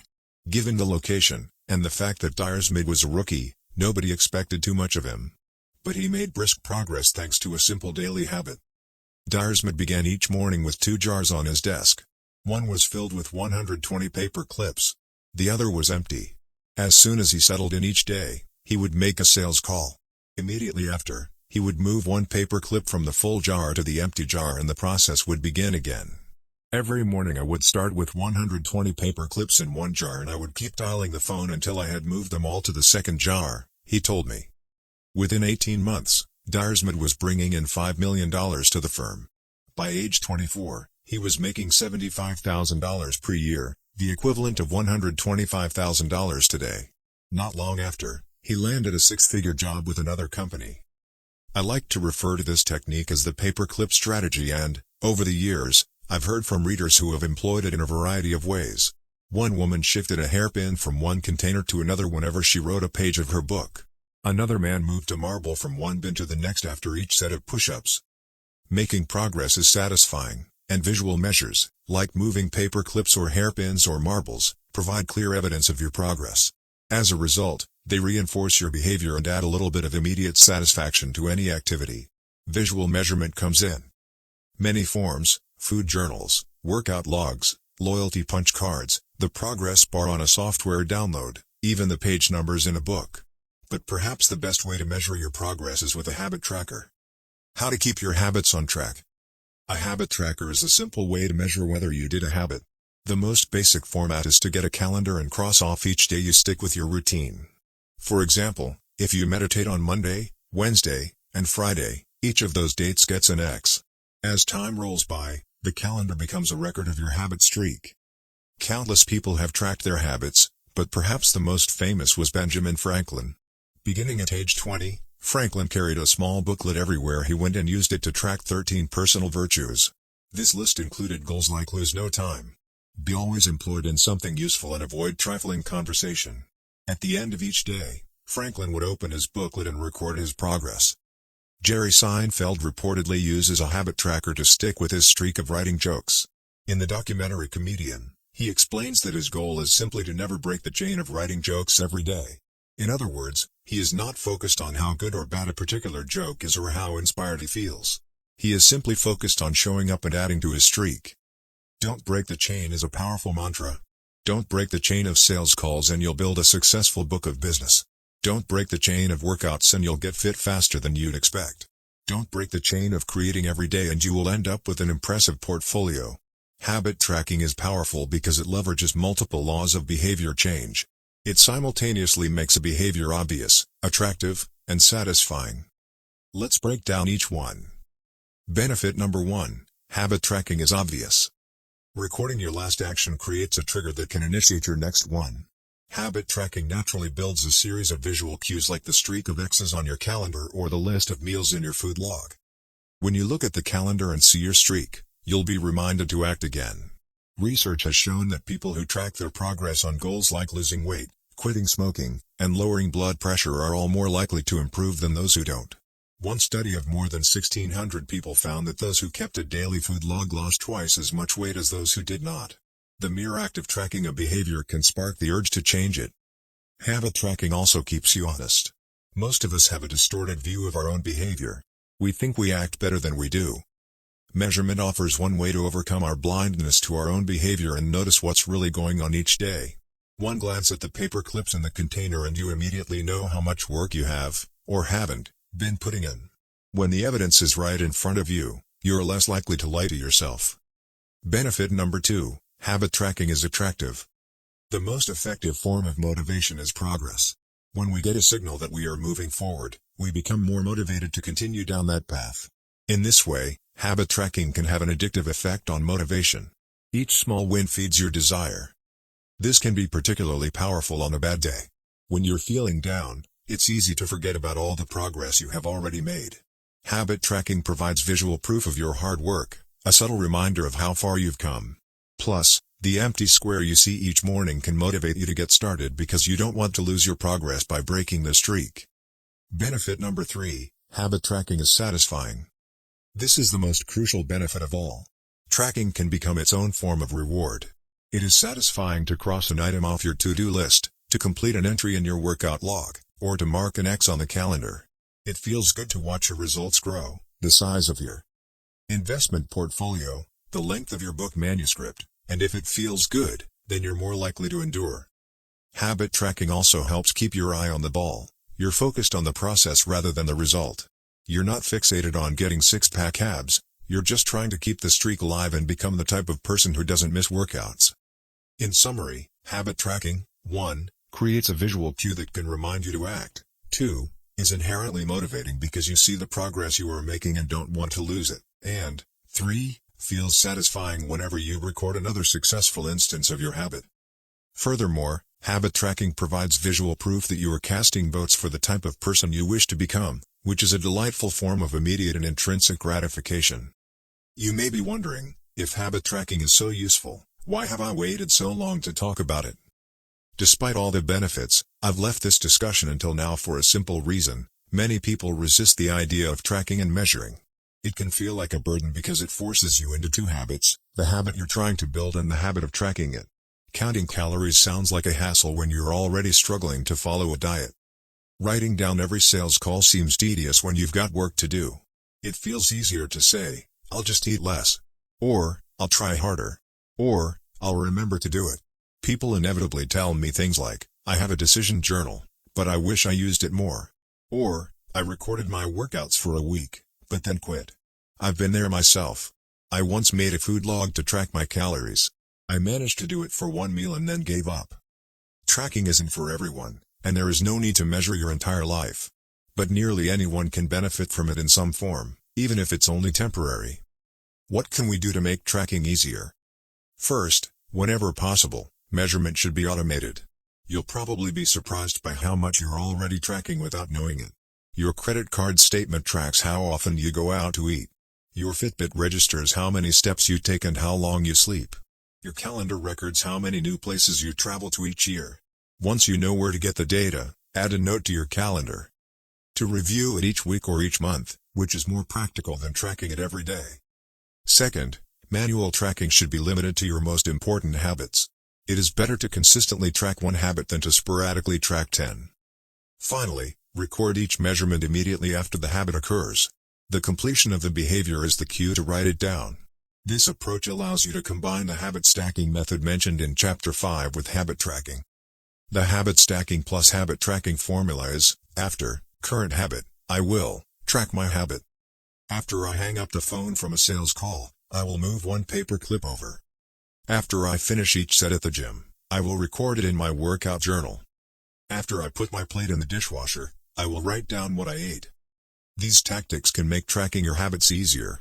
Even if you aren't the type of person who enjoys recording your behavior, I think you'll find a few weeks of measurements to be insightful. It's always interesting to see how you've actually been spending your time. That said, every habit streak ends at some point. And, more important than any single measurement, is having a good plan for when your habits slide off track. How to recover quickly when your habits break down. No matter how consistent you are with your habits, It is inevitable that life will interrupt you at some point. Perfection is not possible. Before long, an emergency will pop up, you get sick or you have to travel for work or your family needs a little more of your time. Whenever this happens to me, I try to remind myself of a simple rule: never miss twice. If I miss one day, I try to get back into it as quickly as possible. Missing one workout happens, but I'm not going to miss 2 in a row. Maybe I'll eat an entire pizza, but I'll follow it up with a healthy meal. I can't be perfect, but I can avoid a second lapse. As soon as one streak ends, I get started on the next one. The first mistake is never the one that ruins you. It is the spiral of repeated mistakes that follows. Missing once is an accident. Missing twice is the start of a new habit. This is a distinguishing feature between winners and losers. Anyone can have a bad performance, a bad workout, or a bad day at work. But when successful people fail, they rebound quickly. The breaking of the habit doesn't matter if the reclaiming of it is fast. I think this principle is so important that I'll stick to it even if I can't do a habit as well or as completely as I would like. Too often, we fall into an all-or-nothing cycle with our habits. The problem is not slipping up, the problem is thinking that if you can't do something perfectly, then you shouldn't do it at all. You don't realize how valuable it is to just show up on your bad, or busy, days. Lost days hurt you more than successful days help you. If you start with $100, then a 50% gain will take you to $150. But you only need a 33% loss to take you back to $100. In other words, avoiding a 33% loss is just as valuable as achieving a 50% gain. As Charlie Munger says, the first rule of compounding: never interrupt it unnecessarily. This is why the bad workouts are often the most important ones. Sluggish days and bad workouts maintain the compound gains you accrued from previous good days. Simply doing something, 10 squats, 5 sprints, a push-up, anything really, is huge. Don't put up a zero. Don't let losses eat into your compounding. Furthermore, it's not always about what happens during the workout.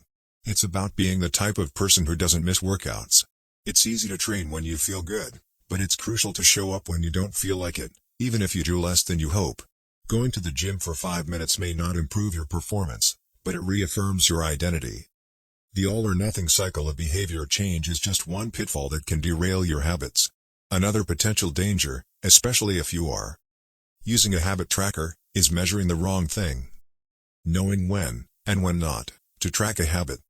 Say you're running a restaurant and you want to know if your chef is doing a good job.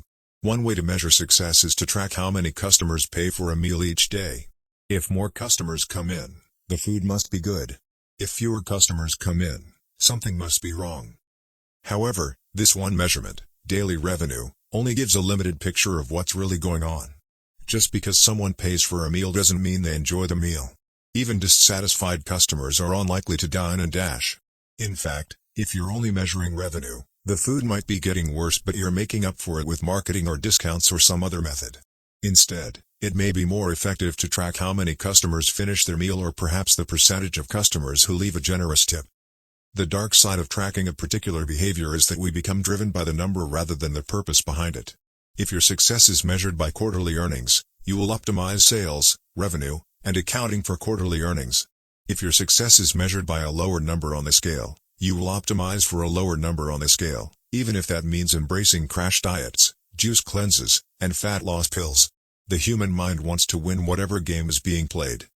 This pitfall is evident in many areas of life. We focus on working long hours instead of getting meaningful work done. We care more about getting 10,000 steps than we do about being healthy. We teach for standardized tests instead of emphasizing learning, curiosity, and critical thinking. In short, we optimize for what we measure. When we choose the wrong measurement, we get the wrong behavior. This is sometimes referred to as Goodhart's Law. Named after the economist Charles Goodhart, the principle states, when a measure becomes a target, it ceases to be a good measure. Measurement is only useful when it guides you and adds context to a larger picture, not when it consumes you. Each number is simply one piece of feedback in the overall system. In our data-driven world, we tend to overvalue numbers and undervalue anything ephemeral, soft, and difficult to quantify. We mistakenly think the factors we can measure are the only factors that exist. But just because you can measure something doesn't mean it's the most important thing.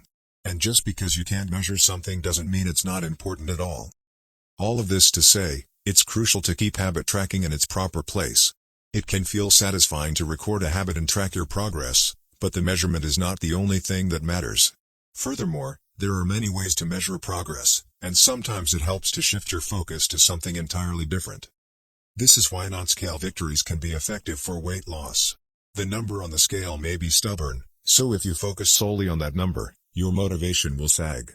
But you may notice that your skin looks better, or you wake up earlier, or your sex drive got a boost. All of these are valid ways to track your improvement. If you're not feeling motivated by the number on the scale, perhaps it's time to focus on a different measurement, one that gives you more signals of progress. No matter how you measure your improvement, habit tracking offers a simple way to make your habits more satisfying. Each measurement provides a little bit of evidence that you're moving in the right direction and a brief moment of immediate pleasure for a job well done. Chapter Summary. One of the most satisfying feelings is the feeling of making progress. A habit tracker is a simple way to measure whether you did a habit, like marking an X on a calendar. Habit trackers and other visual forms of measurement can make your habits satisfying by providing clear evidence of your progress. Don't break the chain. Try to keep your habit streak alive. Never miss twice. If you miss one day, try to get back on track as quickly as possible. Just because you can measure something doesn't mean it's the most important thing. 17. How an accountability partner can change everything. After serving as a pilot in World War II, Roger Fisher attended Harvard Law School and spent 34 years specializing in negotiation and conflict management. He founded the Harvard Negotiation Project and worked with numerous countries and world leaders on peace resolutions, hostage crises, and diplomatic compromises. But it was in the 1970s and 1980s, as the threat of nuclear war escalated, that Fisher developed perhaps his most interesting idea. At the time, Fisher was focused on designing strategies that could prevent nuclear war, and he had noticed a troubling fact. Any sitting president would have access to launch codes that could kill millions of people but would never actually see anyone die because he would always be thousands of miles away. My suggestion was quite simple, he wrote in 1981. Put that nuclear code number in a little capsule, and then implant that capsule right next to the heart of a volunteer. The volunteer would carry with him a big, heavy butcher knife as he accompanied the president.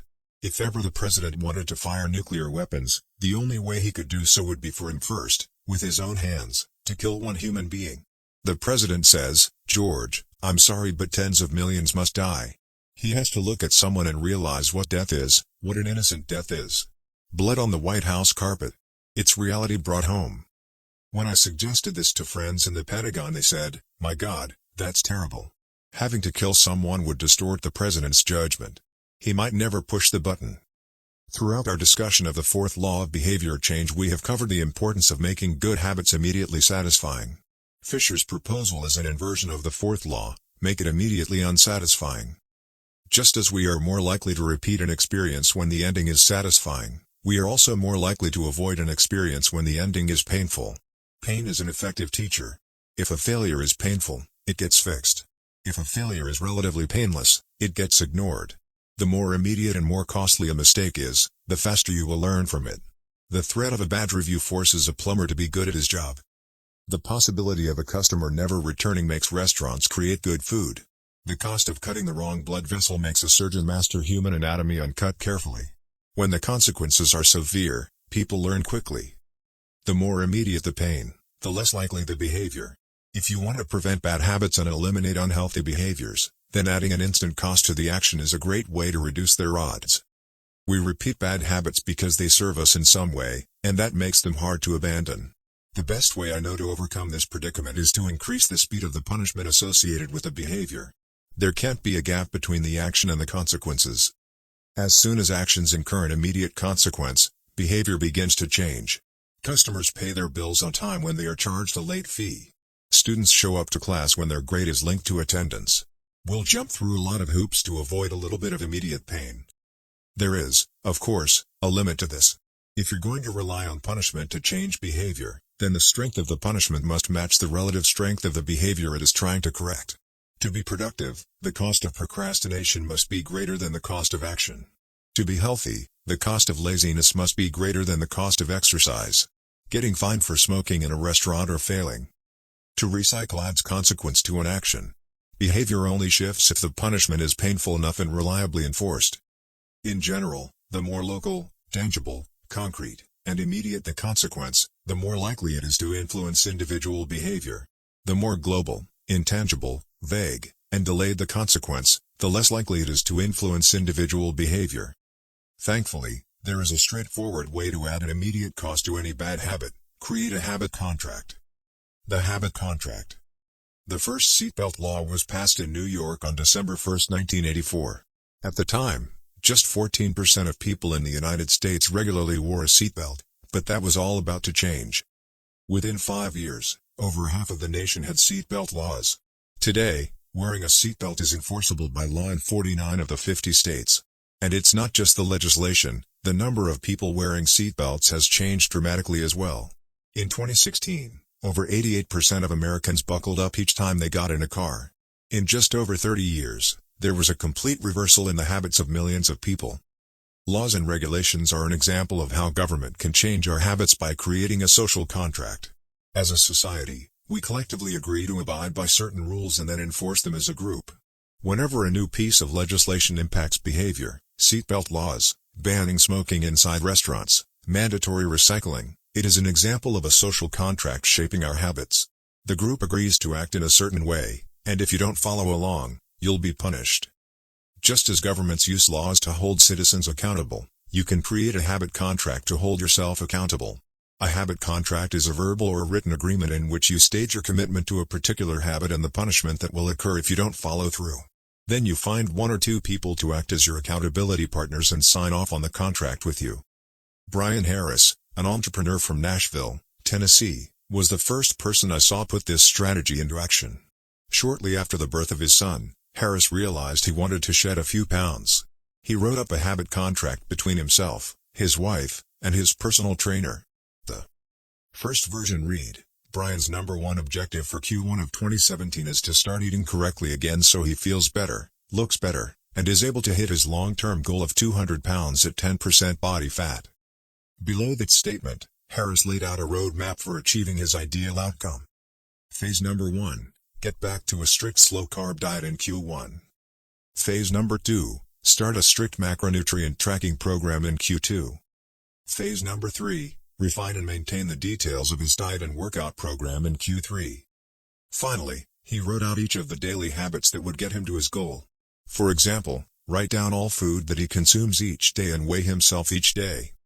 And then he listed the punishment if he failed. If Brian doesn't do these 2 items, then the following consequence will be enforced. He will have to dress up each workday and each Sunday morning for the rest of the quarter.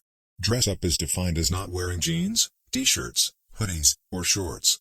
He will also give Joey, his trainer, $200 to use as he sees fit if he misses 1 day of logging food. At the bottom of the page, Harris, his wife, and his trainer all signed a contract. My initial reaction was that a contract like this seemed overly formal and unnecessary, especially the signatures. But Harris convinced me that signing the contract was an indication of seriousness. Anytime I skip this part, he said, I start slacking almost immediately. 3 months later, after hitting his targets for Q1, Harris upgraded his goals. The consequences escalated, too. If he missed his carbohydrate and protein targets, he had to pay his trainer $100. And if he failed to weigh himself, he had to give his wife $500 to use as she saw fit. Perhaps most painfully, if he forgot to run sprints, he had to dress up for work every day and wear an Alabama hat the rest of the quarter, the bitter rival of his beloved Auburn team. The strategy worked. With his wife and trainer acting as accountability partners and with the habit contract clarifying exactly what to do each day, Harris lost the weight. To make bad habits unsatisfying, your best option is to make them painful in the moment. Creating a habit contract is a straightforward way to do exactly that. Even if you don't want to create a full-blown habit contract, simply having an accountability partner is useful. The comedian Margaret Cho writes a joke or song every day. She does the Song a Day challenge with a friend, which helps them both stay accountable. Knowing that someone is watching can be a powerful motivator. You are less likely to procrastinate or give up because there is an immediate cost. If you don't follow through, perhaps they'll see you as untrustworthy or lazy. Suddenly, you are not only failing to uphold your promises to yourself, but also failing to uphold your promises to others. You can even automate this process. Thomas Frank, an entrepreneur in Boulder, Colorado, wakes up at 5:55 each morning. And if he doesn't, he has a tweet automatically scheduled that says, "It's 6:10 and I'm not up because I'm lazy." Reply to this for $5 via PayPal, limit 5, assuming my alarm didn't malfunction. We are always trying to present our best selves to the world. We comb our hair and brush our teeth and dress ourselves carefully because we know these habits are likely to get a positive reaction. We want to get good grades and graduate from top schools to impress potential employers and mates and our friends and family. We care about the opinions of those around us because it helps if others like us. This is precisely why getting an accountability partner or signing a habit contract can work so well. Chapter Summary. The inversion of the fourth law of behavior changes make it unsatisfying. We are less likely to repeat a bad habit if it is painful or unsatisfying. An accountability partner can create an immediate cost to an action. We care deeply about what others think of us, and we do not want others to have a lesser opinion of us. A habit contract can be used to add a social cost to any behavior. It makes the costs of violating your promises public and painful. Knowing that someone else is watching you can be a powerful motivator. How to create a good habit. The first law, make it obvious. 1.1. Fill out the habits scorecard. Write down your current habits to become aware of them. 1.2. Use implementation intentions, I will, behavior, at, time, in, location. 1.3. Use habit stacking, after, current habit, I will, new habit. 1.4. Design your environment. Make the cues of good habits obvious and visible. The second law, make it attractive. 2.1. Use temptation bundling. Pair an action you want to do with an action you need to do. 2.2. Join a culture where your desired behavior is the normal behavior. 2.3. Create a motivation ritual. Do something you enjoy immediately before a difficult habit. The third law, make it easy. 3.1. Reduce friction. Decrease the number of steps between you and your good habits. 3.2. Prime the environment. Prepare your environment to make future actions easier. 3.3. Master the decisive moment. Optimize the small choices that deliver outsized impact. 3.4. Use the 2-minute rule. Downscale your habits until they can be done in 2 minutes or less. 3.5. Automate your habits. Invest in technology and one-time purchases that lock in future behavior. The fourth law, make it satisfying. 4.1. Use reinforcement. Give yourself an immediate reward when you complete your habit. 4.2. Make doing nothing enjoyable. When avoiding a bad habit, design a way to see the benefits. 4.3. Use a habit tracker. Keep track of your habit streak and don't break the chain. 4.4. Never miss twice. When you forget to do a habit, make sure you get back on track immediately. How to break a bad habit. Inversion of the first law, make it invisible. 1.5. Reduce exposure. Remove the cues of your bad habits from your environment. Inversion of the second law, make it unattractive. 2.4. Reframe your mindset. Highlight the benefits of avoiding your bad habits. Inversion of the third law, make it difficult. 3.6. Increase friction. Increase the number of steps between you and your bad habits. 3.7. Use a commitment device. Restrict your future choices to the ones that benefit you. Inversion of the fourth law, make it unsatisfying. 4.5. Get an accountability partner. Ask someone to watch your behavior. 4.6. Create a habit contract. Make the costs of your bad habits public and painful. You can download a printable version of this habits cheat sheet at atomichabits.com/cheat sheet. Advanced tactics. How to go from being merely good to being truly great. 18. The truth about talent, when genes matter and when they don't. Many people are familiar with Michael Phelps, who is widely considered to be one of the greatest athletes in history. Phelps has won more Olympic medals not only than any swimmer but also more than any Olympian in any sport. Fewer people know the name Hicham El Guerrouj, but he was a fantastic athlete in his own right. El Guerrouj is a Moroccan runner who holds 2 Olympic gold medals and is one of the greatest middle-distance runners of all time. For many years, he held the world record in the mile, 1,500-meter, and 2,000-meter races. At the Olympic Games in Athens, Greece, in 2004, he won gold in the 1,500-meter and 5,000-meter races. These two athletes are wildly different in many ways. For starters, one competed on land and the other in water, but most notably, they differ significantly in height. El Guerrouj is 5 feet, 9 inches tall. Phelps is 6 feet, 4 inches tall. Despite this 7-inch difference in height, the two men are identical in one respect: Michael Phelps and Hicham El Guerrouj wear the same length inseam on their pants. How is this possible? Phelps has relatively short legs for his height and a very long torso, the perfect build for swimming. El Guerrouj has incredibly long legs and a short upper body, an ideal frame for distance running. Now, imagine if these world-class athletes were to switch sports. Given his remarkable athleticism, could Michael Phelps become an Olympic-caliber distance runner with enough training? It's unlikely. At peak fitness, Phelps weighed 194 pounds, which is 40% heavier than El Guerrouj, who competed at an ultralight 138 pounds. Taller runners are heavier runners, and every extra pound is a curse when it comes to distance running. Against elite competition, Phelps would be doomed from the start. Similarly, El Guerrouj might be one of the best runners in history, but it's doubtful he would ever qualify for the Olympics as a swimmer. Since 1976, the average height of Olympic gold medalists in the men's 1,500-meter run is 5 feet, 10 inches. In comparison, the average height of Olympic gold medalists in the men's 100-meter freestyle swim is 6 feet, 4 inches. Swimmers tend to be tall and have long backs and arms, which are ideal for pulling through the water. El Guerrouj would be at a severe disadvantage before he ever touched the pool. The secret to maximizing your odds of success is to choose the right field of competition. This is just as true with habit change as it is with sports and business. Habits are easier to perform, and more satisfying to stick with, when they align with your natural inclinations and abilities. Like Michael Phelps in the pool or Hicham El Guerrouj on the track, you want to play a game where the odds are in your favor. Embracing this strategy requires the acceptance of the simple truth that people are born with different abilities. Some people don't like to discuss this fact. On the surface, your genes seem to be fixed, and it's no fun to talk about things you cannot control. Plus, phrases like biological determinism makes it sound like certain individuals are destined for success and others doomed to failure. But this is a short-sighted view of the influence of genes on behavior. The strength of genetics is also their weakness. Genes cannot be easily changed, which means they provide a powerful advantage in favorable circumstances and a serious disadvantage in unfavorable circumstances. If you want to dunk a basketball, being 7 feet tall is very useful. If you want to perform a gymnastics routine, being 7 feet tall is a great hindrance. Our environment determines the suitability of our genes and the utility of our natural talents. When our environment changes, so do the qualities that determine success.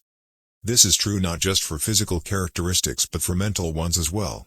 I'm smart if you ask me about habits and human behavior, not so much when it comes to knitting, rocket propulsion, or guitar chords. Competence is highly dependent on context. The people at the top of any competitive field are not only well-trained, they are also well-suited to the task. And this is why, if you want to be truly great, selecting the right place to focus is crucial. In short, genes do not determine your destiny. They determine your areas of opportunity. As physician Gabor Mate notes, genes can predispose, but they don't predetermine. The areas where you are genetically predisposed to success are the areas where habits are more likely to be satisfying. The key is to direct your effort toward areas that both excite you and match your natural skills, to align your ambition with your ability. The obvious question is, how do I figure out where the odds are in my favor? How do I identify the opportunities and habits that are right for me? The first place we will look for an answer is by understanding your personality. How your personality influences your habits. Your genes are operating beneath the surface of every habit. Indeed, beneath the surface of every behavior.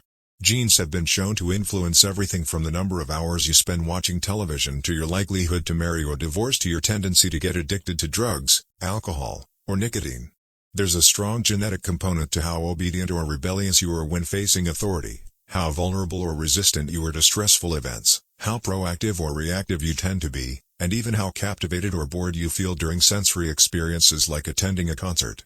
As Robert Blowman, a behavioral geneticist at King's College in London, told me, it is now at the point where we have stopped testing to see if traits have a genetic component because we literally can't find a single one that isn't influenced by our genes.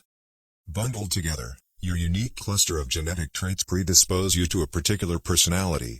Your personality is the set of characteristics that is consistent from situation to situation. The most proven scientific analysis of personality traits is known as the Big Five, which breaks them down into 5 spectrums of behavior. 1. Openness to experience, from curious and inventive on one end to cautious and consistent on the other. 2. Conscientiousness, organized and efficient to easygoing and spontaneous. 3. Extroversion, outgoing and energetic to solitary and reserved. You likely know them as extroverts versus introverts. 4. Agreeableness, friendly and compassionate to challenging and detached. 5. Neuroticism, anxious and sensitive to confident, calm, and stable. All 5 characteristics have biological underpinnings. Extroversion, for instance, can be tracked from birth.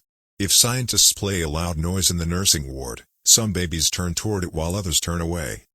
When the researchers tracked these children through life, they found that the babies who turned toward the noise were more likely to grow up to be extroverts.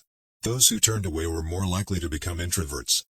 People who are high in agreeableness are kind, considerate, and warm. They also tend to have higher natural oxytocin levels, a hormone that plays an important role in social bonding, increases feelings of trust, and can act as a natural antidepressant. You can easily imagine how someone with more oxytocin might be inclined to build habits like writing thank you notes or organizing social events. As a third example, consider neuroticism, which is a personality trait all people possess to various degrees. People who are high in neuroticism tend to be anxious and worry more than others. This trait has been linked to hypersensitivity of the amygdala, the portion of the brain responsible for noticing threats. In other words, people who are more sensitive to negative cues in their environment are more likely to score high in neuroticism. Our habits are not solely determined by our personalities, but there is no doubt that our genes nudge us in a certain direction. Our deeply rooted preferences make certain behaviors easier for some people than for others. You don't have to apologize for these differences or feel guilty about them, but you do have to work with them. A person who scores lower on conscientiousness, for example, will be less likely to be orderly by nature and may need to rely more heavily on environment design to stick with good habits. As a reminder for the less conscientious readers among us, environment design is a strategy we discussed in chapters 6 and 12. The takeaway is that you should build habits that work for your personality. People can get ripped working out like a bodybuilder, but if you prefer rock climbing or cycling or rowing, then shape your exercise habit around your interests. If your friend follows a low-carb diet but you find that low-fat works for you, then more power to you. If you want to read more, don't be embarrassed if you prefer steamy romance novels over nonfiction. Read whatever fascinates you. You don't have to build the habits everyone tells you to build. Choose the habit that best suits you, not the one that is most popular. There is a version of every habit that can bring you joy and satisfaction. Find it. Habits need to be enjoyable if they are going to stick. This is the core idea behind the 4th law. Tailoring your habits to your personality is a good start, but this is not the end of the story. Let's turn our attention to finding and designing situations where you're at a natural advantage. How to find a game where the odds are in your favor. Learning to play a game where the odds are in your favor is critical for maintaining motivation and feeling successful. In theory, you can enjoy almost anything. In practice, you are more likely to enjoy the things that come easily to you. People who are talented in a particular area tend to be more competent at that task and are then praised for doing a good job. They stay energized because they are making progress where others have failed, and because they get rewarded with better pay and bigger opportunities, which not only makes them happier but also propels them to produce even higher quality work. It's a virtuous cycle. Pick the right habit and progress is easy. Pick the wrong habit and life is a struggle. How do you pick the right habit? The first step is something we covered in the 3rd law: make it easy. In many cases, when people pick the wrong habit, it simply means they picked a habit that was too difficult. When a habit is easy, you are more likely to be successful. When you are successful, you are more likely to feel satisfied. However, there is another level to consider. In the long run, if you continue to advance and improve, any area can become challenging. At some point, you need to make sure you're playing the right game for your skill set. How do you figure that out? The most common approach is trial and error. Of course, there's a problem with this strategy: life is short. You don't have time to try every career, date every eligible bachelor, or play every musical instrument. Thankfully, there is an effective way to manage this conundrum, and it is known as the explore/exploit trade-off. In the beginning of a new activity, there should be a period of exploration. In relationships, it's called dating. In college, it's called the liberal arts. In business, it's called split testing. The goal is to try out many possibilities, research a broad range of ideas, and cast a wide net. After this initial period of exploration, shift your focus to the best solution you've found, but keep experimenting occasionally. The proper balance depends on whether you're winning or losing. If you are currently winning, you exploit, exploit, exploit. If you are currently losing, You continue to explore, explore, explore. In the long run, it is probably most effective to work on the strategy that seems to deliver the best results about 80 to 90% of the time and keep exploring with the remaining 10 to 20%. Google famously asks employees to spend 80% of the workweek on their official job and 20% on projects of their choice, which has led to the creation of blockbuster products like AdWords and Gmail. The optimal approach also depends on how much time you have. If you have a lot of time, like someone at the beginning of their career, it makes more sense to explore because once you find the right thing, you still have a good amount of time to exploit it. If you're pressed for time, say, as you come up on the deadline for a project, you should implement the best solution you've found so far and get some results. As you explore different options, there are a series of questions you can ask yourself to continually narrow in on the habits and areas that will be most satisfying to you. What feels like fun to me, but work to others? The mark of whether you are made for a task is not whether you love it but whether you can handle the pain of the task easier than most people. When are you enjoying yourself while other people are complaining? The work that hurts you less than it hurts others is the work you were made to do. What makes me lose track of time? Flow is the mental state you enter when you are so focused on the task at hand that the rest of the world fades away. This blend of happiness and peak performance is what athletes and performers experience when they are in the zone. It is nearly impossible to experience a flow state and not find the task satisfying at least to some degree. Where do I get greater returns than the average person? We are continually comparing ourselves to those around us, and a behavior is more likely to be satisfying when the comparison is in our favor. When I started writing at jamesclear.com, my email list grew very quickly.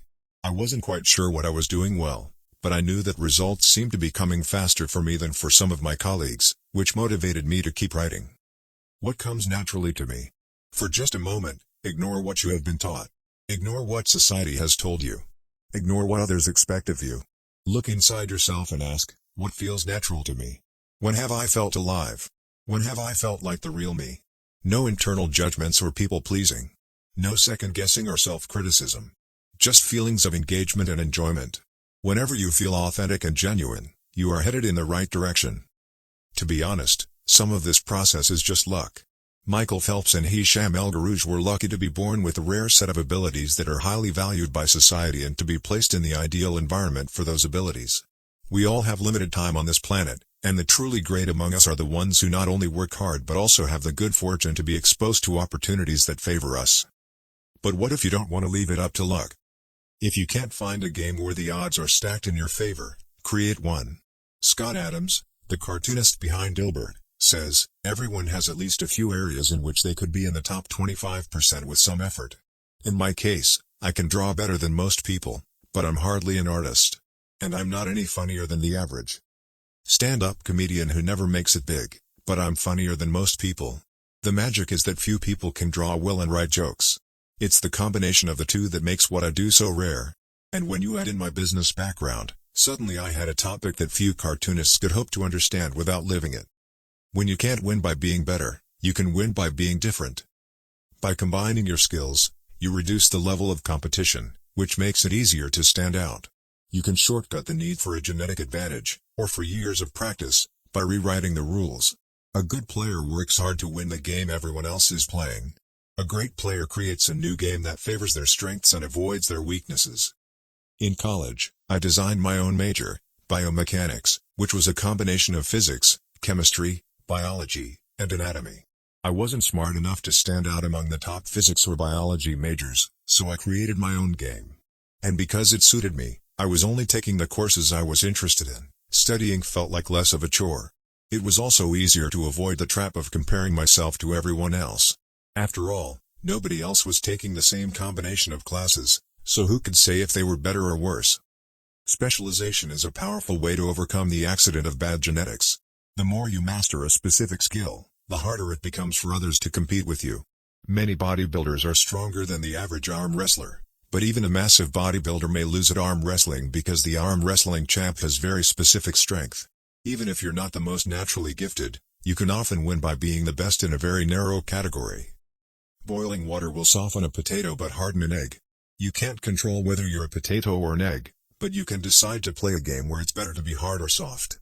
If you can find a more favorable environment, you can transform the situation from one where the odds are against you to one where they're in your favor. How to get the most out of your genes. Our genes do not eliminate the need for hard work. They clarify it. They tell us what to work hard on. Once we realize our strengths, we know where to spend our time and energy. We know which types of opportunities to look for and which types of challenges to avoid. The better we understand our nature, the better our strategy can be. Biological differences matter. Even so, it's more productive to focus on whether you are fulfilling your own potential than comparing yourself to someone else. The fact that you have a natural limit to any specific ability has nothing to do with whether you are reaching the ceiling of your capabilities. People get so caught up in the fact that they have limits that they rarely exert the effort required to get close to them. Furthermore, genes can't make you successful if you're not doing the work. Yes, it's possible that the ripped trainer at the gym has better genes, but if you haven't put in the same reps, it's impossible to say if you have been dealt a better or worse genetic hand. Until you work as hard as those you admire, don't explain away their success as luck. In summary, one of the best ways to ensure your habits remain satisfying over the long run is to pick behaviors that align with your personality and skills. Work hard on the things that come easy. Chapter Summary. The secret to maximizing your odds of success is to choose the right field of competition. Pick the right habit and progress is easy. Pick the wrong habit and life is a struggle. Genes cannot be easily changed, which means they provide a powerful advantage in favorable circumstances and a serious disadvantage in unfavorable circumstances. Habits are easier when they align with your natural abilities. Choose the habits that best suit you. Play a game that favors your strengths. If you can't find a game that favors you, create one. Genes do not eliminate the need for hard work. They clarify it. They tell us what to work hard on. 19. The Goldilocks Rule: How to Stay Motivated in Life and Work. In 1955, Disneyland had just opened in Anaheim, California, when a 10-year-old boy walked in and asked for a job. Labor laws were loose back then, and the boy managed to land a position selling guidebooks for 50 cents apiece. Within a year, he had transitioned to Disney's Magic Shop, where he learned tricks from the older employees. He experimented with jokes and tried out simple routines on visitors. Soon he discovered that what he loved was not performing magic but performing in general. He set his sights on becoming a comedian. Beginning in his teenage years, he started performing in little clubs around Los Angeles. The crowds were small and his act was short. He was rarely on stage for more than 5 minutes. Most of the people in the crowd were too busy drinking or talking with friends to pay attention. One night, he literally delivered his stand-up routine to an empty club. It wasn't glamorous work, but there was no doubt he was getting better. His first routines would only last 1 or 2 minutes. By high school, his material had expanded to include a 5-minute act and, a few years later, a 10-minute show. At 19, he was performing weekly for 20 minutes at a time. He had to read 3 poems during the show just to make the routine long enough, but his skills continued to progress. He spent another decade experimenting, adjusting, and practicing. He took a job as a television writer and, gradually, he was able to land his own appearances on talk shows. By the mid-1970s, he had worked his way into being a regular guest on The Tonight Show and Saturday Night Live. Finally, after nearly 15 years of work, the young man rose to fame. He toured 60 cities in 63 days. Then 72 cities in 80 days. Then 85 cities in 90 days. He had 18,695 people attend one show in Ohio. Another 45,000 tickets were sold for his 3-day show in New York. He catapulted to the top of his genre and became one of the most successful comedians of his time. His name is Steve Martin. Martin's story offers a fascinating perspective on what it takes to stick with habits for the long run. Comedy is not for the timid. It is hard to imagine a situation that would strike fear into the hearts of more people than performing alone on stage and failing to get a single laugh. And yet Steve Martin faced this fear every week for 18 years. In his words, 10 years spent learning, 4 years spent refining, and 4 years is a wild success. Why is it that some people, like Martin, stick with their habits, whether practicing jokes or drawing cartoons or playing guitar, while most of us struggle to stay motivated? How do we design habits that pull us in rather than ones that fade away? Scientists have been studying this question for many years. While there is still much to learn, one of the most consistent findings is that the way to maintain motivation and achieve peak levels of desire is to work on tasks of just manageable difficulty. The human brain loves a challenge, but only if it is within an optimal zone of difficulty. If you love tennis and try to play a serious match against a 4-year-old, you will quickly become bored. It's too easy. You'll win every point. In contrast, if you play a professional tennis player like Roger Federer or Serena Williams, you will quickly lose motivation because the match is too difficult. Now consider playing tennis against someone who is your equal. As the game progresses, you win a few points and you lose a few. You have a good chance of winning, but only if you really try. Your focus narrows, distractions fade away, and you find yourself fully invested in the task at hand. This is a challenge of just manageable difficulty, and it is a prime example of the Goldilocks rule. The Goldilocks rule states that humans experience peak motivation when working on tasks that are right on the edge of their current abilities. Not too hard. Not too easy. Just right. The Goldilocks rule. Figure 15. Maximum motivation occurs when facing a challenge of just manageable difficulty. In psychology research, this is known as the Yerkes-Dodson law, which describes the optimal level of arousal as the midpoint between boredom and anxiety. Martin's comedy career is an excellent example of the Goldilocks rule in practice. Each year, he expanded his comedy routine, but only by a minute or two. He was always adding new material, but he also kept a few jokes that were guaranteed to get laughs. There were just enough victories to keep him motivated and just enough mistakes to keep him working hard. When you're starting a new habit, it's important to keep the behavior as easy as possible so you can stick with it even when conditions aren't perfect. This is an idea we covered in detail while discussing the third law of behavior change. Once a habit has been established, however, it's important to continue to advance in small ways. These little improvements and new challenges keep you engaged. And if you hit the Goldilocks zone just right, you can achieve a flow state. A flow state is the experience of being in the zone and fully immersed in an activity. Scientists have tried to quantify this feeling. They found that to achieve a state of flow, a task must be roughly 4% beyond your current ability. In real life, it's typically not feasible to quantify the difficulty of an action in this way, but the core idea of the Goldilocks rule remains: working on challenges of just manageable difficulty, something on the perimeter of your ability, seems crucial for maintaining motivation. Improvement requires a delicate balance. You need to regularly search for challenges that push you to your edge while continuing to make enough progress to stay motivated. Behaviors need to remain novel in order for them to stay attractive and satisfying. Without variety, we get bored. And boredom is perhaps the greatest villain on the quest for self-improvement. How to stay focused when you get bored working on your goals. After my baseball career ended, I was looking for a new sport. I joined a weightlifting team, and one day an elite coach visited our gym. He had worked with thousands of athletes during his long career, including a few Olympians. I introduced myself and we began talking about the process of improvement.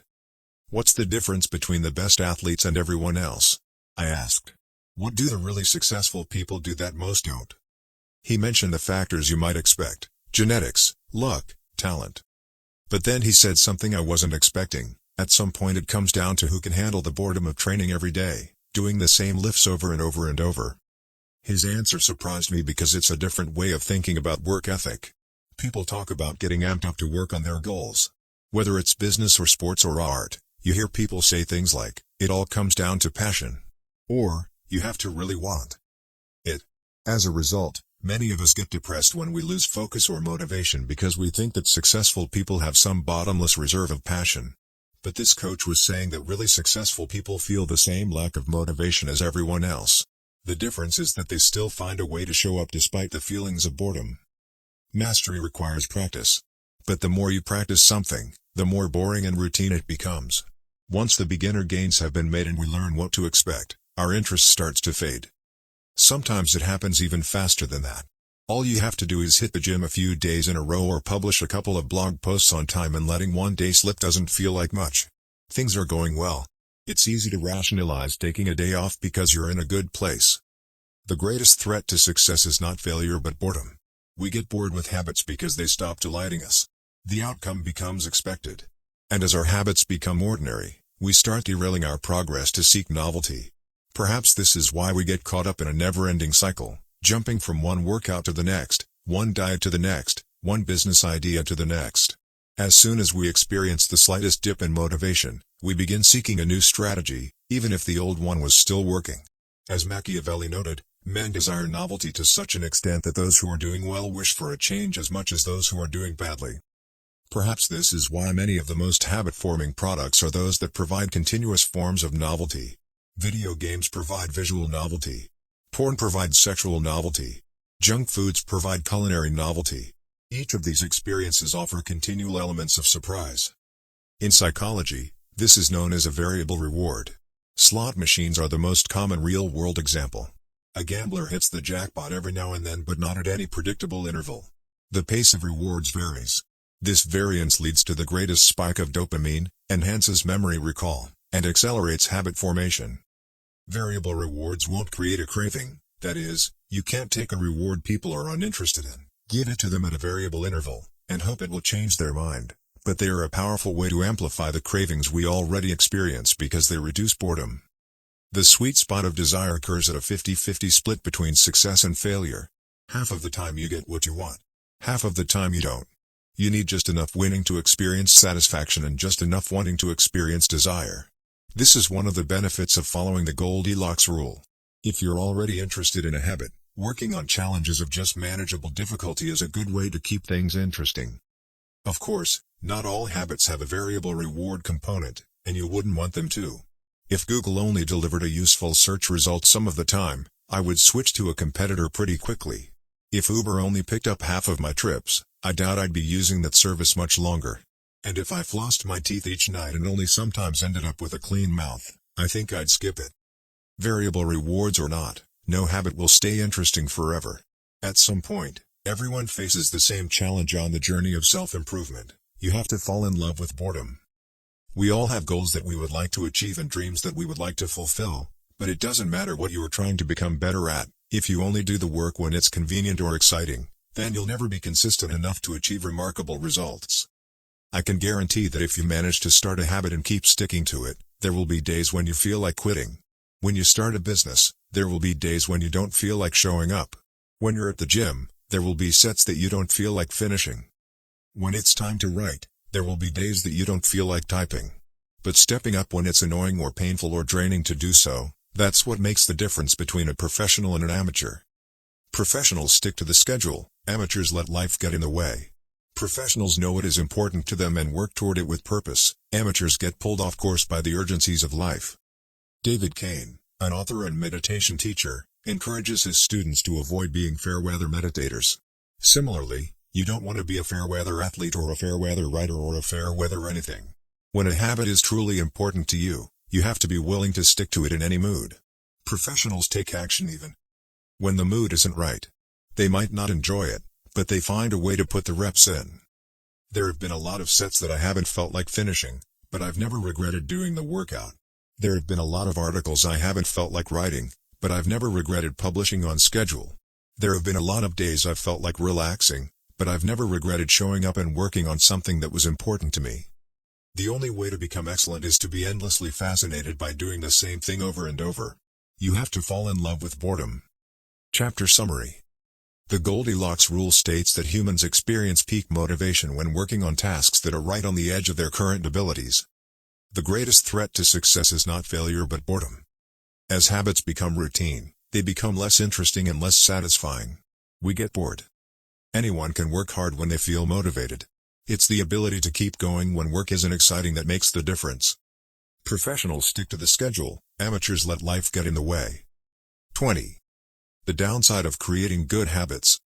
Habits create the foundation for mastery. In chess, it is only after the basic movements of the pieces have become automatic that a player can focus on the next level of the game. Each chunk of information that is memorized opens up the mental space for more effortful thinking. This is true for any endeavor. When you know the simple movements so well that you can perform them without thinking, you are free to pay attention to more advanced details. In this way, habits are the backbone of any pursuit of excellence. However, the benefits of habits come at a cost. At first, each repetition develops fluency, speed, and skill. But then, as a habit becomes automatic, you become less sensitive to feedback. You fall into mindless repetition. It becomes easier to let mistakes slide. When you can do it good enough on autopilot, you stop thinking about how to do it better. The upside of habits is that we can do things without thinking. The downside of habits is that you get used to doing things a certain way and stop paying attention to little errors. You assume you're getting better because you're gaining experience. In reality, you are merely reinforcing your current habits, not improving them. In fact, some research has shown that once a skill has been mastered, there is usually a slight decline in performance over time. Usually, this minor dip in performance is no cause for worry. You don't need a system to continuously improve how well you brush your teeth or tie your shoes or make your morning cup of tea. With habits like these, good enough is usually good enough. The less energy you spend on trivial choices, the more you can spend it on what really matters. However, when you want to maximize your potential and achieve elite levels of performance, you need a more nuanced approach. You can't repeat the same things blindly and expect to become exceptional. Habits are necessary, but not sufficient for mastery. What you need is a combination of automatic habits and deliberate practice. Habits plus deliberate practice equals mastery. To become great, certain skills do need to become automatic. Basketball players need to be able to dribble without thinking before they can move on to mastering layups with their non-dominant hand. Surgeons need to repeat the first incision so many times that they could do it with their eyes closed, so that they can focus on the hundreds of variables that arise during surgery. But after one habit has been mastered, you have to return to the effortful part of the work and begin building the next habit. Mastery is the process of narrowing your focus to a tiny element of success, repeating it until you have internalized the skill, and then using this new habit as the foundation to advance to the next frontier of your development. Old tasks become easier the second time around, but it doesn't get easier overall because now you're pouring your energy into the next challenge. Each habit unlocks the next level of performance. It's an endless cycle.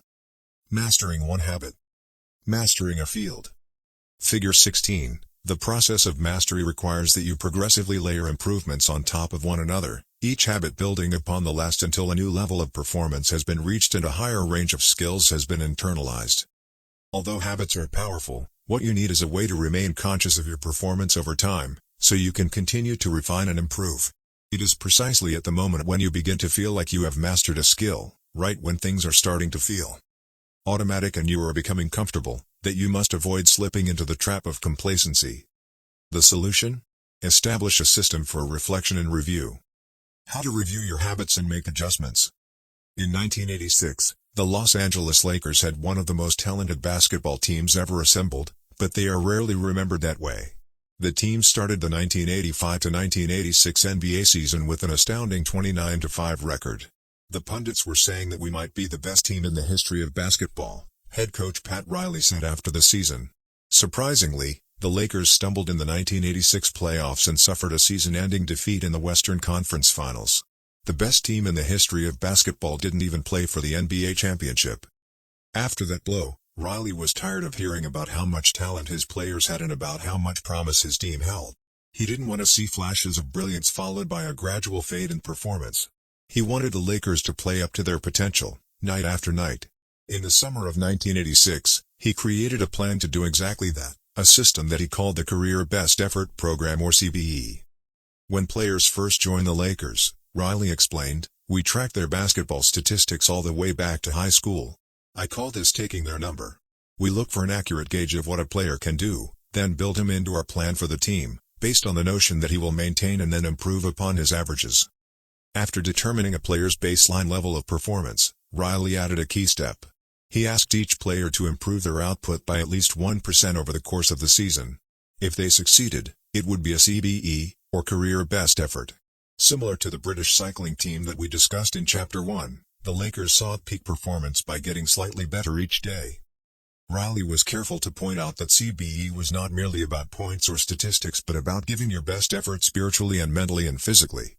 Players got credit for allowing an opponent to run into you when you know that a foul will be called against him, diving for loose balls, going after rebounds whether you are likely to get them or not, helping a teammate when the player he's guarding has surged past him, and other unsung hero deeds.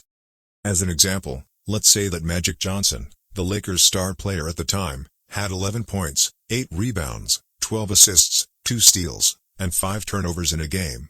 Magic also got credit for an unsung hero deed by diving after a loose ball, +1. Finally, he played a total of 33 minutes in this imaginary game. The positive numbers, 11 plus 8 plus 12 plus 2 plus 1, add up to 34. Then, we subtract the 5 turnovers, 34 to 5, to get 29. Finally, we divide 29 by 33 minutes played. 2933 equals 0.879. Magic's CBE number here would be 879. This number was calculated for all of a player's games, and it was the average CBE that a player was asked to improve by 1% over the season. Riley compared each player's current CBE to not only their past performances but also those of other players in the league. As Riley put it, "We rank team members alongside league opponents who play the same position and have similar role definitions."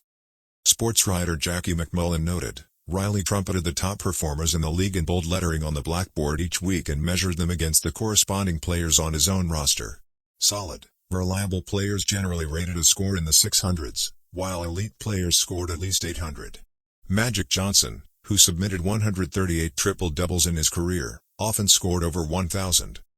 The Lakers also emphasized year-over-year progress by making historical comparisons of CBE data. Riley said, "We stacked the month of November 1986, next to November 1985, and showed the players whether they were doing better or worse than at the same point last season. Then we showed them how their performance figures for December 1986 stacked up against November's." The Lakers rolled out CBE in October 1986. 8 months later, they were NBA champions. The following year, Pat Riley led his team to another title as the Lakers became the first team in 20 years to win back-to-back NBA championships. Afterward, he said, "Sustaining an effort is the most important thing for any enterprise. The way to be successful is to learn how to do things right, then do them the same way every time." The CBE program is a prime example of the power of reflection and review. The Lakers were already talented. CBE helped them get the most out of what they had, and made sure their habits improved rather than declined. Reflection and review enables the long-term improvement of all habits because it makes you aware of your mistakes and helps you consider possible paths for improvement. Without reflection, we can make excuses, create rationalizations, and lie to ourselves. We have no process for determining whether we are performing better or worse compared to yesterday. Top performers in all fields engage in various types of reflection and review, and the process doesn't have to be complex. Kenyan runner Eliud Kipchoge is one of the greatest marathoners of all time and an Olympic gold medalist. He still takes notes after every practice in which he reviews his training for the day and searches for areas that can be improved. Similarly, gold medal swimmer Katie Ledecky records her wellness on a scale of 1 to 10 and includes notes on her nutrition and how well she slept. She also records the times posted by other swimmers. At the end of each week, her coach goes over her notes and adds his thoughts.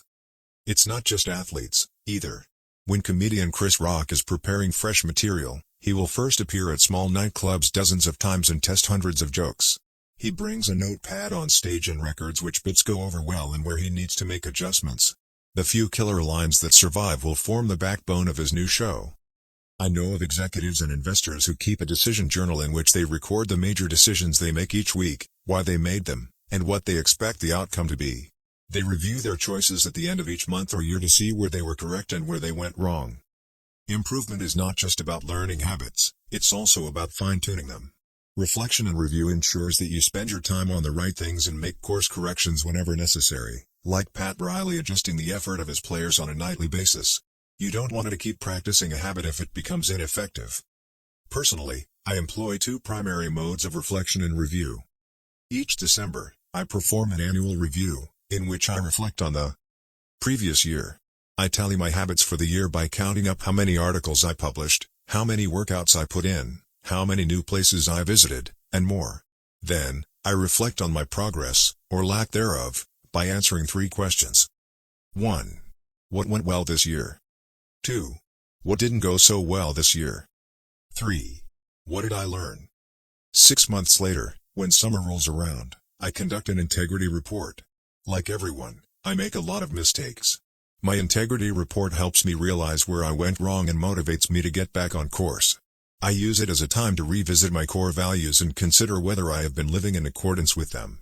This is when I reflect on my identity and how I can work toward being the type of person I wish to become. My yearly integrity report answers 3 questions. 1. What are the core values that drive my life and work? 2. How am I living and working with integrity right now? 3. How can I set a higher standard in the future? These 2 reports don't take very long, just a few hours per year, but they are crucial periods of refinement. They prevent the gradual slide that happens when I don't pay close attention. They provide an annual reminder to revisit my desired identity and consider how my habits are helping me become the type of person I wish to be. They indicate when I should upgrade my habits and take on new challenges and when I should dial my efforts back and focus on the fundamentals. Reflection can also bring a sense of perspective. Daily habits are powerful because of how they compound, but worrying too much about every daily choice is like looking at yourself in the mirror from an inch away. You can see every imperfection and lose sight of the bigger picture. There is too much feedback. Conversely, never reviewing your habits is like never looking in the mirror.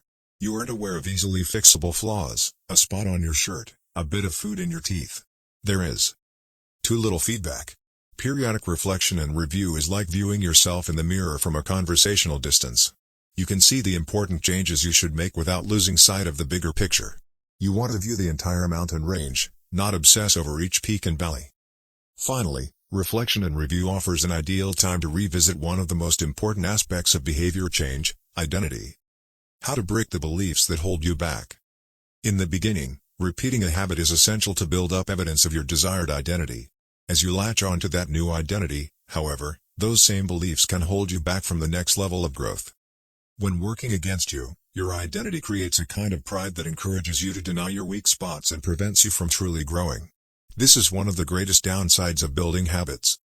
The more sacred an idea is to us, that is, the more deeply it is tied to our identity, the more strongly we will defend it against criticism. You see this in every industry. The school teacher who ignores innovative teaching methods and sticks with her tried-and-true lesson plans. The veteran manager who is committed to doing things his way. The surgeon who dismisses the ideas of her younger colleagues. The band who produces a mind-blowing first album and then gets stuck in a rut. The tighter we cling to an identity, the harder it becomes to grow beyond it. One solution is to avoid making any single aspect of your identity an overwhelming portion of who you are. In the words of investor Paul Graham, keep your identity small. The more you let a single belief define you, the less capable you are of adapting when life challenges you. If you tie everything up in being the point guard or the partner at the firm or whatever else, then the loss of that facet of your life will wreck you. If you're a vegan and then develop a health condition that forces you to change your diet, you'll have an identity crisis on your hands. When you cling too tightly to one identity, you become brittle. Lose that one thing and you lose yourself. For most of my young life, being an athlete was a major part of my identity. After my baseball career ended, I struggled to find myself. When you spend your whole life defining yourself in one way and that disappears, who are you now? Military veterans and former entrepreneurs report similar feelings.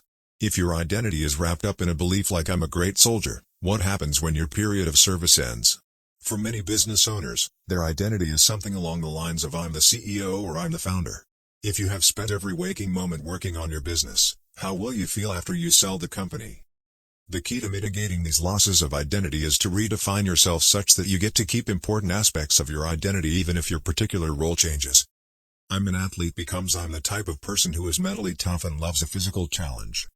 I'm a great soldier transforms into I'm the type of person who is disciplined, reliable, and great on a team. I'm the CEO translates to I'm the type of person who builds and creates things. When chosen effectively, an identity can be flexible rather than brittle. Like water flowing around an obstacle, your identity works with the changing circumstances rather than against them. The following quote from the Tao Te Ching encapsulates the ideas perfectly. Men are born soft and supple, dead, they are stiff and hard. Plants are born tender and pliant, dead, they are brittle and dry. Thus whoever is stiff and inflexible is a disciple of death. Whoever is soft and yielding is a disciple of life. The hard and stiff will be broken. The soft and supple will prevail. Lao Tzu. Habits deliver numerous benefits, but the downside is that they can lock us into our previous patterns of thinking and acting, even when the world is shifting around us. Everything is impermanent. Life is constantly changing, so you need to periodically check in to see if your old habits and beliefs are still serving you. A lack of self-awareness is poison. Reflection and review is the antidote. Chapter summary. The upside of habits is that we can do things without thinking. The downside is that we stop paying attention to little errors. Habits plus deliberate practice equals mastery. Reflection and review is a process that allows you to remain conscious of your performance over time. The tighter we cling to an identity, the harder it becomes to grow beyond it. Conclusion. The secret to results that last. Here is an ancient Greek parable known as the Sorites paradox, which talks about the effect one small action can have when repeated enough times.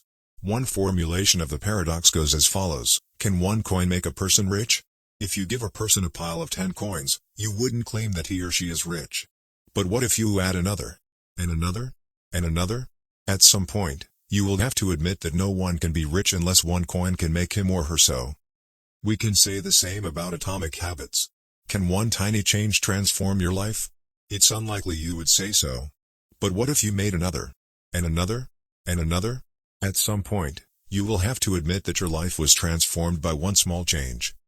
The holy grail of habit change is not a single 1% improvement, but 1,000 of them. It's a bunch of atomic habits stacking up, each one a fundamental unit of the overall system. In the beginning, small improvements can often seem meaningless because they get washed away by the weight of the system. Just as one coin won't make you rich, one positive change like meditating for 1 minute or reading 1 page each day is unlikely to deliver a noticeable difference. Gradually, though, as you continue to layer small changes on top of one another, the scales of life start to move. Each improvement is like adding a grain of sand to the positive side of the scale, slowly tilting things in your favor. Eventually, if you stick with it, you hit a tipping point. Suddenly, it feels easier to stick with good habits. The weight of the system is working for you rather than against you. Over the course of this book, we've looked at dozens of stories about top performers. We've heard about Olympic gold medalists, award-winning artists, business leaders, life-saving physicians, and star comedians who have all used the science of small habits to master their craft and vault to the top of their field. Each of the people, teams, and companies we have covered has faced different circumstances, but ultimately progressed in the same way, through a commitment to tiny, sustainable, unrelenting improvements. Success is not a goal to reach or a finish line to cross. It is a system to improve, an endless process to refine. In Chapter 1, I said, if you're having trouble changing your habits, the problem isn't you. The problem is your system. Bad habits repeat themselves again and again not because you don't want to change, but because you have the wrong system for change. As this book draws to a close, I hope the opposite is true. With the 4 laws of behavior change, you have a set of tools and strategies that you can use to build better systems and shape better habits. Sometimes a habit will be hard to remember and you'll need to make it obvious. Other times you won't feel like starting and you'll need to make it attractive. In many cases, you may find that a habit will be too difficult and you'll need to make it easy. And sometimes, you won't feel like sticking with it and you'll need to make it satisfying. Behaviors are effortless here. Behaviors are difficult here.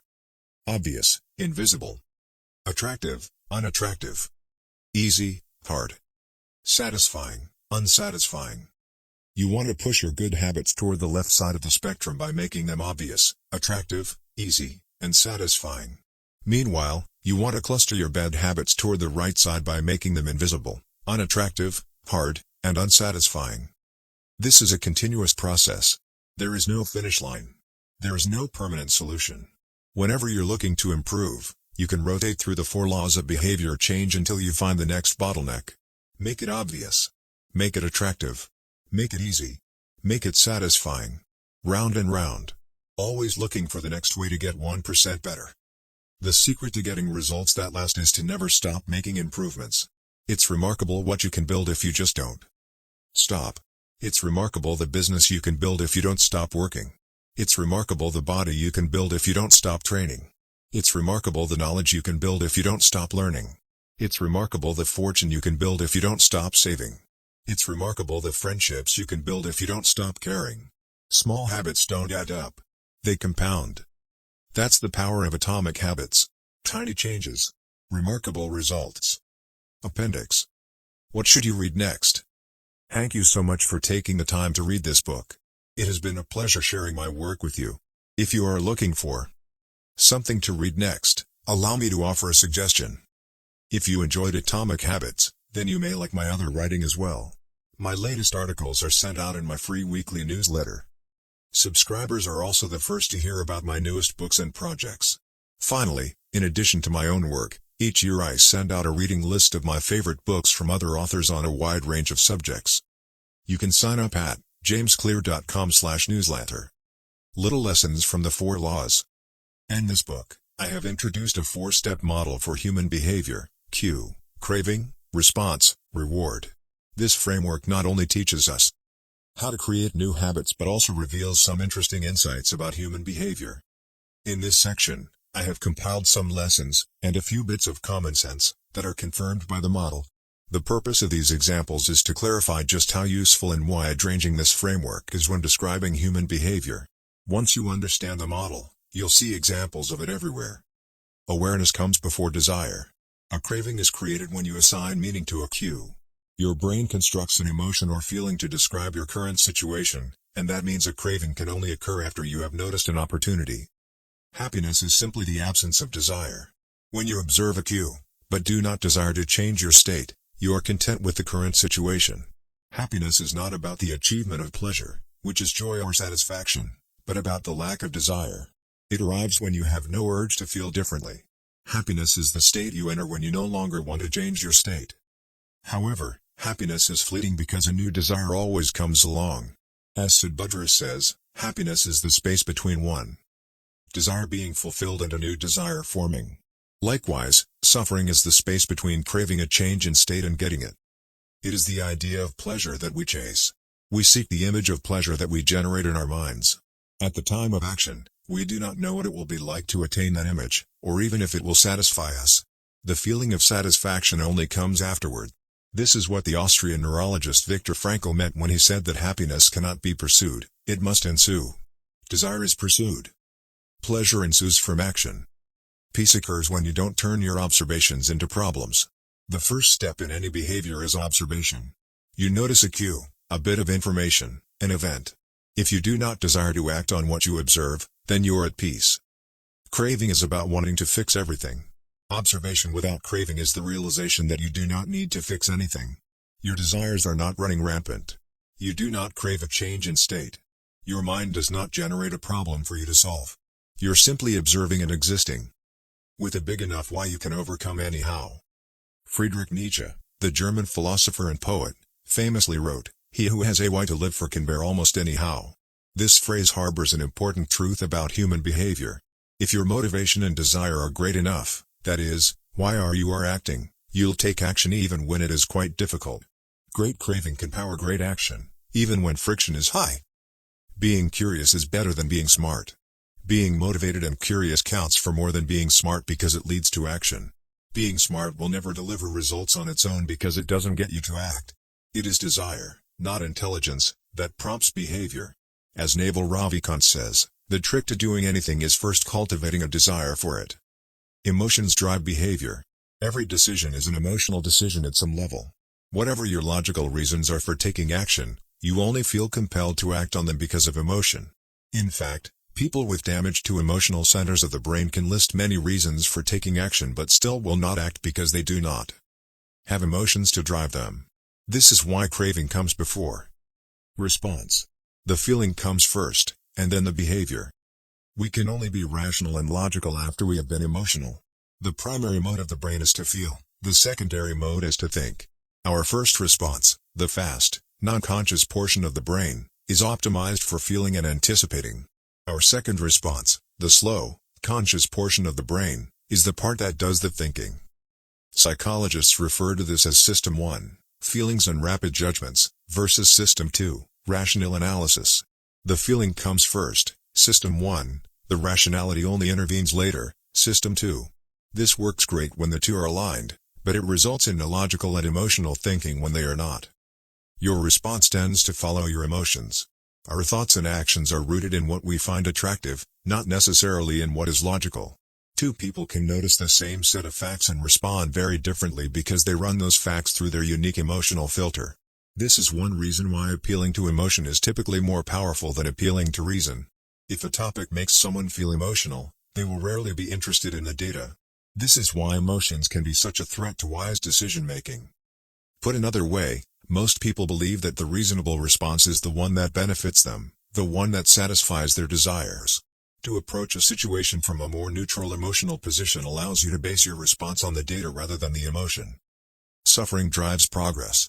The source of all suffering is the desire for a change in state. This is also the source of all progress. The desire to change your state is what powers you to take action. It is wanting more that pushes humanity to seek improvements, develop new technologies, and reach for a higher level. With craving, we are dissatisfied but driven. Without craving, we are satisfied but lack ambition. Your actions reveal how badly you want something. If you keep saying something is a priority but you never act on it, then you don't really want it. It's time to have an honest conversation with yourself. Your actions reveal your true motivations. Reward is on the other side of sacrifice. Response, sacrifice of energy, always precedes reward, the collection of resources. The runner's high only comes after the hard run. The reward only comes after the energy is spent. Self-control is difficult because it is not satisfying. A reward is an outcome that satisfies your craving. This makes self-control ineffective because inhibiting our desires does not usually resolve them. Resisting temptation does not satisfy your craving, it just ignores it. It creates space for the craving to pass. Self-control requires you to release a desire rather than satisfy it. Our expectations determine our satisfaction. The gap between our cravings and our rewards determines how satisfied we feel after taking action. If the mismatch between expectations and outcomes is positive, surprise and delight, then we are more likely to repeat a behavior in the future. If the mismatch is negative, disappointment and frustration, then we are less likely to do so. For example, if you expect to get $10 and get $100, you feel great. If you expect to get $100 and get $10, you feel disappointed. Your expectation changes your satisfaction. An average experience preceded by high expectations is a disappointment. An average experience preceded by low expectations is a delight. When liking and wanting are approximately the same, you feel satisfied. Satisfaction equals liking, wanting. This is the wisdom behind Seneca's famous quote, "Being poor is not having too little, it is wanting more." If your wants outpace your likes, you'll always be unsatisfied. You're perpetually putting more weight on the problem than the solution. Happiness is relative. When I first began sharing my writing publicly, it took me 3 months to get 1,000 subscribers. When I hit that milestone, I told my parents and my girlfriend. We celebrated. I felt excited and motivated. A few years later, I realized that 1,000 people were signing up each day.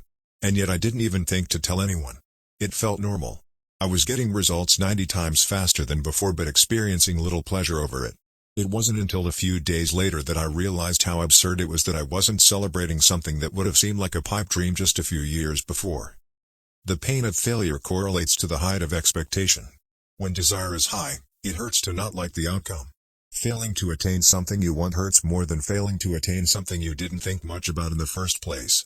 This is why people say, "I don't want to get my hopes up." Feelings come both before and after the behavior. Before acting, there is a feeling that motivates you to act, the craving. After acting, there is a feeling that teaches you to repeat the action in the future, the reward. Cue greater than craving, feeling, greater than response, greater than reward, feeling. How we feel influences how we act, and how we act influences how we feel. Desire initiates. Pleasure sustains. Wanting and liking are the two drivers of behavior. If it's not desirable, you have no reason to do it. Desire and craving are what initiate a behavior. But if it's not enjoyable, you have no reason to repeat it. Pleasure and satisfaction are what sustain a behavior. Feeling motivated gets you to act. Feeling successful gets you to repeat. Hope declines with experience and is replaced by acceptance. The first time an opportunity arises, there is hope of what could be. Your expectation, cravings, is based solely on promise. The second time around, your expectation is grounded in reality. You begin to understand how the process works and your hope is gradually traded for a more accurate prediction and acceptance of the likely outcome. This is one reason why we continually grasp for the latest get-rich-quick or weight loss scheme. New plans offer hope because we don't have any experiences to ground our expectations. New strategies seem more appealing than old ones because they can have unbounded hope. As Aristotle noted, youth is easily deceived because it is quick to hope. Perhaps this can be revised to youth is easily deceived because it only hopes. There is no experience to root the expectation in. In the beginning, hope is all you have. How to apply these ideas to business. Over the years, I've spoken at Fortune 500 companies and growing startups about how to apply the science of small habits to run more effective businesses and build better products. I've compiled many of the most practical strategies into a short bonus chapter. I think you'll find it to be an incredibly useful addition to the main ideas mentioned in Atomic Habits. You can download this chapter at atomichabits.com/business. How to apply these ideas to parenting.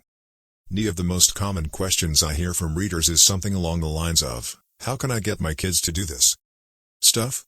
The ideas in Atomic Habits are intended to apply broadly to all of human behavior, Teenagers are humans, too, which means you should find plenty of useful strategies in the main text. That said, parenting does face its own set of challenges. As a bonus chapter, I've put together a brief guide on how to apply these ideas specifically to parenting. You can download this chapter at atomichabits.com/parenting. Acknowledgements. Have relied heavily on others during the creation of this book. Before anyone else, I must thank my wife, Christy, who has been indispensable throughout this process. She has played every role a person can play in the writing of a book: spouse, friend, fan, critic, editor, researcher, therapist. It is no exaggeration to say this book would not be the same without her. It might not exist at all. Like everything in our life, we did it together. Second, I'm grateful to my family, not only for their support and encouragement on this book but also for believing in me no matter what project I happen to be working on. I have benefited from many years of support from my parents, grandparents, and siblings. In particular, I want my mom and dad to know that I love them. It is a special feeling to know that your parents are your greatest fans. Third, to my assistant, Lindsay Knuckles. At this point, her job defies description as she has been asked to do nearly everything one could imagine for a small business. Thankfully, her skills and talents are more powerful than my questionable management style. Some sections of this book are as much hers as they are mine. I am deeply grateful for her help. As for the content and writing of the book, I have a long list of people to thank. To start, there are a few people from whom I have learned so much that it would be a crime to not mention them by name. Leo Babauta, Charles Duhigg, Nerial, and B.J. Fogg have each influenced my thoughts on habits in meaningful ways. Their work and ideas can be found sprinkled throughout this text. If you enjoyed this book, I'd encourage you to read their writing as well. At various stages of writing, I benefited from the guidance of many fine editors. Thanks to Peter Gazzardi for walking me through the early stages of the writing process and for a kick in the pants when I really needed it. I am indebted to Blake Atwood and Robin Delabow for transforming my ugly and insanely long first drafts into a tight, readable manuscript. And I am thankful to Anne Barngrover for her ability to add a little class and poetic style to my writing. I'd like to thank the many people who read early versions of the manuscript, including Bruce Ammons, Darcy Ansell, Tim Ballard, Vishal Bardwaj, Charlotte Blank, Jerome Burt, Sim Campbell, Al Carlos, Nikki Case, Julie Chang, Jason Collins, Deborah Croy, Roger Dooley, Diago Forte, Matt Gartland, Andrew Girer, Randy Giffen, John Gigandi, Adam Gilbert, Stefan Guillenay, Jeremy Hendon, Jane Horvath, Joachim Jansen, Josh Kaufman, Ann Kavanaugh, Chris Klaus, Zeke Lopez, Katie Macon, Sid Madsen, Kira McGrath, Amy Mitchell, Anna Moise, Stacey Morris, Darren Nicole Nelson, Taylor Pearson, Max Shank, Trey Shelton, Jason Shen, Jacobs Angelides, and Aries Elmanau. The book benefited greatly from your feedback. To the team at Avery and Penguin Random House who made this book a reality, thank you. I owe a debt of special thanks to my publisher, Megan Newman, for her endless patience as I continually pushed back deadlines. She gave me the space I needed to create a book I was proud of and championed my ideas at every step. To Nina, for her ability to transform my writing while still retaining my original message. To Lindsay, Farron, Casey, and the rest of the PRH team for spreading the message of this book to more people than I could ever reach on my own. To Pete Garceau, for designing a beautiful cover for this book. And to my agent, Lisa DeMona, for her guidance and insight at every step of the publishing process. To the many friends and family members who asked how's the book going? And offered a word of encouragement when I inevitably replied slowly thank you. Every author faces a few dark moments when writing a book, and one kind word can be enough to get you to show up again the next day. I am sure there are people I have forgotten, but I keep an updated list of anyone who has influenced my thinking in meaningful ways at jamesclear.com/thanks. And finally, to you. Life is short and you have shared some of your precious time with me by reading this book. Thank you. May 2018.